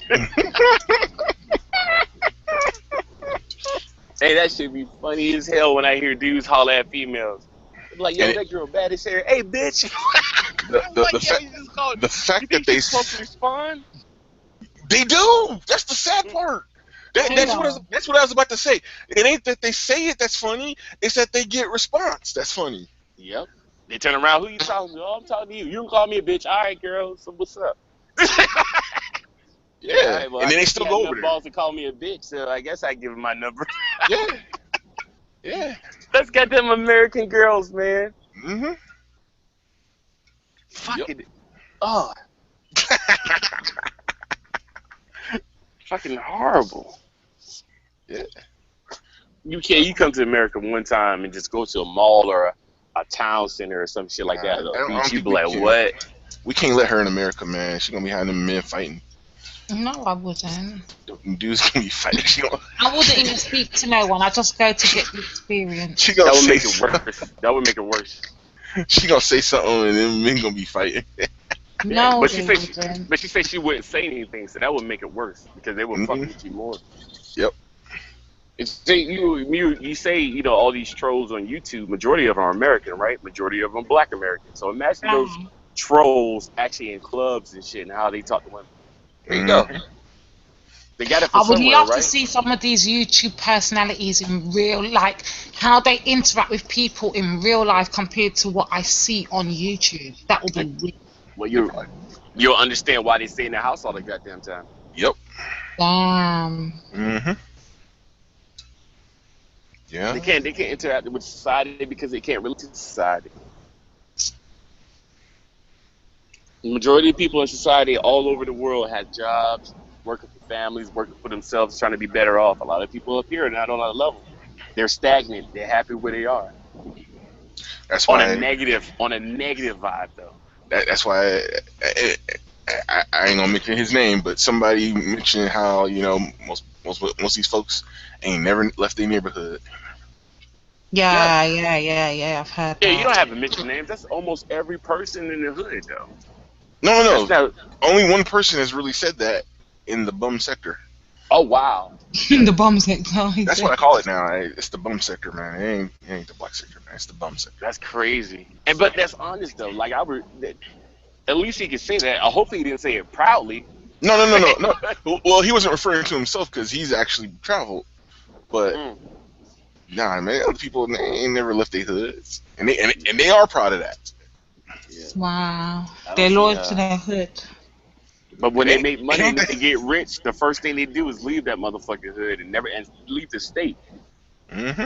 Look at all those motherfuckers south side of Chicago that was in that drill music when it first came out and they got on. They left. Yep. Why would you stay? Why would you stay? Hell yeah. Exactly. Chief Keef left. You know what I'm saying? And he won't go back for many reasons. You know what I'm saying? Pork Chop left. Won't come back. Chopper. He won't come back. I wouldn't. Yeah, of course. That's that false flag, though. Is it really? I haven't tried to imagine it, but the only thing I know about Chicago is what I see on YouTube and what I hear on. This is facts, okay? That's bad. Like, people say it's so bad. No, I'm about to tell you right now. The fact is, Chicago is the most segregated city, in the United States of America. Mm-hmm. It is. That is fact. So when you talk about South Side of Chicago, you'll be met by more people who've never seen the North Side of Chicago being miles away than somebody from out of state or outside of Chicago. Yeah, exactly. Outside of Chicago. There you go. Although I did find out something harrowing for me, but this has to do more with size than anything. But per capita, my city is the murder capital of America. Nice. Congratulations. Where is that? What state is this? This is Ohio. Ohio. Congratulations, dude. No, congratulations, man. I you know what? For a while, for a long time, I've been looking as to where I want to move to, and I have no clue where I want to go. Hey, for a while, we was bragging about being the highest mass murder state in the United States until Florida happened. Yeah. Nah. So what's California like? I've never been to California for many of reasons. California, depending upon where you go, is really nice.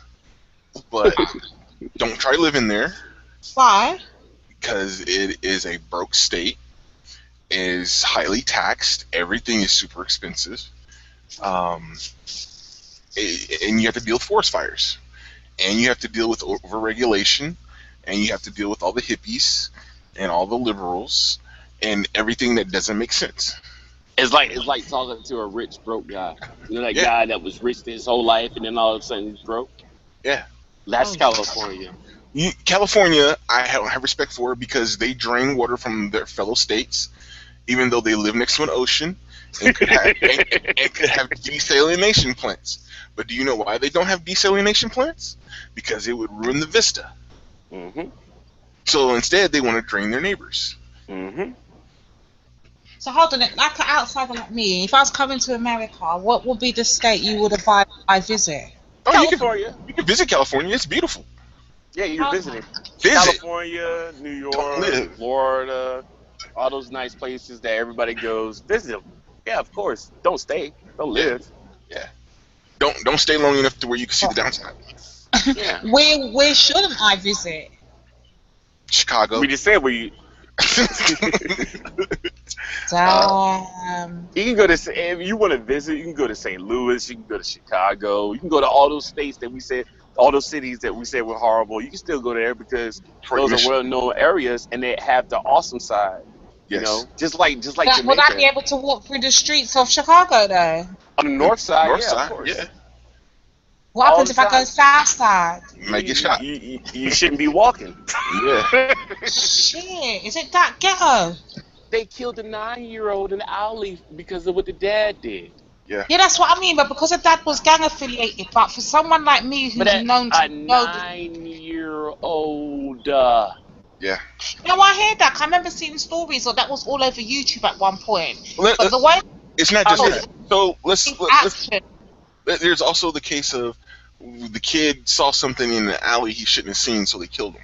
Yeah. So you see something. What I'm saying. I saw a lot of people justifying why, or trying, I should say, to justify why it happened. So you be there, you see something, you die because you're there.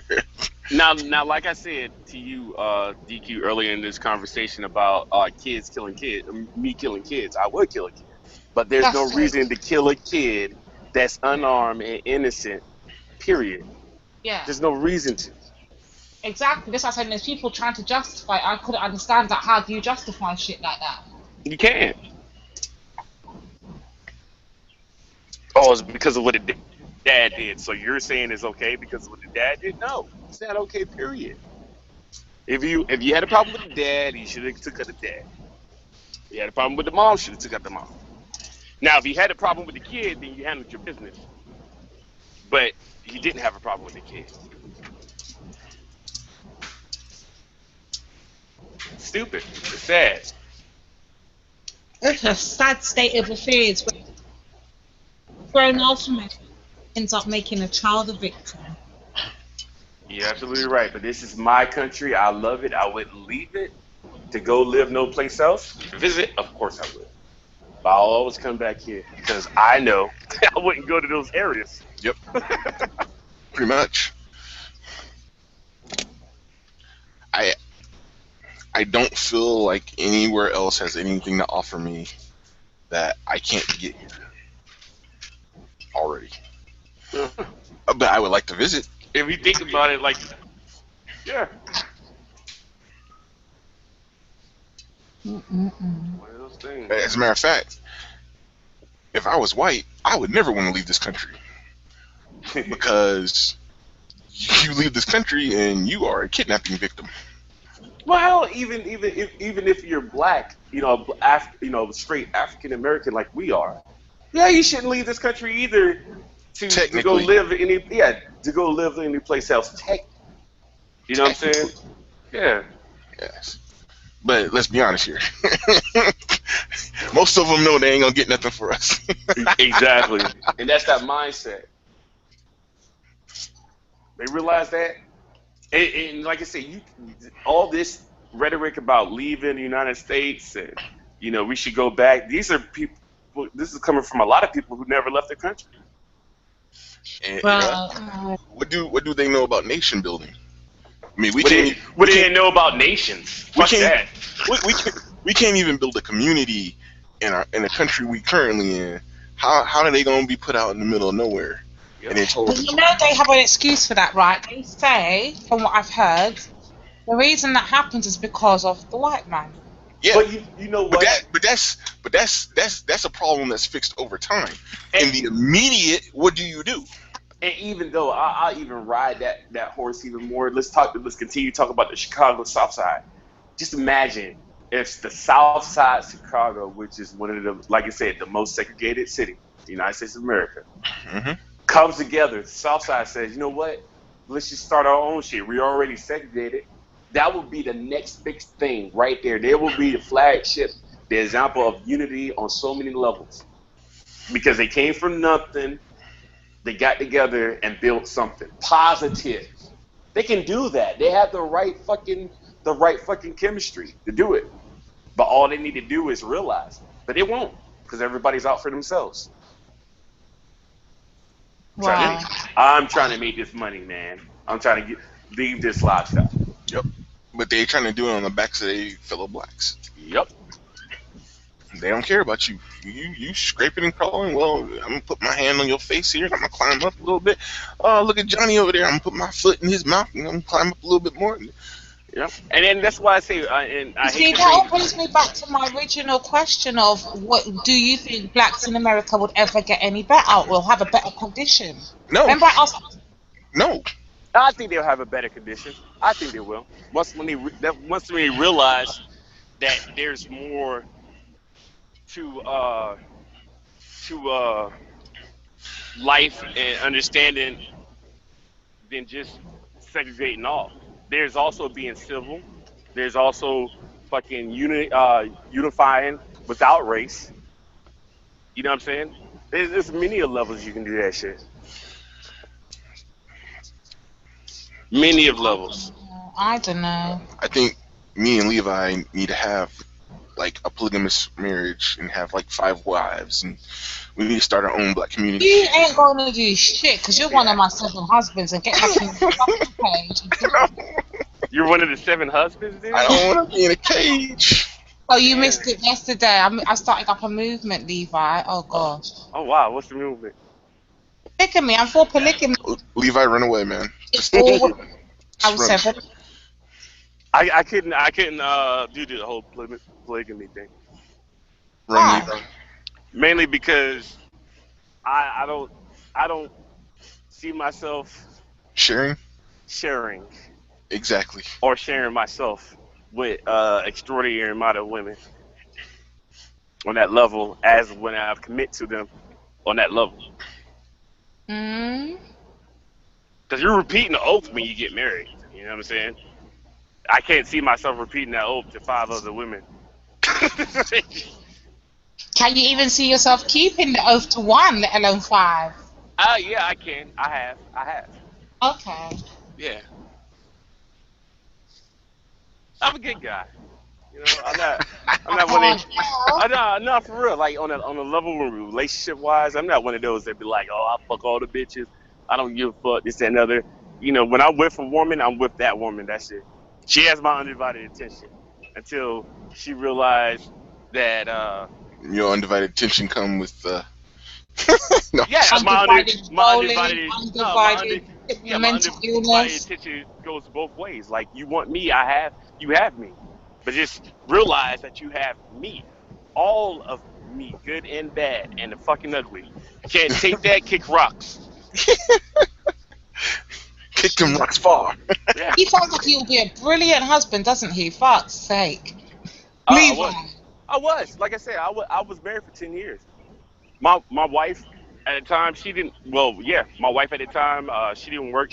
Out of 10 years, she probably worked maybe 8 months. And that's because I was deployed and she was bored.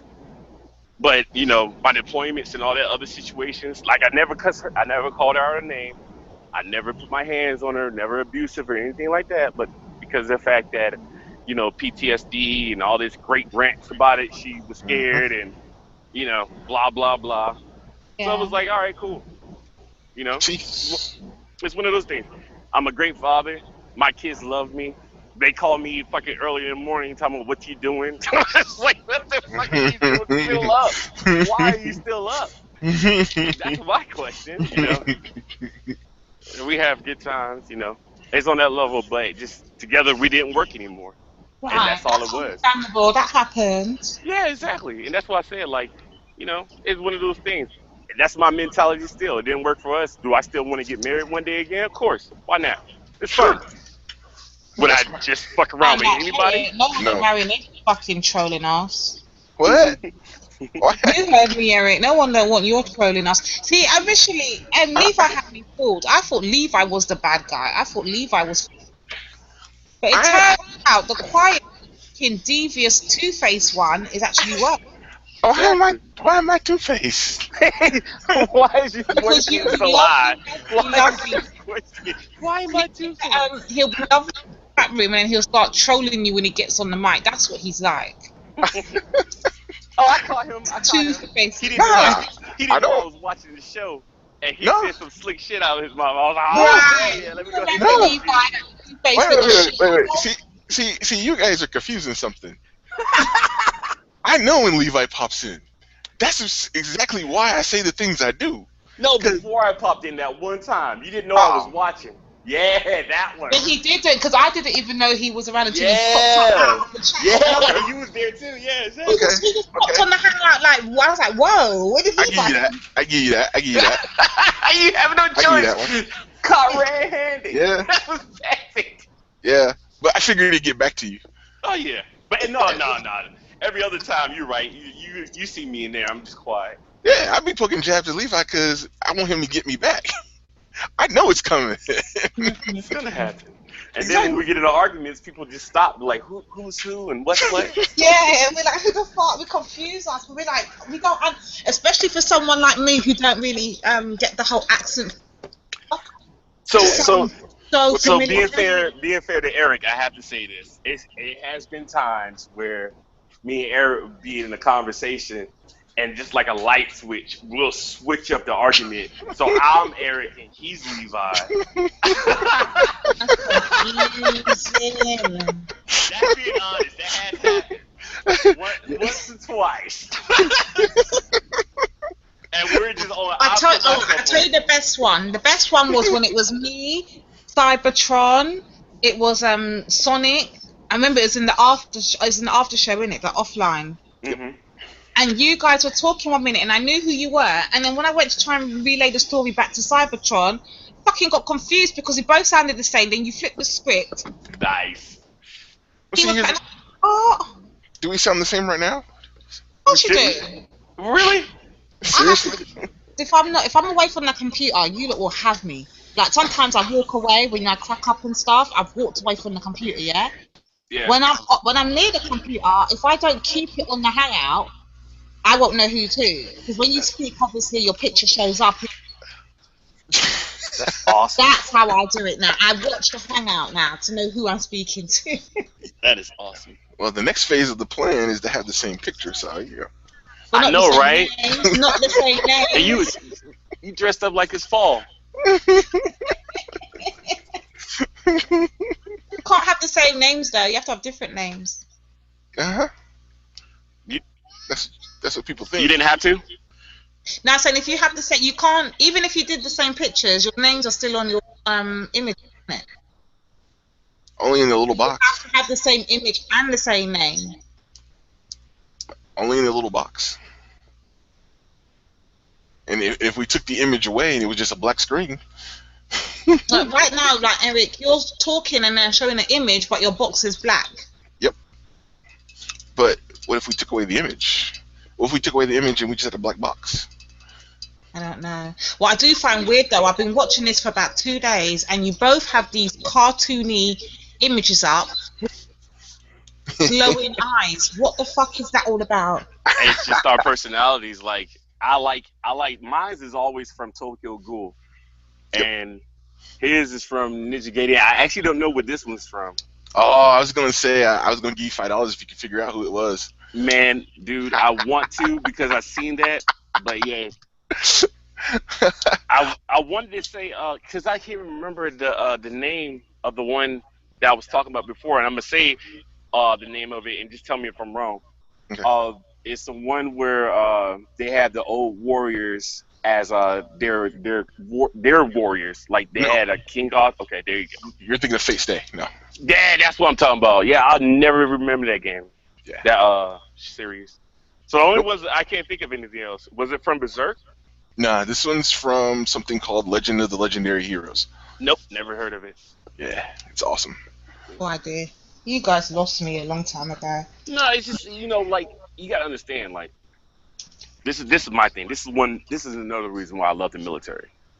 Before I left to go in the military, I stayed, on the outskirts of the projects, moved from the project to stay on the outskirts. And, you only had this one mindset of what fashion, styles, music, the whole nine. You know what I mean? And then I got introduced, my whole family was in the military, so they kept us with our minds open at all times. They always talked about Guam, they always talked about all these other places, and it was cool. So, I always wanted to get out of the military, out of that area, and go into the military and see the world, have that open mind like I always had. And when I did, I actually received all of it. So I went from everything to music, to the movies, to the whole nine. And anime comes with it, you know what I mean? And you just get hooked to certain things that you connect with. You can go, all over, especially in Asian areas like Japan and all that good stuff, and they know the animes on a whole new level, and they enlighten you the more. In New York, you go in there and talk about it, the same thing, but not a lot of people like to open up their minds in that level, and that's sad. Wow. Well, you know how many alternative rock groups relate to. Matter of fact, Kill Switch Engage, their lead singer is a black guy. Huge, big motherfucker, too. You know what I mean? Mm-hmm. But being that he's a group called Kill Switch Engage and it's alternative rock, nobody's not going to listen to him. But if you heard his voice, it's insane. What do you think? Part of my Steam name. You said what? Part of my Steam name. The name of that group is part of my Steam name. Oh, okay. I was about to say, dude, you're talking so fucking fast. No, the name of that group is part of my Steam name. Steam name. What's your name on Steam? Wing Zero Kill Switch Engage. There you go. And I bet you know where both of those work names come from. Of course I do, dude. Of course. And one of them is actually named wrong because that's not the actual name. I'm being awful. Okay. It's a zero ring, right? It's just Zero. Didn't they have a game called Zero Wing though? Yes, they did. Yeah. And that's where that all your base are belong to us Mimi came from. Yep. There you go. See? Have you ever seen that before? No. She have never even seen you guys not have internet? She hasn't seen Kingsman or anything. And that's one movie she should watch is Kingsman. She does not have internet back in the early 2000s. You're taking the piss. I'm not. That's Eric. I know it's Eric, little troll. Get back in. Go ahead. I was gonna say you should check out. What was that? All Your Base Are Belong to Us. It was huge. Mm-hmm. Oh my God! You know what I find very strange with this little shit named Eric? I listened to one of Slapper's playbacks the other day, and I heard him having a deep conversation with a lady I will not name on this YouTube set. Uh-huh. One time, did I hear this trolling little shit named Eric troll her? I know. Decides to troll me at every given opportunity, but I've got something for his ass. That's my love. Because I didn't troll. No. See, this is. Am I allowed to speak on this? My opinion. Yeah, go for it. Yeah, you are. Yeah, you are. Go for it. I'm gonna ask Eric because. Go for it. Okay, cool. He wasn't trolling at all. He was baiting. That's what you missed out on. See, Levi didn't tell my secrets, man. That's why I asked you, did you want me to speak on it or not? And you acting like I'm not gonna know. And then she said, yeah. And I said, no, I want to ask Eric. And you said, and I quote, go for it. So I went for it. I know, man. I know.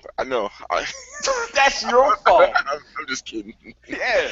Like I said, I played back that show. I think it was like yesterday afternoon. He did two things. He did two things that nobody did. Levi, did you see it? See. If you want me to Levi, you saw it? Yeah, of course I did. I watched it live. I laughed. Okay. Because he did two things. He asked the questions that everybody wanted to know, and at the same time, he was making her comfortable. He was like, no, it's not like that. You know, he was not even being standoffish at all. I'm just asking, because you're here, and I never really get to talk to you. It was perfect. Kissing ass. That's what he was doing. Kissing ass. No, he wasn't kissing ass. He was baiting. That's why nobody said anything, because he was asking the questions, right? And it was getting her opinion. Mm-hmm. Okay. You say kissing ass, but did she answer questions you wanted to know? Most likely, yes. I don't even like hearing the voice, so boy. But you get my point, though. You see what I'm saying? Yeah. I found out where they were, what they did, who they were. Yeah. They like to baiting. Yeah, you can't troll without bait. Yeah, and that's how I know those dudes in the comment section don't know what they're doing, because all I heard was, "Oh, you boring her to death. Oh, you're boring. I'm just like, you're not boring her to death. She's entertained because number one, all females want one thing: to make it about them. So you did that, and then she was asking questions off standards, like, "What do you do? Oh, what do you mean? What do I do?" Well, I'm not trying to ask you a specific job and what your company name is, who's your boss, and none of that stuff. Yeah, I heard all of that. Yeah, exactly. It was perfect. He said, like, for me, I'm a part of blah, blah, blah. It was vague as fuck. And then she was like, okay, I do this. And he was like, okay, cool. And then it was all bait, and I was like, he's getting to something. He is getting to this epic moment. And it was perfect. Oh, my God. Am I right? What was the chat room saying? Obviously, I'm in the playback. I'm not trying to speak for you, Eric. Was I wrong? No, you weren't wrong. I was trying to see what the limits were, and if there were buttons I could hit without using a derogatory term to get what had been out before to come out again. Without chasing her and without being disrespected. Yeah, I didn't want to do it. What did you get out of it? What did you get from that conversation? Everything. Like? Her state of being, her mindset, why she act the way she act, and it was all just a setup. That was perfect. You need to actually pay attention. You need to close your eyes. No, listen to me. I'm not trying to. On you. I'm not trying to. Guys on you. You guys on you. So to you, that might have been information. To us, that's what I'm saying. I'm not trying to disrespect you at all. But being in the field that you're in, when you close your eyes, you listen better, right? What field am I in? With that being said, close your eyes. You tried it with me, but it doesn't work. No, I don't need to. I'm not trying to. I'm not trying to bait you. I'm telling you. Okay. When Eric started asking the questions, just do me a favor. Close your eyes and listen to it. And when you listen to the words as he put it out in the response, you'll start seeing it. You'll be like, oh, shit, wow. That's why I was laughing the whole damn time. Because it was perfect. Her guard came completely fucking down when it came to Eric. I went after nothing. Exactly. I don't think she realized who she was talking to, because I would have jumped. I would have been on it. Like, I'd have been sassy to it already. You have a preconceived notion of me. Yeah, I know your ass, innit? I know you're trolling. I'm innocent and pure and driven snow. And she didn't know that. She had no clue. She had no clue. Yeah.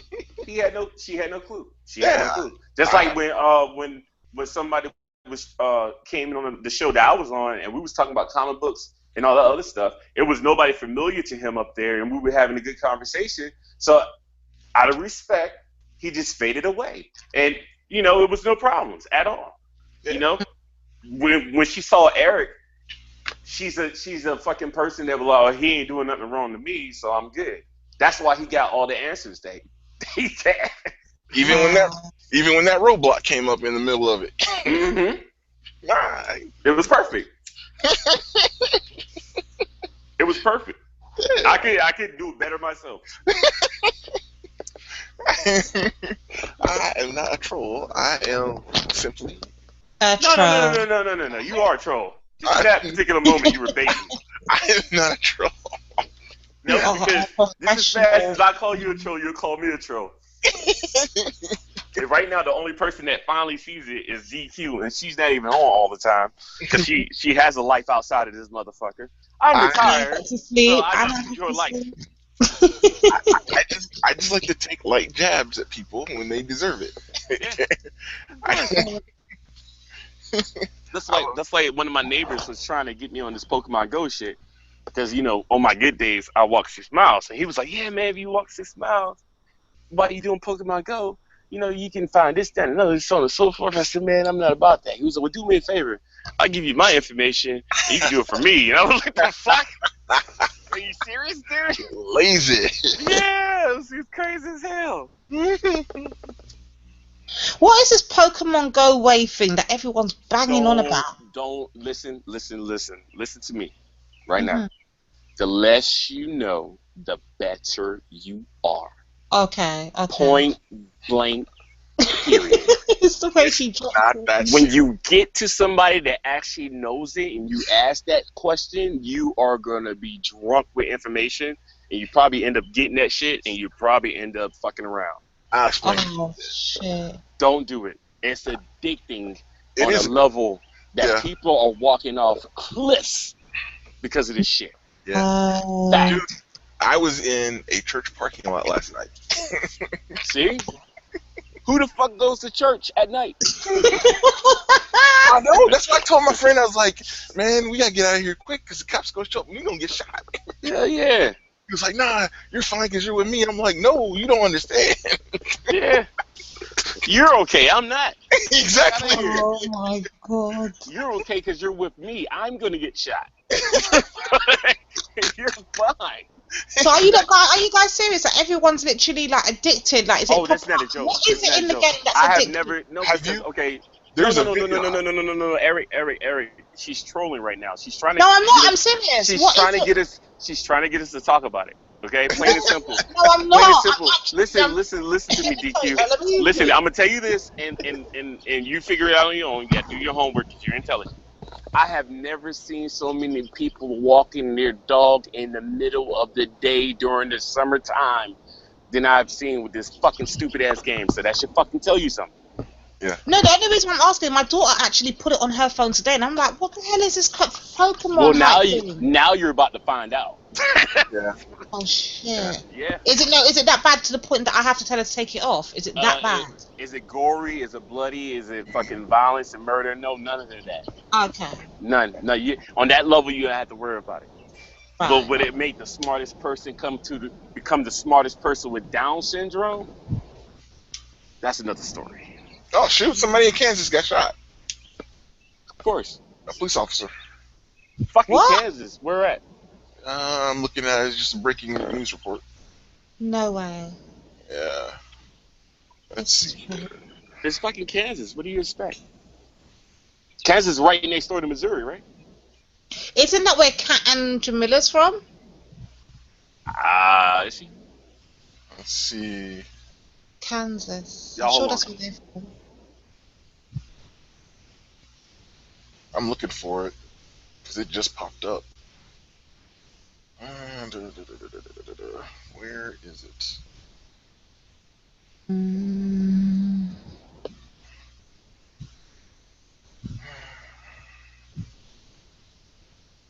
Kansas police officer in critical condition after being shot.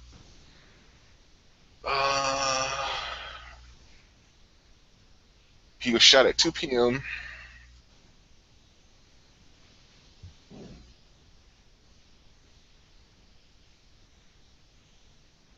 The suspect's in custody.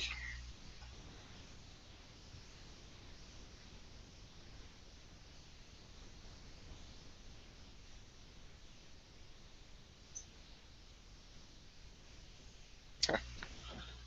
Didn't say if they were black or white though.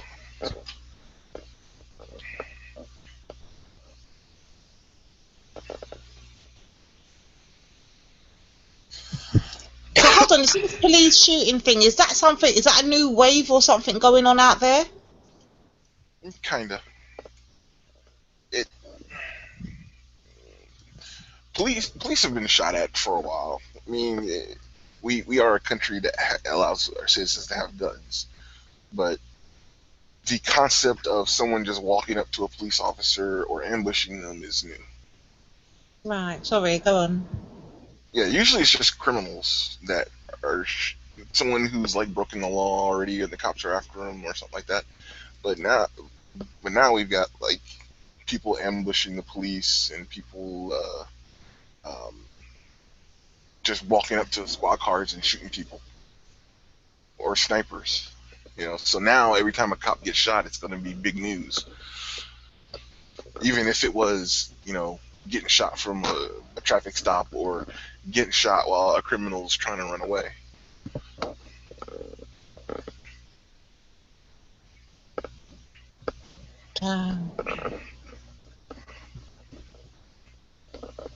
This is becoming like it's like every time I come onto YouTube at this point, even if I take a couple of days off and come back 2 days later, I'm hearing a whole load of this shooting, that shooting, police. Like, man, is this a... No, I think it's just the fact that they're reporting it.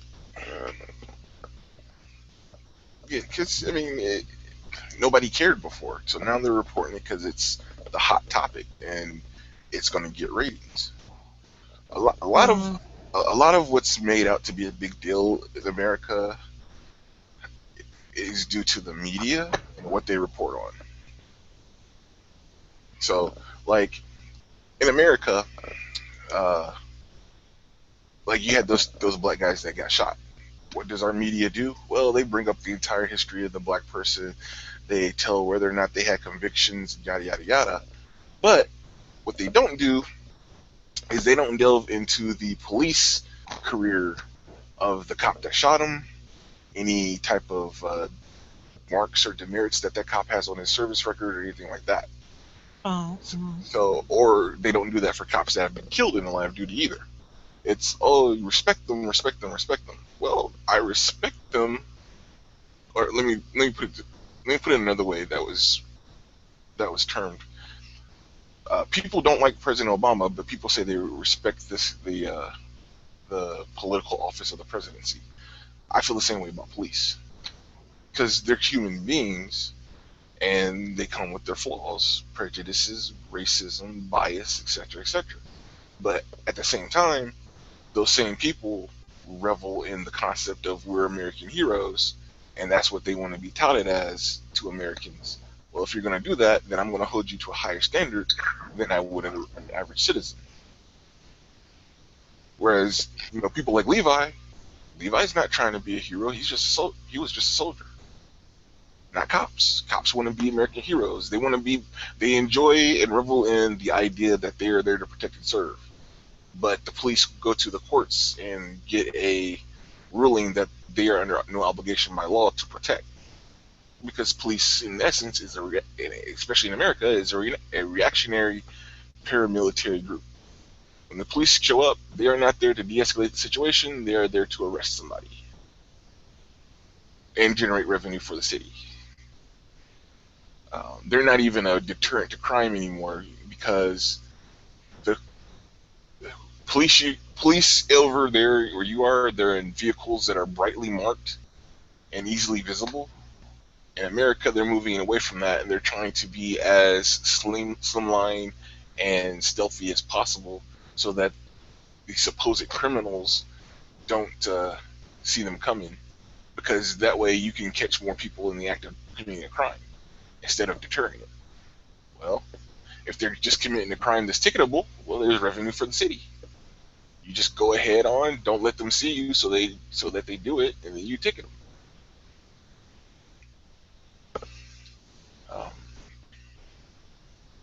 I mean, seriously.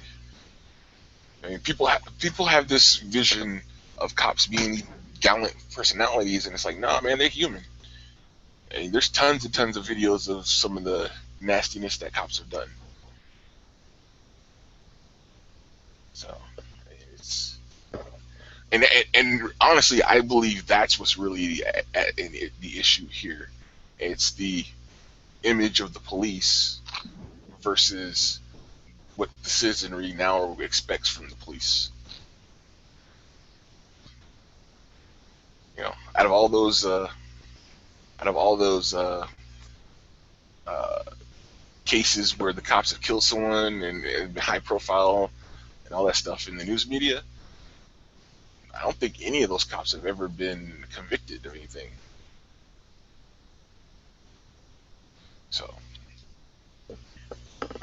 but at the same time, I can say this: I have not been a victim of police brutality. You know, and everyone in America does not go through that. So, it's not like you're in danger of just being on the street and then somebody's just gonna randomly drive up and harass you, unless you're in New York where they have stop and frisk laws.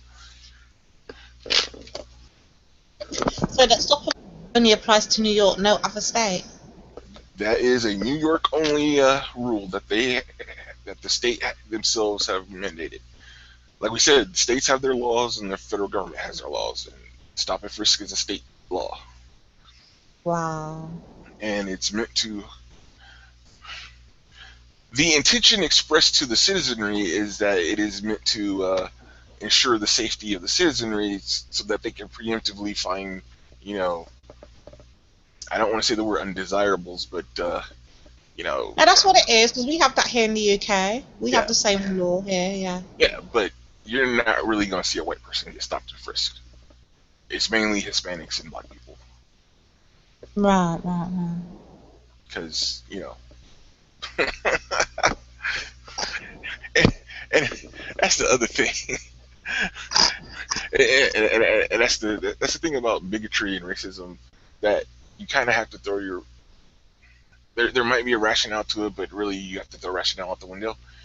If you want a society where you have less crime, you should want to include everybody in having a fair chance and not try to keep someone down so that just you prosper.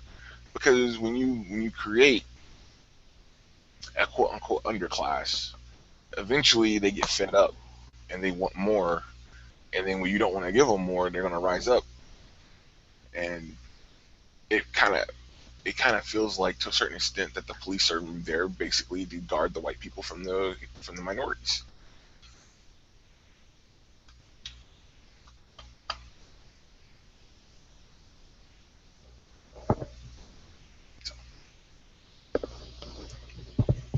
I know Levi's listening, so when he hops on, he can dispute the claims that I've made at some point. Why would he be mad about that?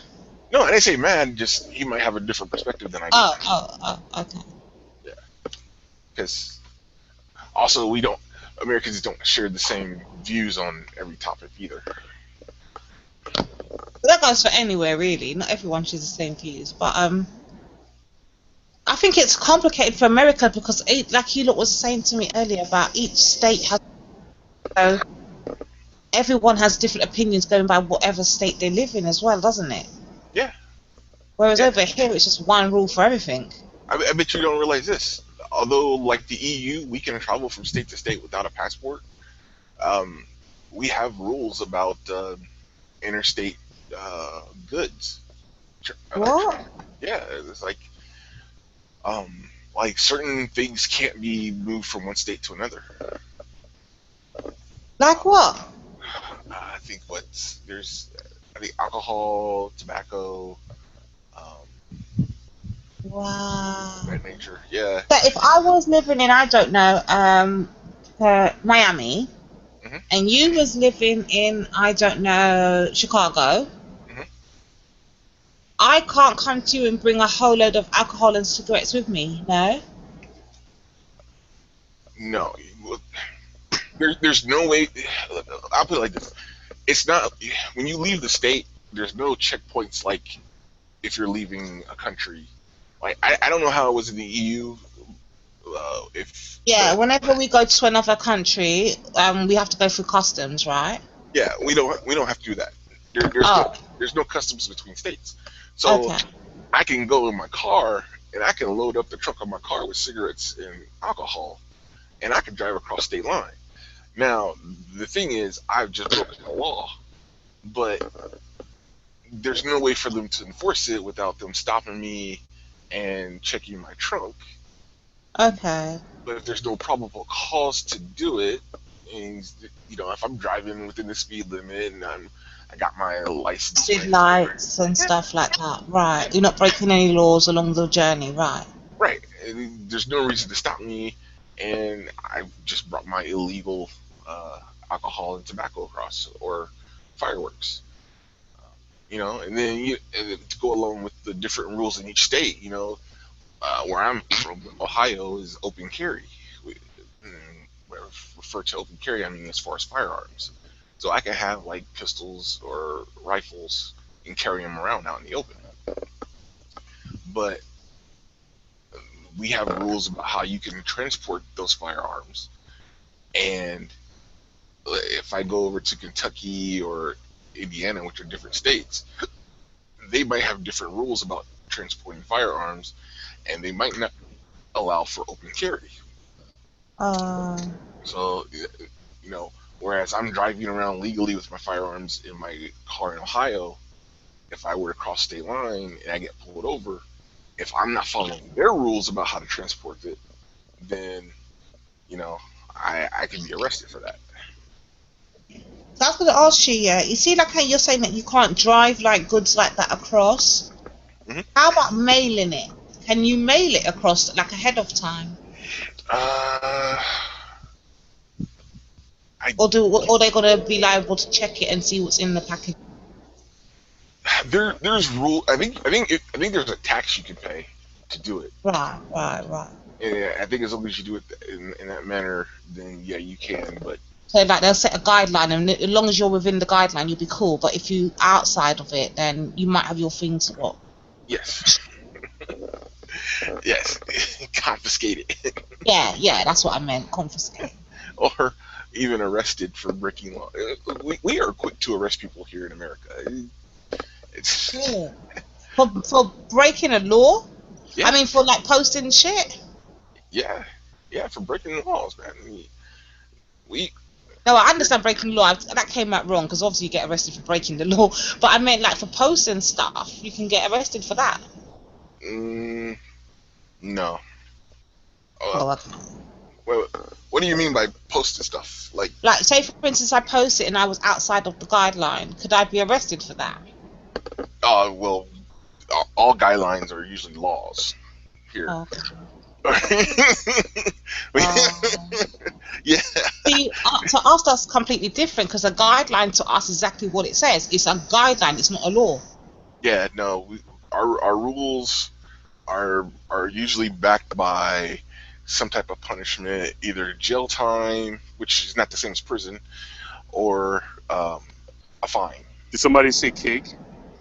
Oh shit! This troll's back. Hi, Levi. My neighbor came over. She was like, "You want to go to the pool with me?" I was like, "Hell yeah!" So we'll go to the pool here in a minute. Levi's gone to the pool to go and watch some booty. Yeah, of course. Why not? She invited me. Why not? What would you do in that situation? Is this the one that walked by? I gotta watch booties in the water. No, it's not. It's my actual neighbor. She stays close. Yeah. Oh, okay. But yeah, tell me if I'm wrong, Levi. What? She was. I was telling her about our interstate commerce laws and trafficking. What about them? And how? Yeah, how there's certain things we can't move across state lines. Oh yeah, of course, yeah.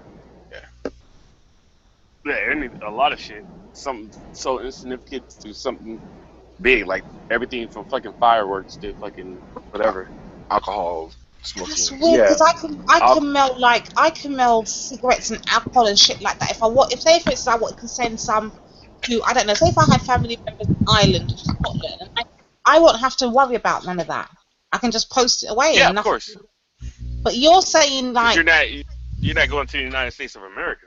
Yeah. Right. So the equivalent of a state in America, I'm assuming, is like England to Wales. I mean, England to Wales, or England to Scotland, or England to Ireland. It's basically all in the same. No, let's go better. England to North Korea. Yep. Yeah. What? Yeah. Or England to Russia. Yeah. He just confused me. I don't understand. No. It's that intense. Like when you saying transporting stuff through the mail. Right. You know, if you're in England and you're okay, for example, if I went to England and I smoked cigarettes and y'all had this fucking cigarettes over there that I loved, and I was like, man, they can't get them back in the States. The only thing close to that is Newports, right? Right. And you say, because England is so liberal and so awesome, you're like, hey, I'll just send you something. I'm like, yeah, cool, thanks, appreciate it. Not knowing any of the rules. If I get caught with that shit, I'm fucked. Yep.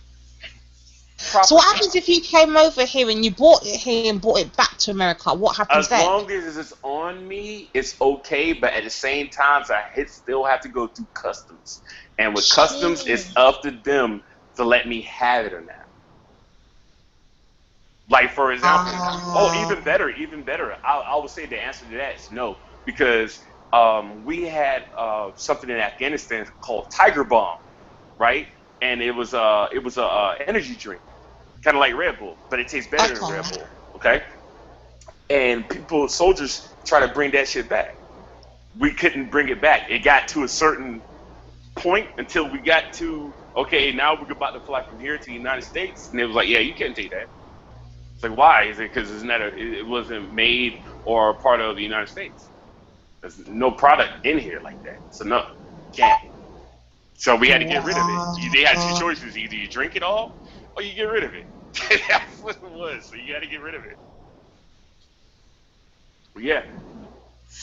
That's weird, because even when I travel to the Caribbean and I come back to England, there's I carry back rum and all sorts, like from the infirmary. Not like the rum we sell in the UK, the diluted rum, and rum that you find in America, proper raw rum from the infirmary itself. Yep. We don't have no problems with bringing that shit back. Yeah, you always have problems. Like, you might slip something through. For example, when you go through the post office, right? You're supposed to have. They can open it up to see what you're shipping anytime they want to. Yep. And you're supposed to have it wide open, so they tape it up.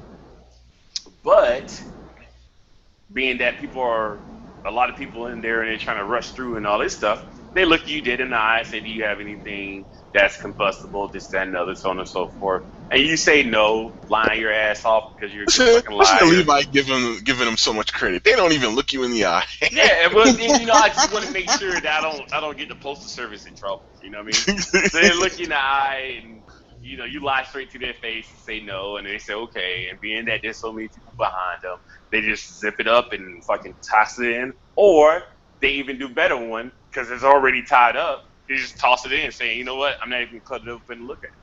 They just say keep it moving, and that's how shit gets in and out. Wow, but see, that's weird, because over here, like, say for instance, I take something from America or whatever, it'll be fine. Once it says Japan, Hong Kong, China, that's a wrap. That's getting opened, art, split, dice, and they want to know what kind of, I don't know, maybe because I know there's a lot of what's that thing? At one point, the Chinese were those copyright, also like Louis Vuittons and fake Louis Vuitton bags and stuff. That one time was really a big thing. That was about a few years back, but it was a big thing. So from then, they've been really like diligent when it comes to stuff from like Japan, China, Hong Kong. They're opening that shit up. They're gonna make sure that there ain't no replicas through into the country.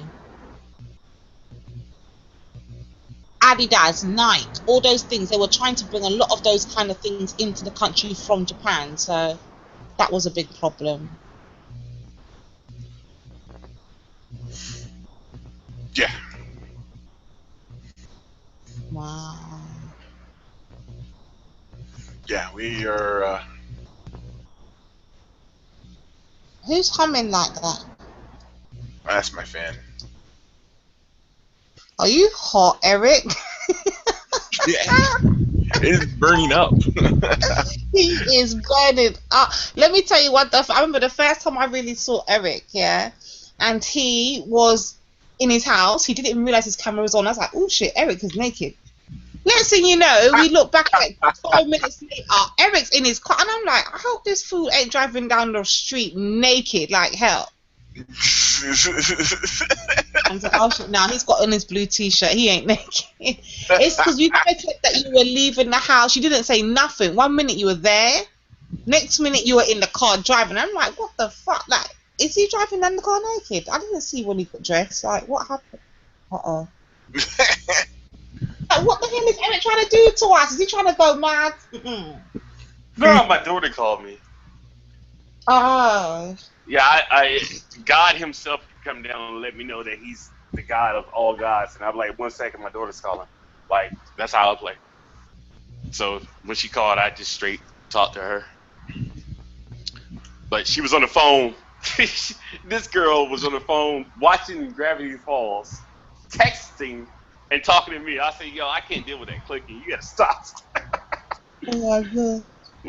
Okay, Dad, I'll talk to you later. I was like, all right, Austin. Fuck that shit. I love my baby girl. But yeah, what are you saying? I can't remember. Now, what was I saying? I can't remember. The first time you saw me. Whoa. Oh yeah. Mr. Eric was flashing himself on camera. I forgot to. I told you it's a thought. Eric was. I had my shirt off. He was showing his boobies and all sorts. I was like, what? I had my shirt off, man. She said boobies.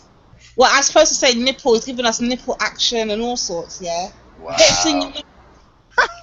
Thanks. Down the road, and I'm like, is this fool driving down the road naked? Because it looked like he just came out the shower, and I was like, no, he did not. No, I was not giving any Eric showers. Nipple action. No Eric. No, he's giving us nipple action.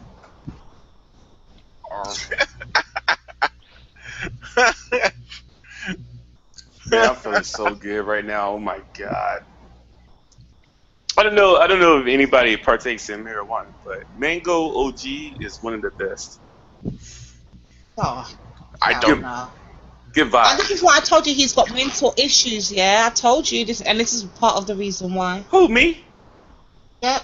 How did I have mental issues for the whole time I was in the military? Like, I never smoked until. That's what I mean. 2 years ago. You were in the military. That right there says you've got mental issues. Then you come out with nerves, and now you're smoking weed on top of it. That's triple mental issues. Okay, let me stop you in your tracks right there. Eric.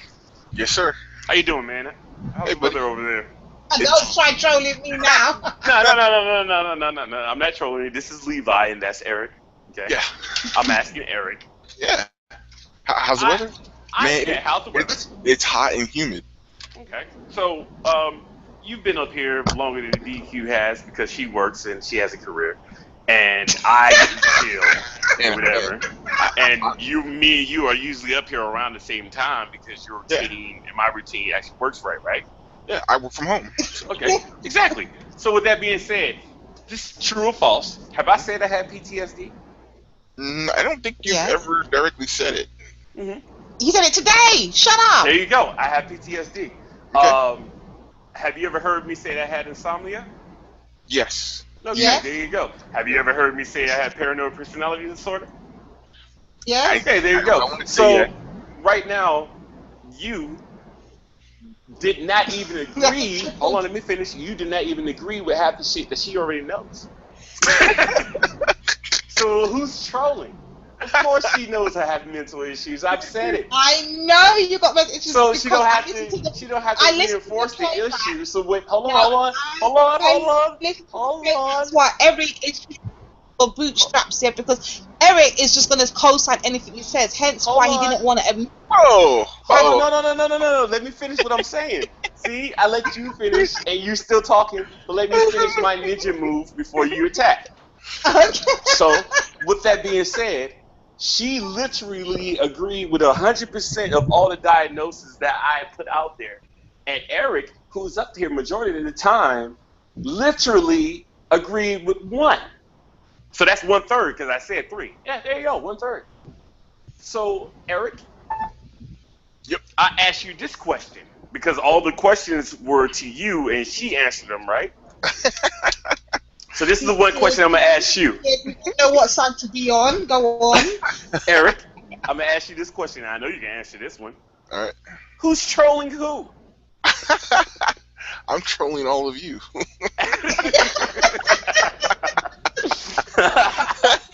But between me and DQ, she's trolling me, right? I don't think the intention is to troll. Okay, Eric, you're exempt because I already know what you're doing. I'm playing it safe. That is exactly what I'm doing.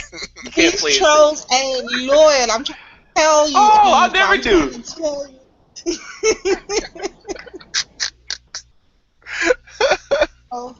Oh man. Oh God. Actually, I think that DQ set herself to be trolls. What's really going on?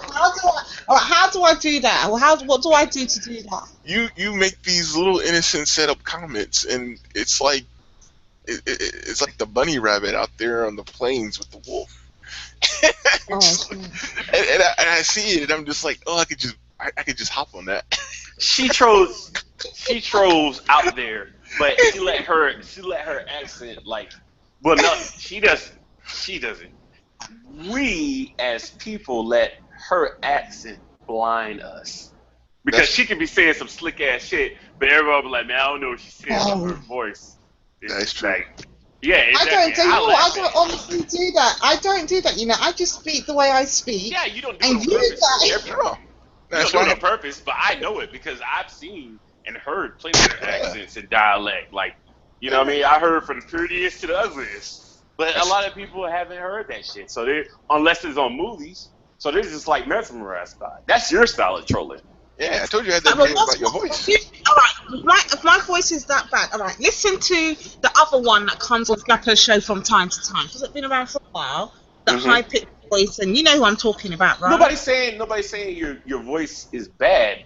Like, I'm saying that a lot of guys on this sector, like, love your voice. Mm-hmm. They get quiet when they hear you talk because they're not even listening to anything they're saying. They're just hearing your voice. They don't.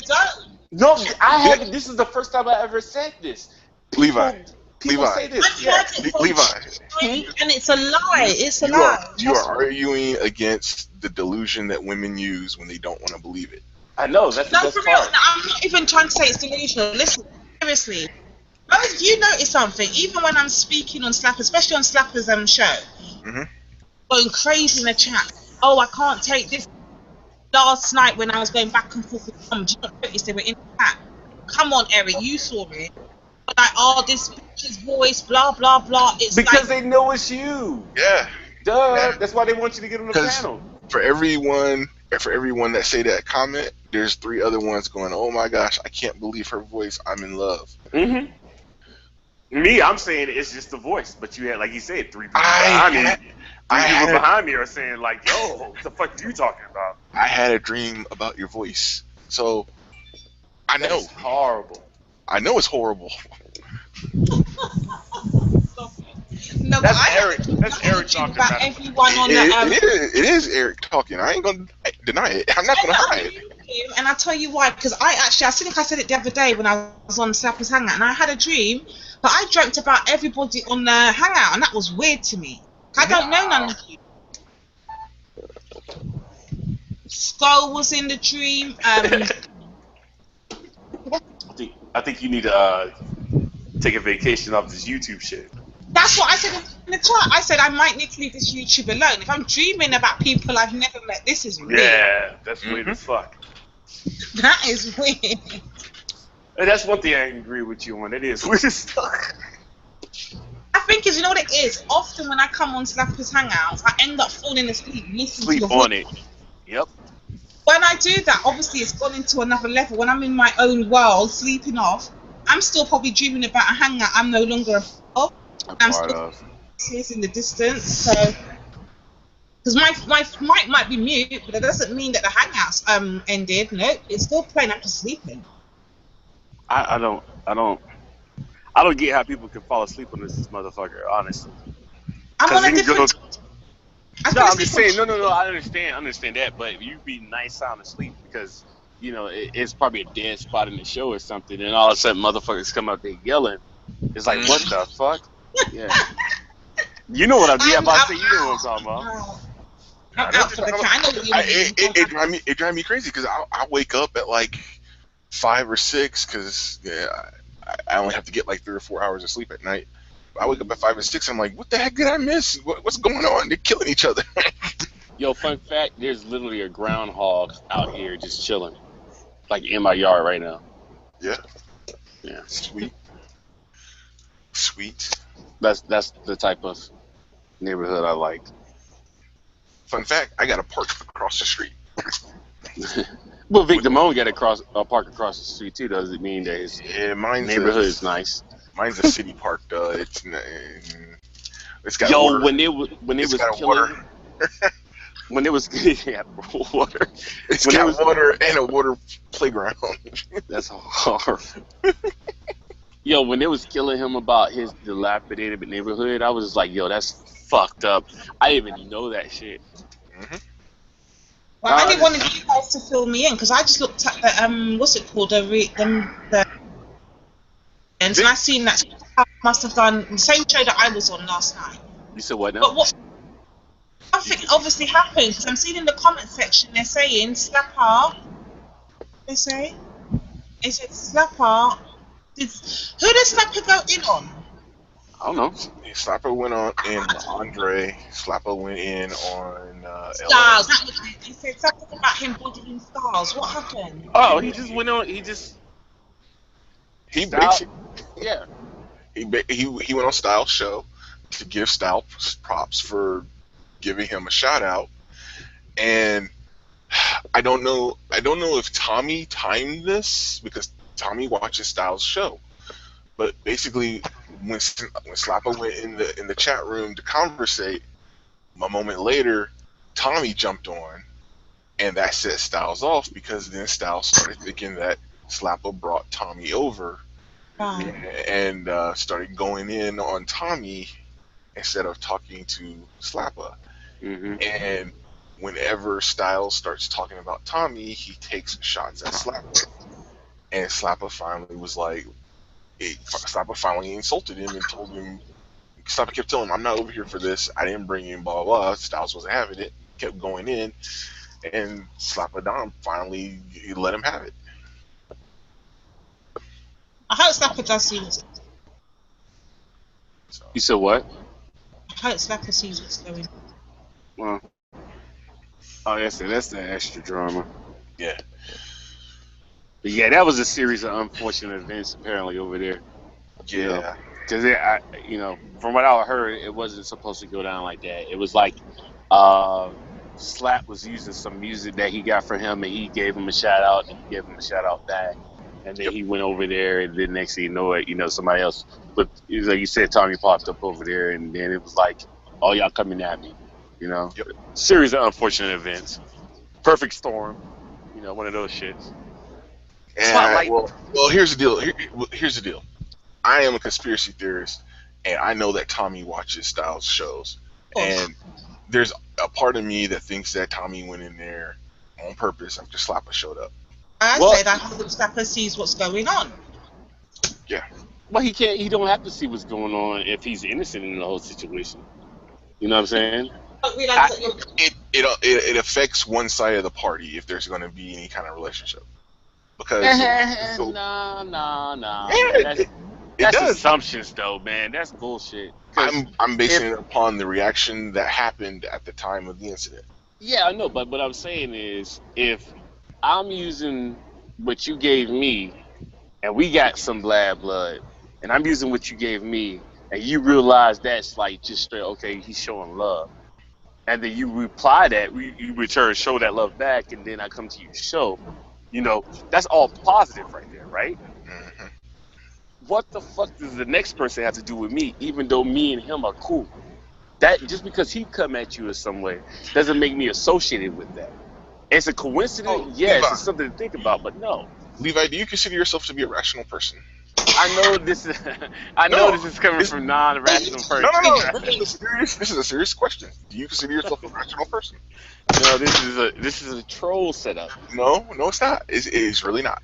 Of course, I'm a rational person. That's why we're having a conversation. Do you consider me, for the most part, to be a rational person? For the most part. And before you even ask about DQ, no, she's not. So what's your point? In that situation, you are dealing with some people who are not rational. And I'm not talking about Slapper. So when I say what happened affects one half of the party that's included, I'm referring to that irrational person because they are already they look. It's like I told Slapper. He hurt that dude's feelings when he said he don't mess with him anymore, and there's already suspect feelings thereabouts. And when that dude showed up right after Slapper showed up, immediately got defensive. Well, I know all that because of the whole hearsay situation. Because I didn't even know who Old Buddy was. They was talking about. I heard the names. I heard Styles' name and I heard Nut World, and I just found out as of late they were the same people.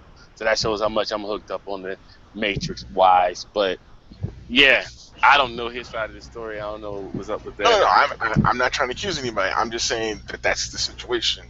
Yeah, it's crazy. Yeah, it's the one dude gets the other dude caught up in his feelings to the point where the one guy can't think rationally because he's so upset.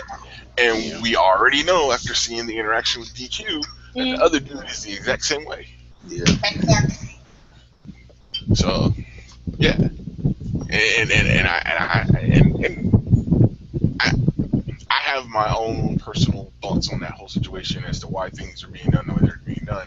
But I'm not going to say because I have no proof because I don't know what's in the heart of another man. Right. Like I said, man, it's just one of those things where it was just a perfect storm for the perfect shit to happen. Just like last night overall was just epic.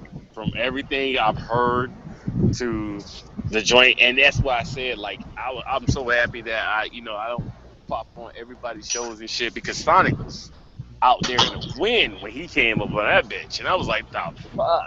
Yeah, I was not about to get in the middle of that. Yeah, no. You know how Sonic pops on every, he goes on pretty much everybody's show whether he like him or not. From what his words was, either to hang out or troll. You know what I mean? But he got to witness that epic RPJ calamity.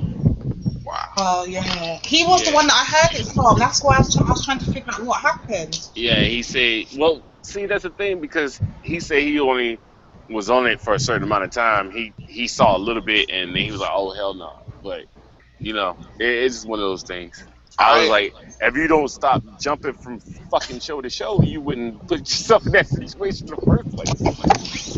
Nah, I'm a masochist. I wanted to see how far that rabbit hole's going, and it went to... Oh, you saw it too? Oh, I saw it. It went to Earth's core, man. Wow, see, that's another way me and Eric is different, because I don't entertain that bad. It's just like that whole Styles video that y'all was talking about. I didn't watch. I haven't seen none of them neither, Levi, to be honest. I haven't. Yeah. The only place I was on a tree, and then I fell asleep. Yeah, you're a female. Like, there's a bunch of dudes on this side that seen that shit. Victims, man. I call them victims. No, but for real, the only two hangouts that I entertain is trees and slappers. That's the only two. Yeah. Nah, there was only one victim last night, and I feel really bad for him. And no respect for what was done, man. Wow. So hold on, is anyone... I told, this is live, and I don't know who's watching, but I'm gonna say it. He don't get no respect. This is Eric talking, by the way. He's about to say it. No respect if I'm on that. If I'm on there, man. No respect. So. Yeah, I agree with that. That's all I gotta say, man. No respect from you on there, because there's a little game I was introduced to that's gonna get played. No No respect. Mm-mm. Yeah, it's a troll game that I'm not playing anybody but that person. Well, I've got to. I'm not gonna lie. After just saying that, I only watch those two. I will be going. I can't even say the other one even ever went as far as that because I don't know. I've never seen it, but that's the last night was the absolute bum bottom that I have ever seen.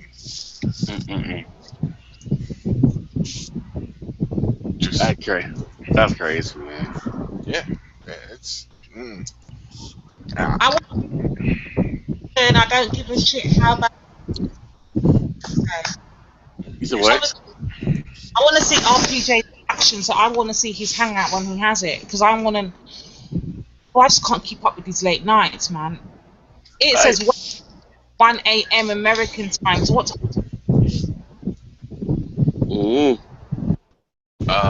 What time is it there now for you? It's 9:55 p.m. What? Okay, so you're 4 hours ahead of us. So but what doesn't that go by state? Depends on what state. Well, majority of the black sector of YouTube is around the East Coast, right? Eastern Standard Time. Yeah, you have a couple of them like an hour behind. So it'd be my time, and you are 4 hours ahead of me. Yeah. Okay. So it'll be about 5 a.m. for you. Oh shit! I just know where I'm gonna make that. I'm pretty sure there'll be replays or. Oh yeah, you can get the replays and check that shit out. Eric, you need to FaceTime me. Remember, we have a FaceTime agreement. You need to FaceTime me and wake me up. Hold on, wait, y'all have a FaceTime agreement? What the fuck is that? I told you I'm number 7. Now I know you're one of the husbands, but in the cage. But you're supposed to call her when something good happens or some shit? Yeah. He's gonna wake me. I'm the alarm clock apparently. That is horrible. Just keeping me updated, isn't it? He's gonna just wake me up so I'm on time.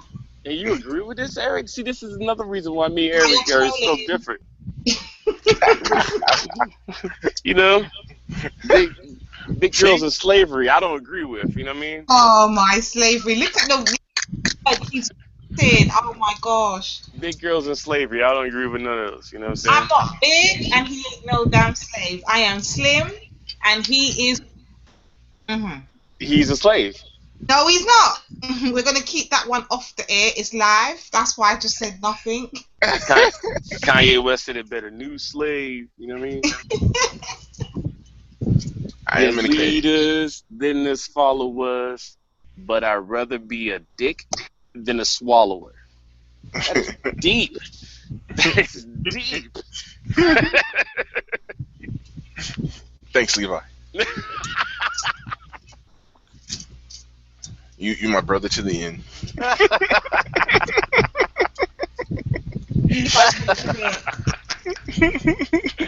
Oh shit. All right, man. I'm about to go to the goddamn pool, man. Y'all enjoy life. I do enjoy life. I know. That's why I say y'all enjoy life. I'm about to go to the pool, though. All right. You'll be back. Please don't drown in the pool. I have no ways to attend, so please don't do harm to yourself. I've actually drowned in the pool many times, and it was part of training, so it's okay. I know how to come back. I'm good. Did you go through that Top Gun crashing in the pool thing? Horrible. All right, now. Okay. Yeah. So what are you still doing home? I thought you were going to go out with your girlfriends. I'm supposed to. Go where? Have I moved?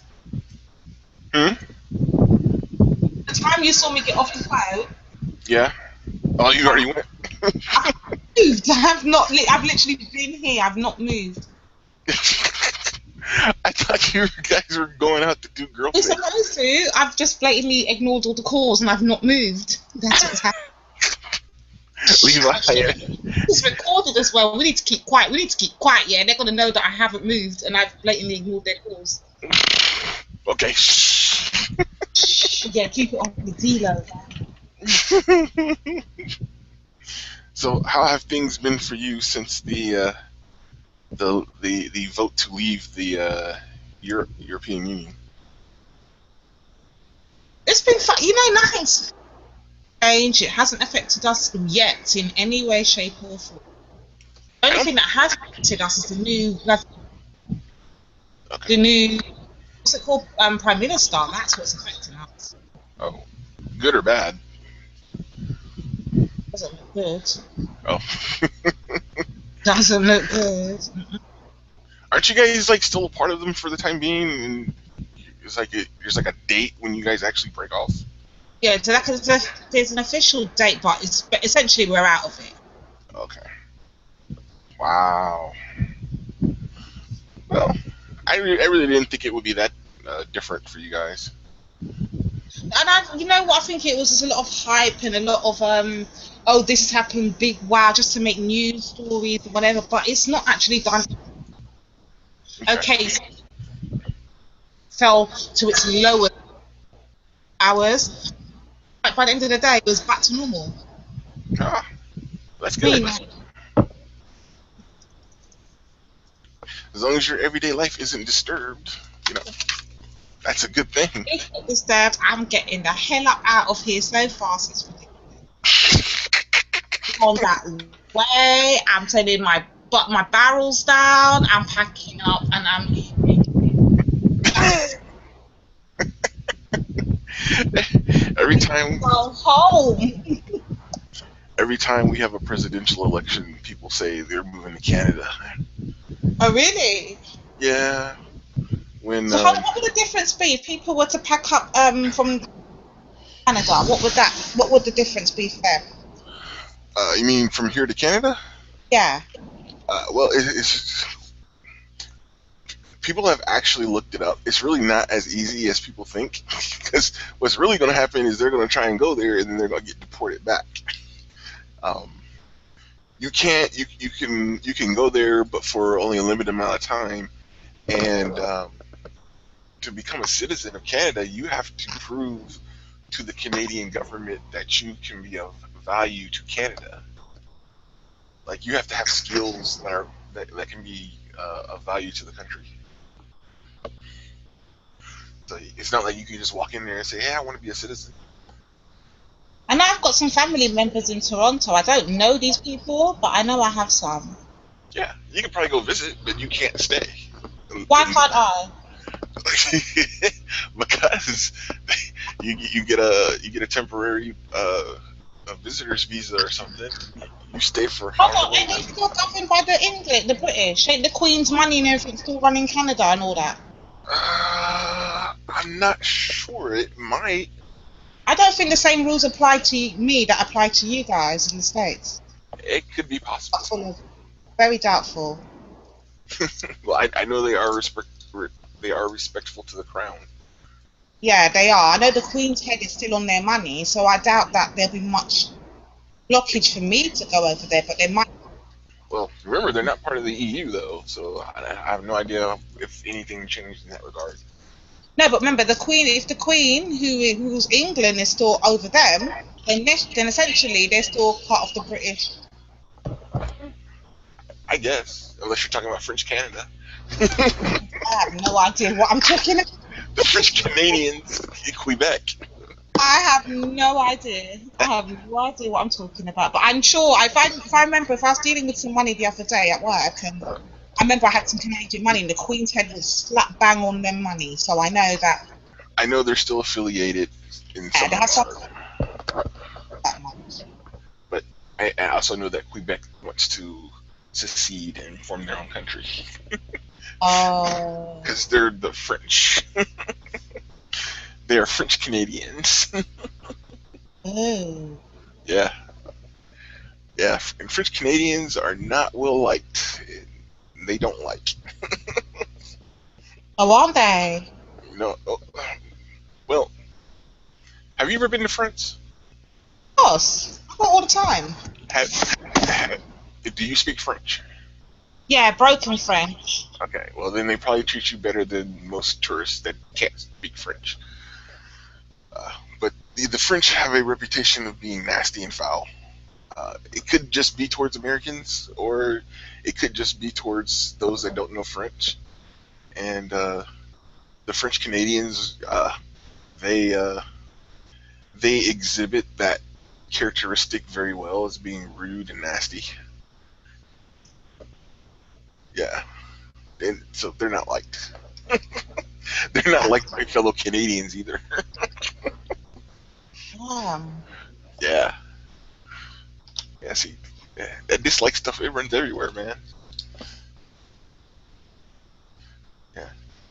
Didn't know it runs so deep. Yeah. But, see, you don't have Canadians clamoring to get into America. You just have people. Well, we have a lot of them over here in the UK. You have a lot of Canadians in the UK? Didn't even look how much. If you was actually do a search on Google, on YouTube, and type in Canadian YouTubers living in the UK, you see a list of them pop up. There's a lot of the main YouTubers over here that are actually Canadian. Yeah, really, the main. I'm subbed to a lot of them. I am subbed. The main Canadians that usually come to America are the ones that are seeking superstardom, like actors or singers. Oh. Yeah. People from TV shows, movies, people doing movies, people start singing careers, and not just Justin Bieber. Oh, stop it! You know what I to you, and I discovered that Justin Bieber was American. No, he's not American. He's Canadian. That shows how much I know. No. It's okay. It's just he's a Canadian, and there have been petitions to get him sent back. I had always thought from the jump he was American. No. A lot of people thought that he was American when they first heard of him. You know, because the white guys from Canada, you really can't tell that they're. I mean, there's no distinguishing feature from Canadian to American, because the Caucasian from America is from Europe, so the Caucasian from Canada is from Europe. I mean, just looking at them, you can't tell a difference. It's usually when they talk and they have that Canadian accent. You can tell. Yeah. I thought that even I can't. American accents, you all sound. No. We have a couple accents in the South. No, the South I definitely can tell, because I need subtitles. I tell you, there's a few. I'm not gonna say now because we're live. And there's when more I watch their videos, I add the subtitles in the settings to watch their videos. I don't understand. Fuck this. And that's the heavy draw. There's all kinds of accents from the South. It's not just one. Because you got the Creole accents, and you got the Southern drawl, and then you got people that just have a light Southern accent, and then you've got the people that sound like the Southern accented cartoon characters, and it's just all kinds of different accents. And then you got the people on the East Coast. You get the New York and Boston accents,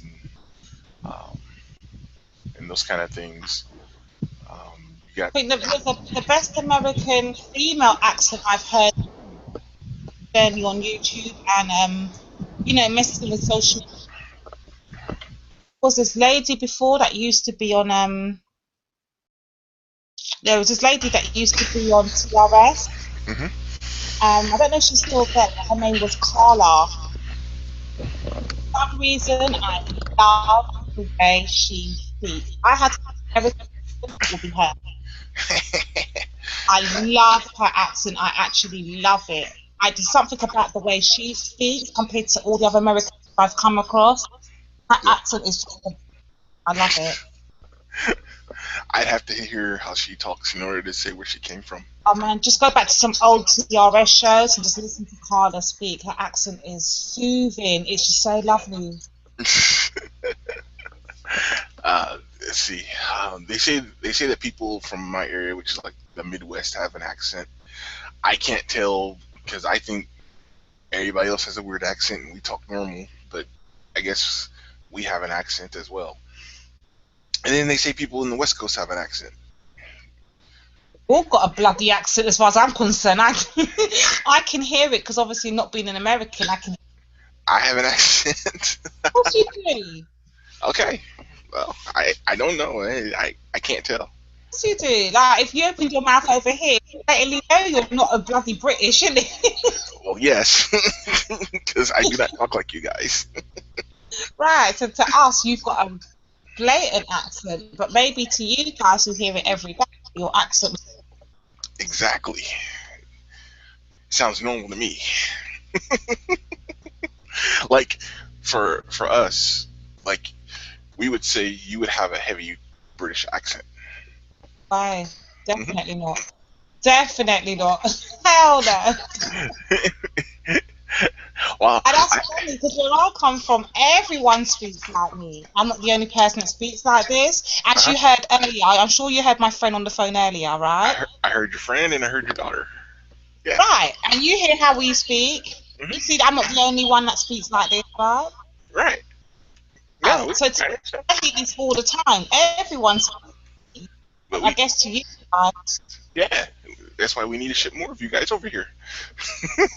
Hell no, my people would love to deal with these fucking sick people on YouTube. Hey. You don't have to deal with those people.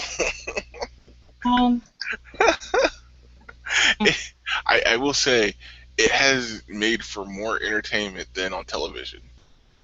Look, tell the truth, Eric. From the time you've been caught, from you came to Slap Show, for me, but surely you've not been drawn in to watch another YouTube one and another. It becomes addictive, right? I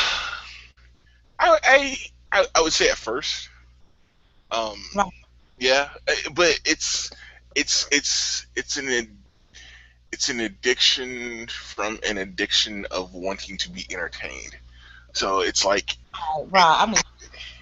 Yeah, so it's like it for me. It's the same as surfing through television channels trying to find the next entertaining television show. Right, especially if you're like us and you don't watch TV. Yeah, this is TV, right? Yes, because I can't take it serious. Right. But when you see the mess that these people do to each other, they're putting up what wanking videos apparently or pictures. Yeah, because for me, hell no. I mean, they talk about, oh man, they trolling me and all this other stuff, and it's just like, you know what? If it's really that much of a big deal, you can make a new account. You can sit your old one in the back burner, keep quiet for a while, and they ain't gonna have nobody to troll. Because all they know is the handle you go by, and you make that or if you don't even feel like making a name, if you don't have to get up and talk, or if you don't need to say anything, you can just be in that chat room just watching, and you can talk to the people that you know that you can trust in the background. You never have to interact with the trolls. That word is like a legal word in this sector of YouTube. Are you mad? Trust? I wouldn't even trust my own shadow. Well, I use that word lightly. Those that you are comfortable with talking to. But nah, man, you don't ever have to even speak to them. And then, I mean, I don't know. You can block people, etc., etc. So I'm not even. You have to for this. Oh, back forth, yeah. I mean, like I've been saying, people willing to die for this stuff. This is crazy, man. I'm like, these people. Like, there've been times when I've gone to work, come home from work, and the hangouts are still posted. going strong. I've jumped on the stream. I'm like, hi guys, and it's off thing, and it's going on for 7 hours. I'm like, shit, sleep. Now, bearing in mind, I was ahead of them. I've got about my daily routine. Come back, and they're still on it. I'm like, what the hell? To bed, go sleep. Well, some of them are housewives, so they're here because they're bored. Some of them are dudes that don't have jobs, so they're out here. Yeah, man. You know. And then I will make the mistake of thinking, let me go and see my subscriptions, and I might see somebody else's live. I go and have a little peek. Fucking hell, the same people hangouts in another. I'm like, dang, they got this thing like they are everywhere, literally everywhere. It's funny watching them in sections. Or you'll be watching one hangout. You'll be watching one hangout, and then that one will end. Another one will start. You go over there, and the person that was having the other hangout will be over there with the new person having the new hangout. Tell you what the best part is like I'll be a part of. Take for example on Slappers Hangout, but I can be on Slappers Hangout talking with you, whoever, free, and at the same time else hanging out, not being a part of it, just watching it and watching the trolls and all the shit that they're saying. It is funny.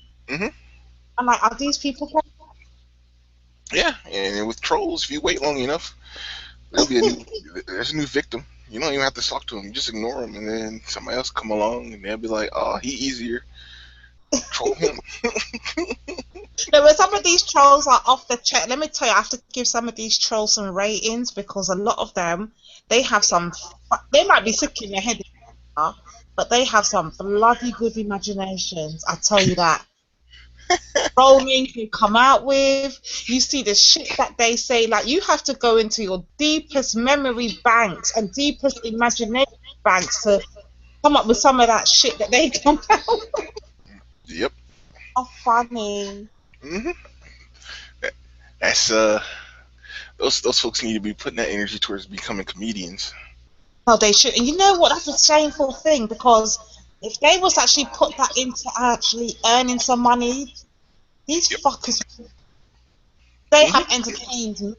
That'd be like 3.5 years. They will make some money if they realise how much people over here actually watch them and know them. And I'm not typing. They're not participating in any of these hangouts. They're not doing sections or nothing. They're just sitting watching this bullshit. That in itself is funny. Yep. But no, they wanna troll. So sometimes my friends are commenting under my comment section and people think it's me and it's not even actually me. That's funny. It's on the same level of being the class clown. Yeah. You're being funny just to be funny. You're not getting anything out of it. Oh. It's to amuse yourself with the amusement of others. Yep. So that is why I'm not a troll. Can't do it, man. I ain't got the energy or the time or the headspace to be trying to think of a name, making up an account, remembering a password. That's yep. Energy. I got 1,000 troll accounts. What? That's that. How do you come up with all them names? You flagged me up my arse down. That's it. It's a wrap for me officially. Another one. Fuck that. Yeah, man. People make troll accounts, and it's like, wow, really? Nah, I didn't want to do that. I thought about it, but I was like, nah, I don't want to get involved in that stuff. Don't want to get sucked into the life of a troll. What? Why a troll, yeah? No. Troll giving Troll 101 information. If anyone has called me a troll, I'm just a nice guy that likes to poke fun. Eric, you troll you're a troll that doesn't even know you troll. That's the funny part. You're laughing. Hear that laugh? That's another trolling. No. I'm laughing because it's amusing. No, it's your trolling laugh. It's my trolling laugh. I remember the first time I saw Eric hit that link. You were telling listen, you was giving some good, knowledgeable information in the comment section. Yeah. You know, I regret that day now. I'm just fucking trolling. I still try to remain calm. I regret that day.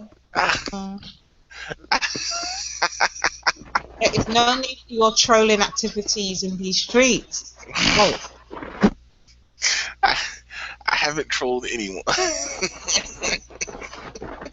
tell you that I was listening to a playback and heard you trolling. I was not trolling. You did her well compared to the way you did. I was diffusing a hostile situation. You were trolling, getting information, working for the FBI that you do. The FBI. Sandra's working for the FBI. You lot are having a laugh. You guys work for the FBI. I don't work for the government. Y'all be working for. I'm not an agent.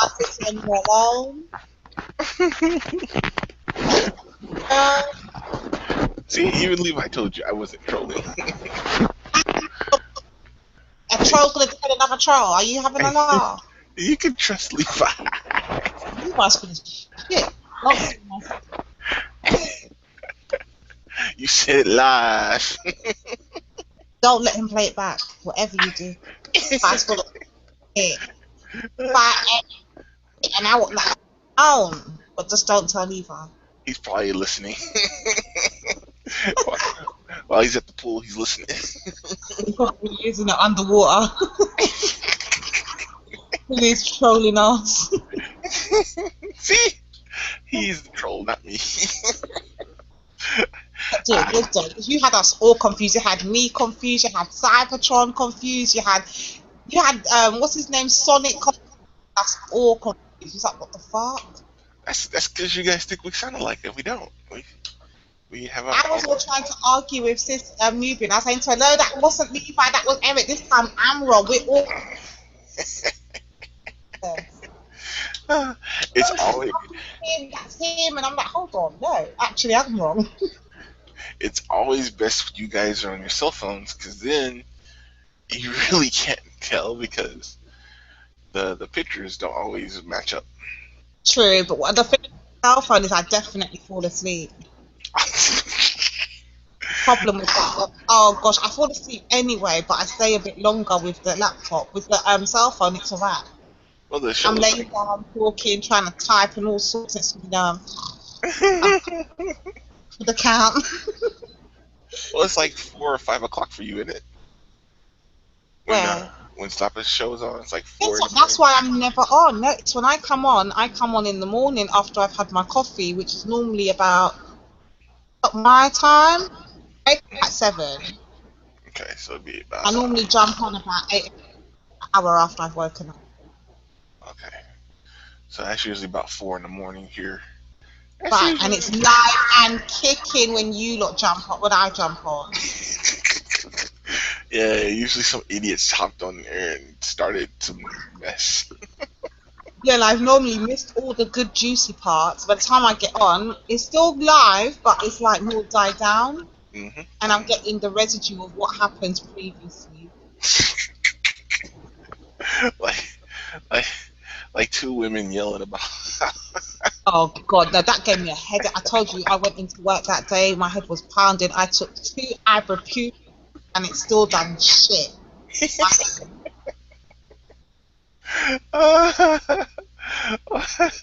There's all kinds of fights going on in there. I wanted to drag Kat and say, Kat, listen to me, woman.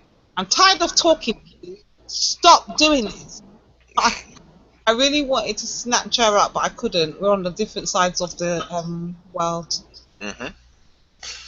No, her and the young lady were arguing and didn't make any sense. And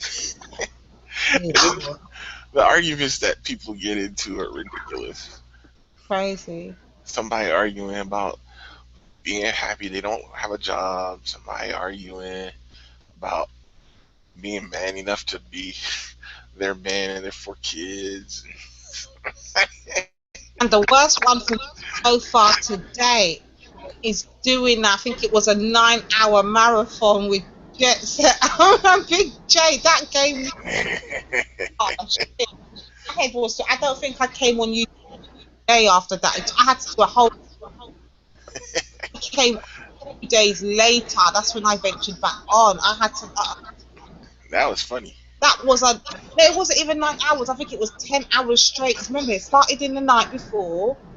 It got heated about like the ending of the show. Entire day.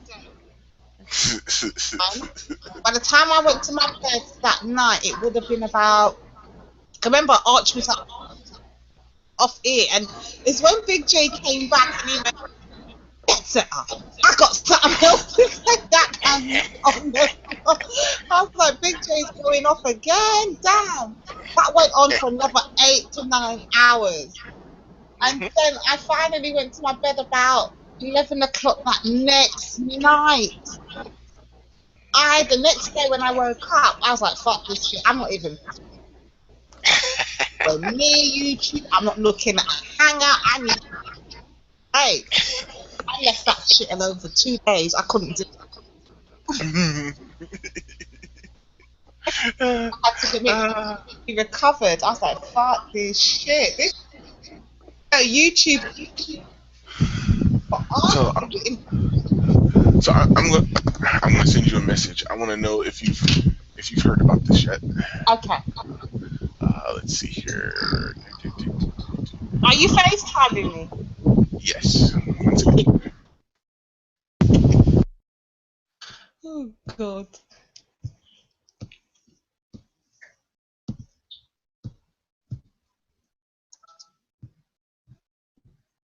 I'm just gonna find this now.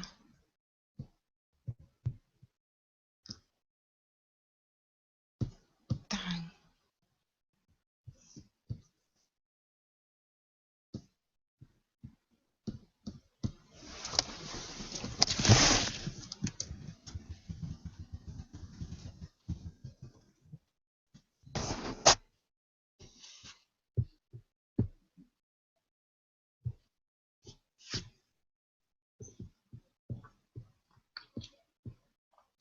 I didn't know if you had heard about that. No, had no idea. None. Wow. I told you about messing with these streets. It's grimy out there. Yes. And that person was purring, and I'm like, oh. Yeah, it was a disgusting day on the YouTubes.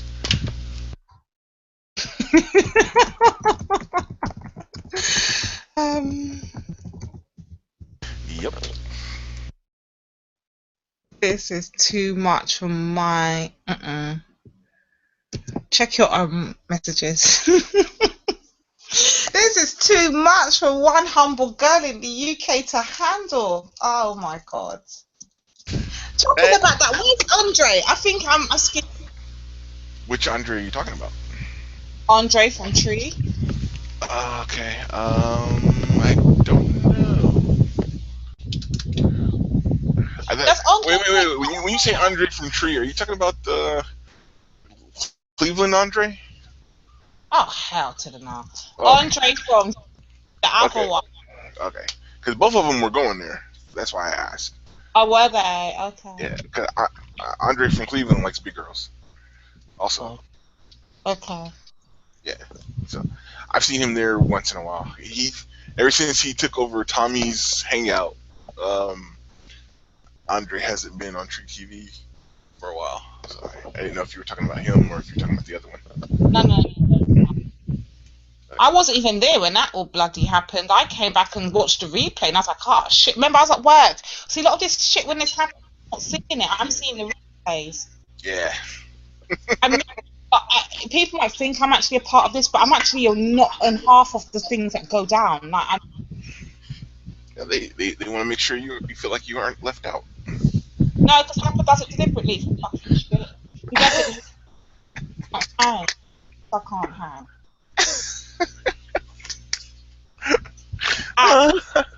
Link, and I hold my hands up.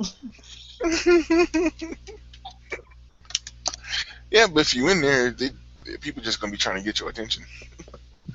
Oh God, please no. Did you see what's his name try it yesterday? I was like, don't even go there. I'm trying not to say no names, but you know, on Trees Hangout. Yep. I saw. Don't do it to yourself, don't. All the attention in the world. Don't. Don't. I know. Yep. Yeah. I'm surprised you don't get a lot of hate for that from the other girls. I do all the time. I first noticed it from TRS, and I thought, okay, maybe it's just these females. But then it started to be everywhere. Everyone, fuck it. It is what it is. Going nowhere. Get used to it. See here.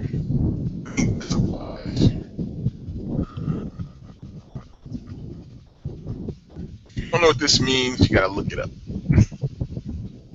Okay.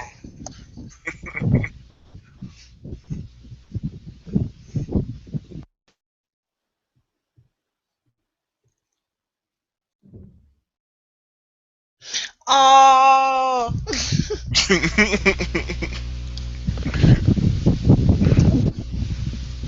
Yep.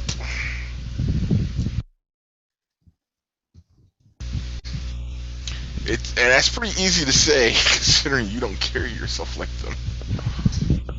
It's not even that. It's just that what it is. I think I'm from a total different environment. How I communicate with other women, and how we deal with each other as women over here is completely different. It's a complete dynamic, and how women deal with each other out there. Like, I'm the type of woman like this. See, for instance, like, I knew my position on Slappers Hangout, right? I knew it from the beginning. I'm going to be a part of this hangout, and my position on the hangout, which is no secret, is to get other women to feel comfortable that they can participate. This is all before this whole bus stop shit all started. So I played my position, which is natural to me. That's what I do anyway. So I would engage in a conversation with a group of men, because I'm comfortable being in a group of men. I know they're going to try their fuck shit. That's what guys do. But I'm used to that. So whatever.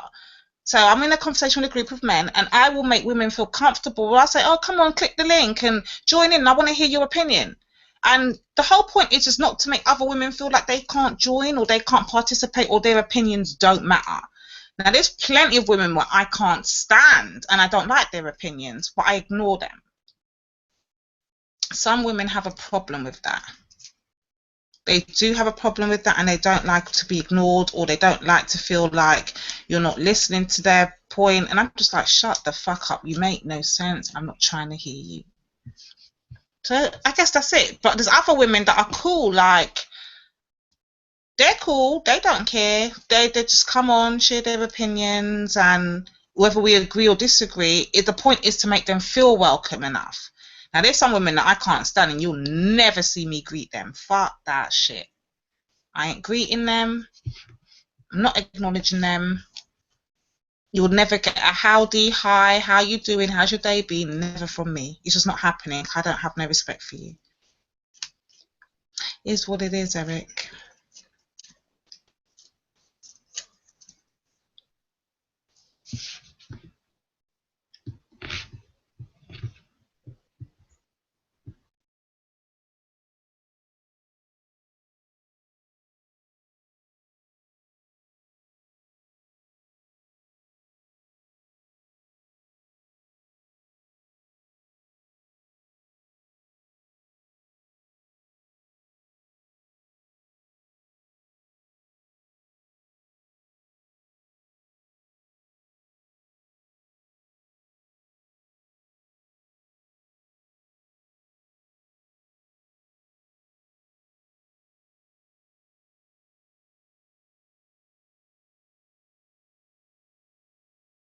Oh shoot!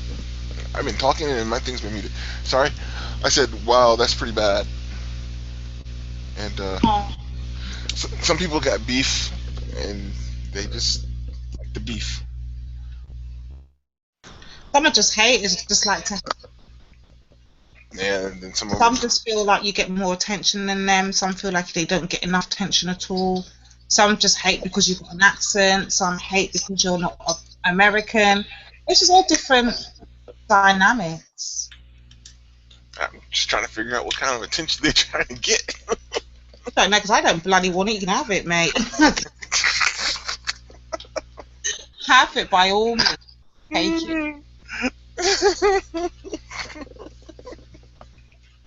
Take it. She got all the YouTube men. Oh, I hate her. I really don't. Guys, that's the funny thing about it. I only communicate with you guys. Yeah. Well, we are kind of cool and awesome. You're a different breed of men. That's the problem. These fools are. I'll tell you that. Well, our teeth aren't brown and we don't look like monkeys. Even Captain, believe it or not, I like communicating with Captain because even Captain comes off with the most slickest shit. Dairy Queen and all kinds of shit. I can't look at him anymore. But even like having a conversation with him, I can have a normal one. I like Captain. I just can't look at him anymore. What did he do? No, man, that what is that? That soda showers video, man. Oh shit! What did he do on the soda showers video? It's so there's a moment where he comes in. I'm gonna call him out. He comes into the hangout and he's like, "Hey, what's up?" And it's not for Don. He plays it straight. He's like, "Soda showers," and he just deadpans it and doesn't put any emphasis on it. He's not laughing. He's not making a big deal about it. He just says soda showers. And Captain's like, "Oh, soda showers." And then he gets this blink, and you realize that's when he realizes exactly what's going on. Oh shit! Well, you said it finally. Right? He's like, someone does like soda showers. It's like a moment. He's like, soda showers. Like, okay, yeah, that's what's going on. And then he blinks and he's like, oh shit, soda shower.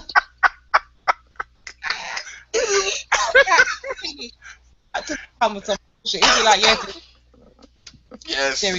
But he has a normal civil conversation. That's what I like about him. He's a troll. No, he's a troll. But whether you agree or not, whether he likes your opinion, in a normal civilized conversation with him.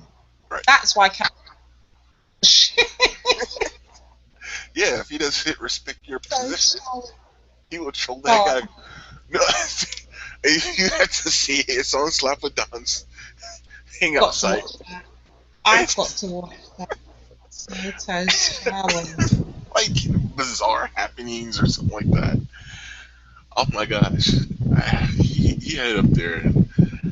The whole thing had me dying because it's Captain, because Captain's like dazed and confused, and Marvin saying some weird crap. I can't understand the damn words he says. It's ridiculous. Oh, you'd understand Marvin in this one. I can't understand it. You don't see that. It's on YouTube. I don't know if yours is the same as mine, but it must be. You know, you've got that. I can find it. On actual YouTube, on the screen. Click on you can click on settings and add subtitles. I add subtitles. Oh, really? Yeah, you can add subtitles. I add subtitles. I can't understand the damn word he says. I need it. Add subtitles for him. Let's see here.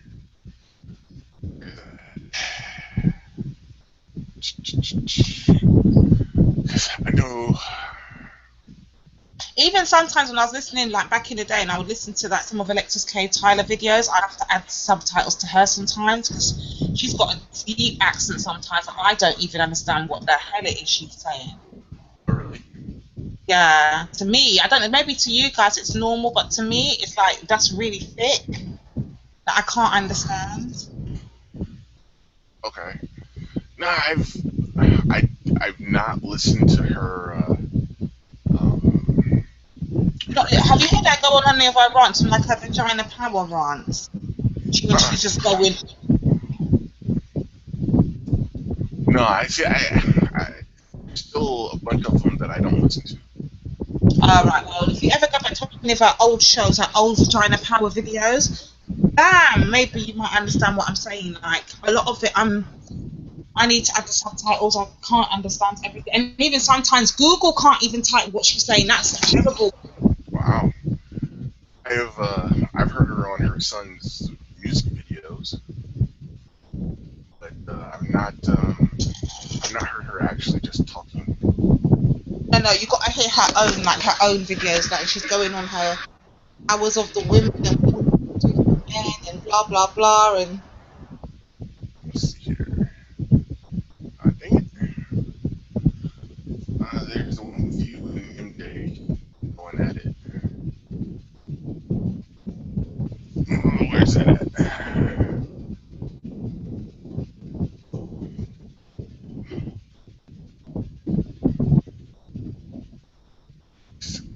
I saw that. I was like, oh my gosh, that's hilarious. Because Captain was dazed and confused. Captain should be on his lip right now. He can explain this shit. How was you so far? I don't think he likes talking about it. How was he so behind on what was taking place that day? Did he come into the screen or something? He came in like in the middle of it, where he was away and he didn't realize that it was going on. Oh shit! And yeah, he just, it's one of those things where he's like, he just walked into it, and yeah.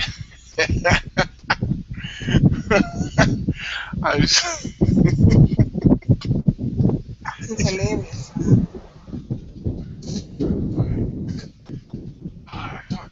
I came in today, he was going off on stars. I was like, Captain, stop it now.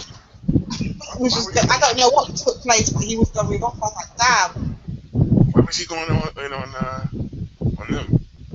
I can't remember when I come in. It was like first thing in the morning. It's 8 o'clock, and they must have already been in the middle of that's what I'm saying. I've obviously missed a lot because they must have been in the middle of a back and forth, or they must have been on a rant or whatever. With friends, I remember typing Captain, stop it. Next thing you know, I saw Slapper typing there. It was like, oh shit, okay, oh well, let me let it go. Wow. But I remember, I don't know what took place or nothing. It's best at that nothing could talk because I'm coming back. So I really have no idea. And I wasn't trying to find that at that very minute either. I just had to let it go. Wow. Trying to actually catch up on what was being, just find out what's going on in the now. There's no point in me trying to. Every time I've tried to find out before what was happening before I come, it ends up taking up the whole show. So I just try to leave it now until the show's over, and at some point just playing it back for myself rather than asking what happened, because it gets everyone fired back up again. Yeah, but I don't think you'll get anything out of him about that. What? No, I don't think he'll want to discuss that again. Yeah, I gotta let it go, man. Just let it go. Move on. Next subject. Yep.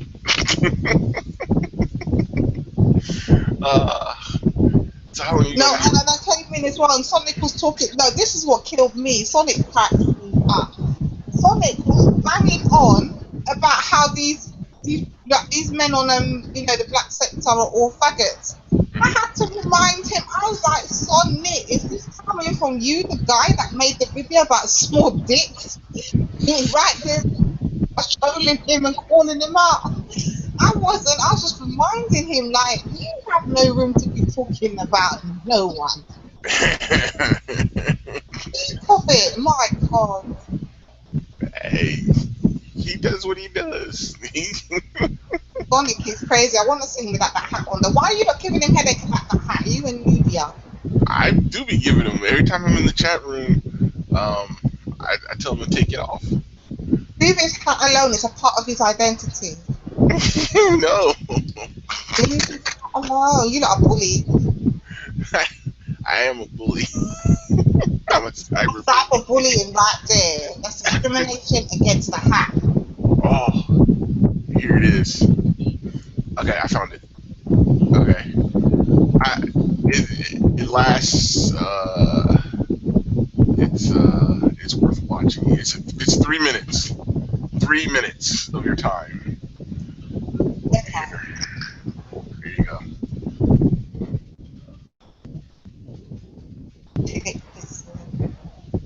Well, I'm gonna mute for a minute. Go right ahead. I will be here.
What's that?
Oh, that never gets old.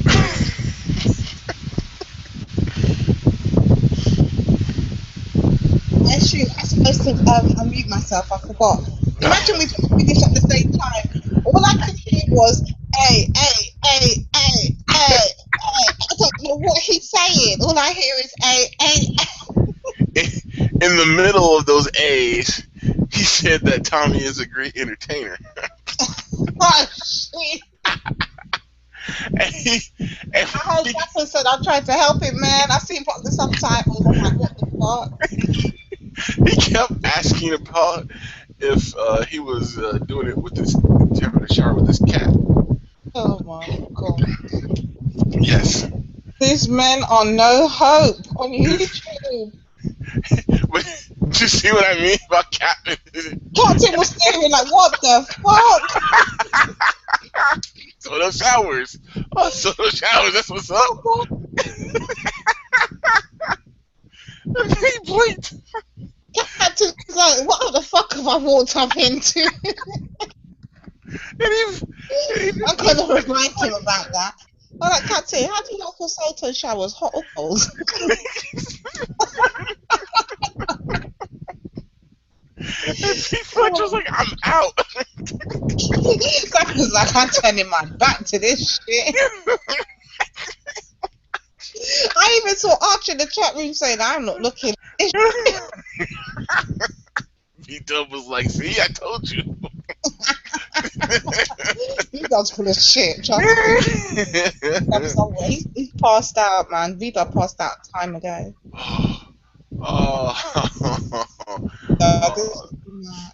That was bad. He's like, what the fuck? If I walked into the chat at that time, like at any random time, and just saw some bullshit like that going on, I'd be like, what the fuck? It's my keys to leave. Let me know when the coast is clear. Shall we go over there, Eric? I am in Tree TV. Are you in there? I'm not on the panel. I just brought up the chat. You're a troll. No, I was just getting ready to ask you if you wanted to go over there. I just refreshed the subscriptions and saw he's live. Yeah, his thing popped up on my cell phone. So you get alerts. See, I'm not privy to that shit. Yeah. What kind of phone do you have? iPhone and Galaxy. If you want the alerts, just get the YouTube app, and then if you sign into the YouTube app, it'll send you alerts for your subscriptions. Hold on a minute. Is that Andre up on the thing? It might be. Let's see. Yes, that is Andre.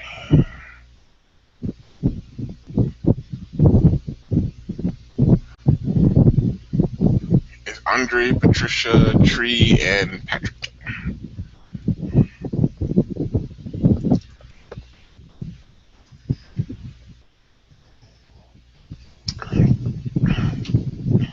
You're going to stop my shit in the chat. I'm a rubbish multitasker. That's why I would never make a good troll. I cannot talk and type or nothing. Like, I can't troll. I will go quiet on one end or another. You know when I'm... Trolling's easy. Underwater. I mean, it's hard. You have to really think about it. You should not do it.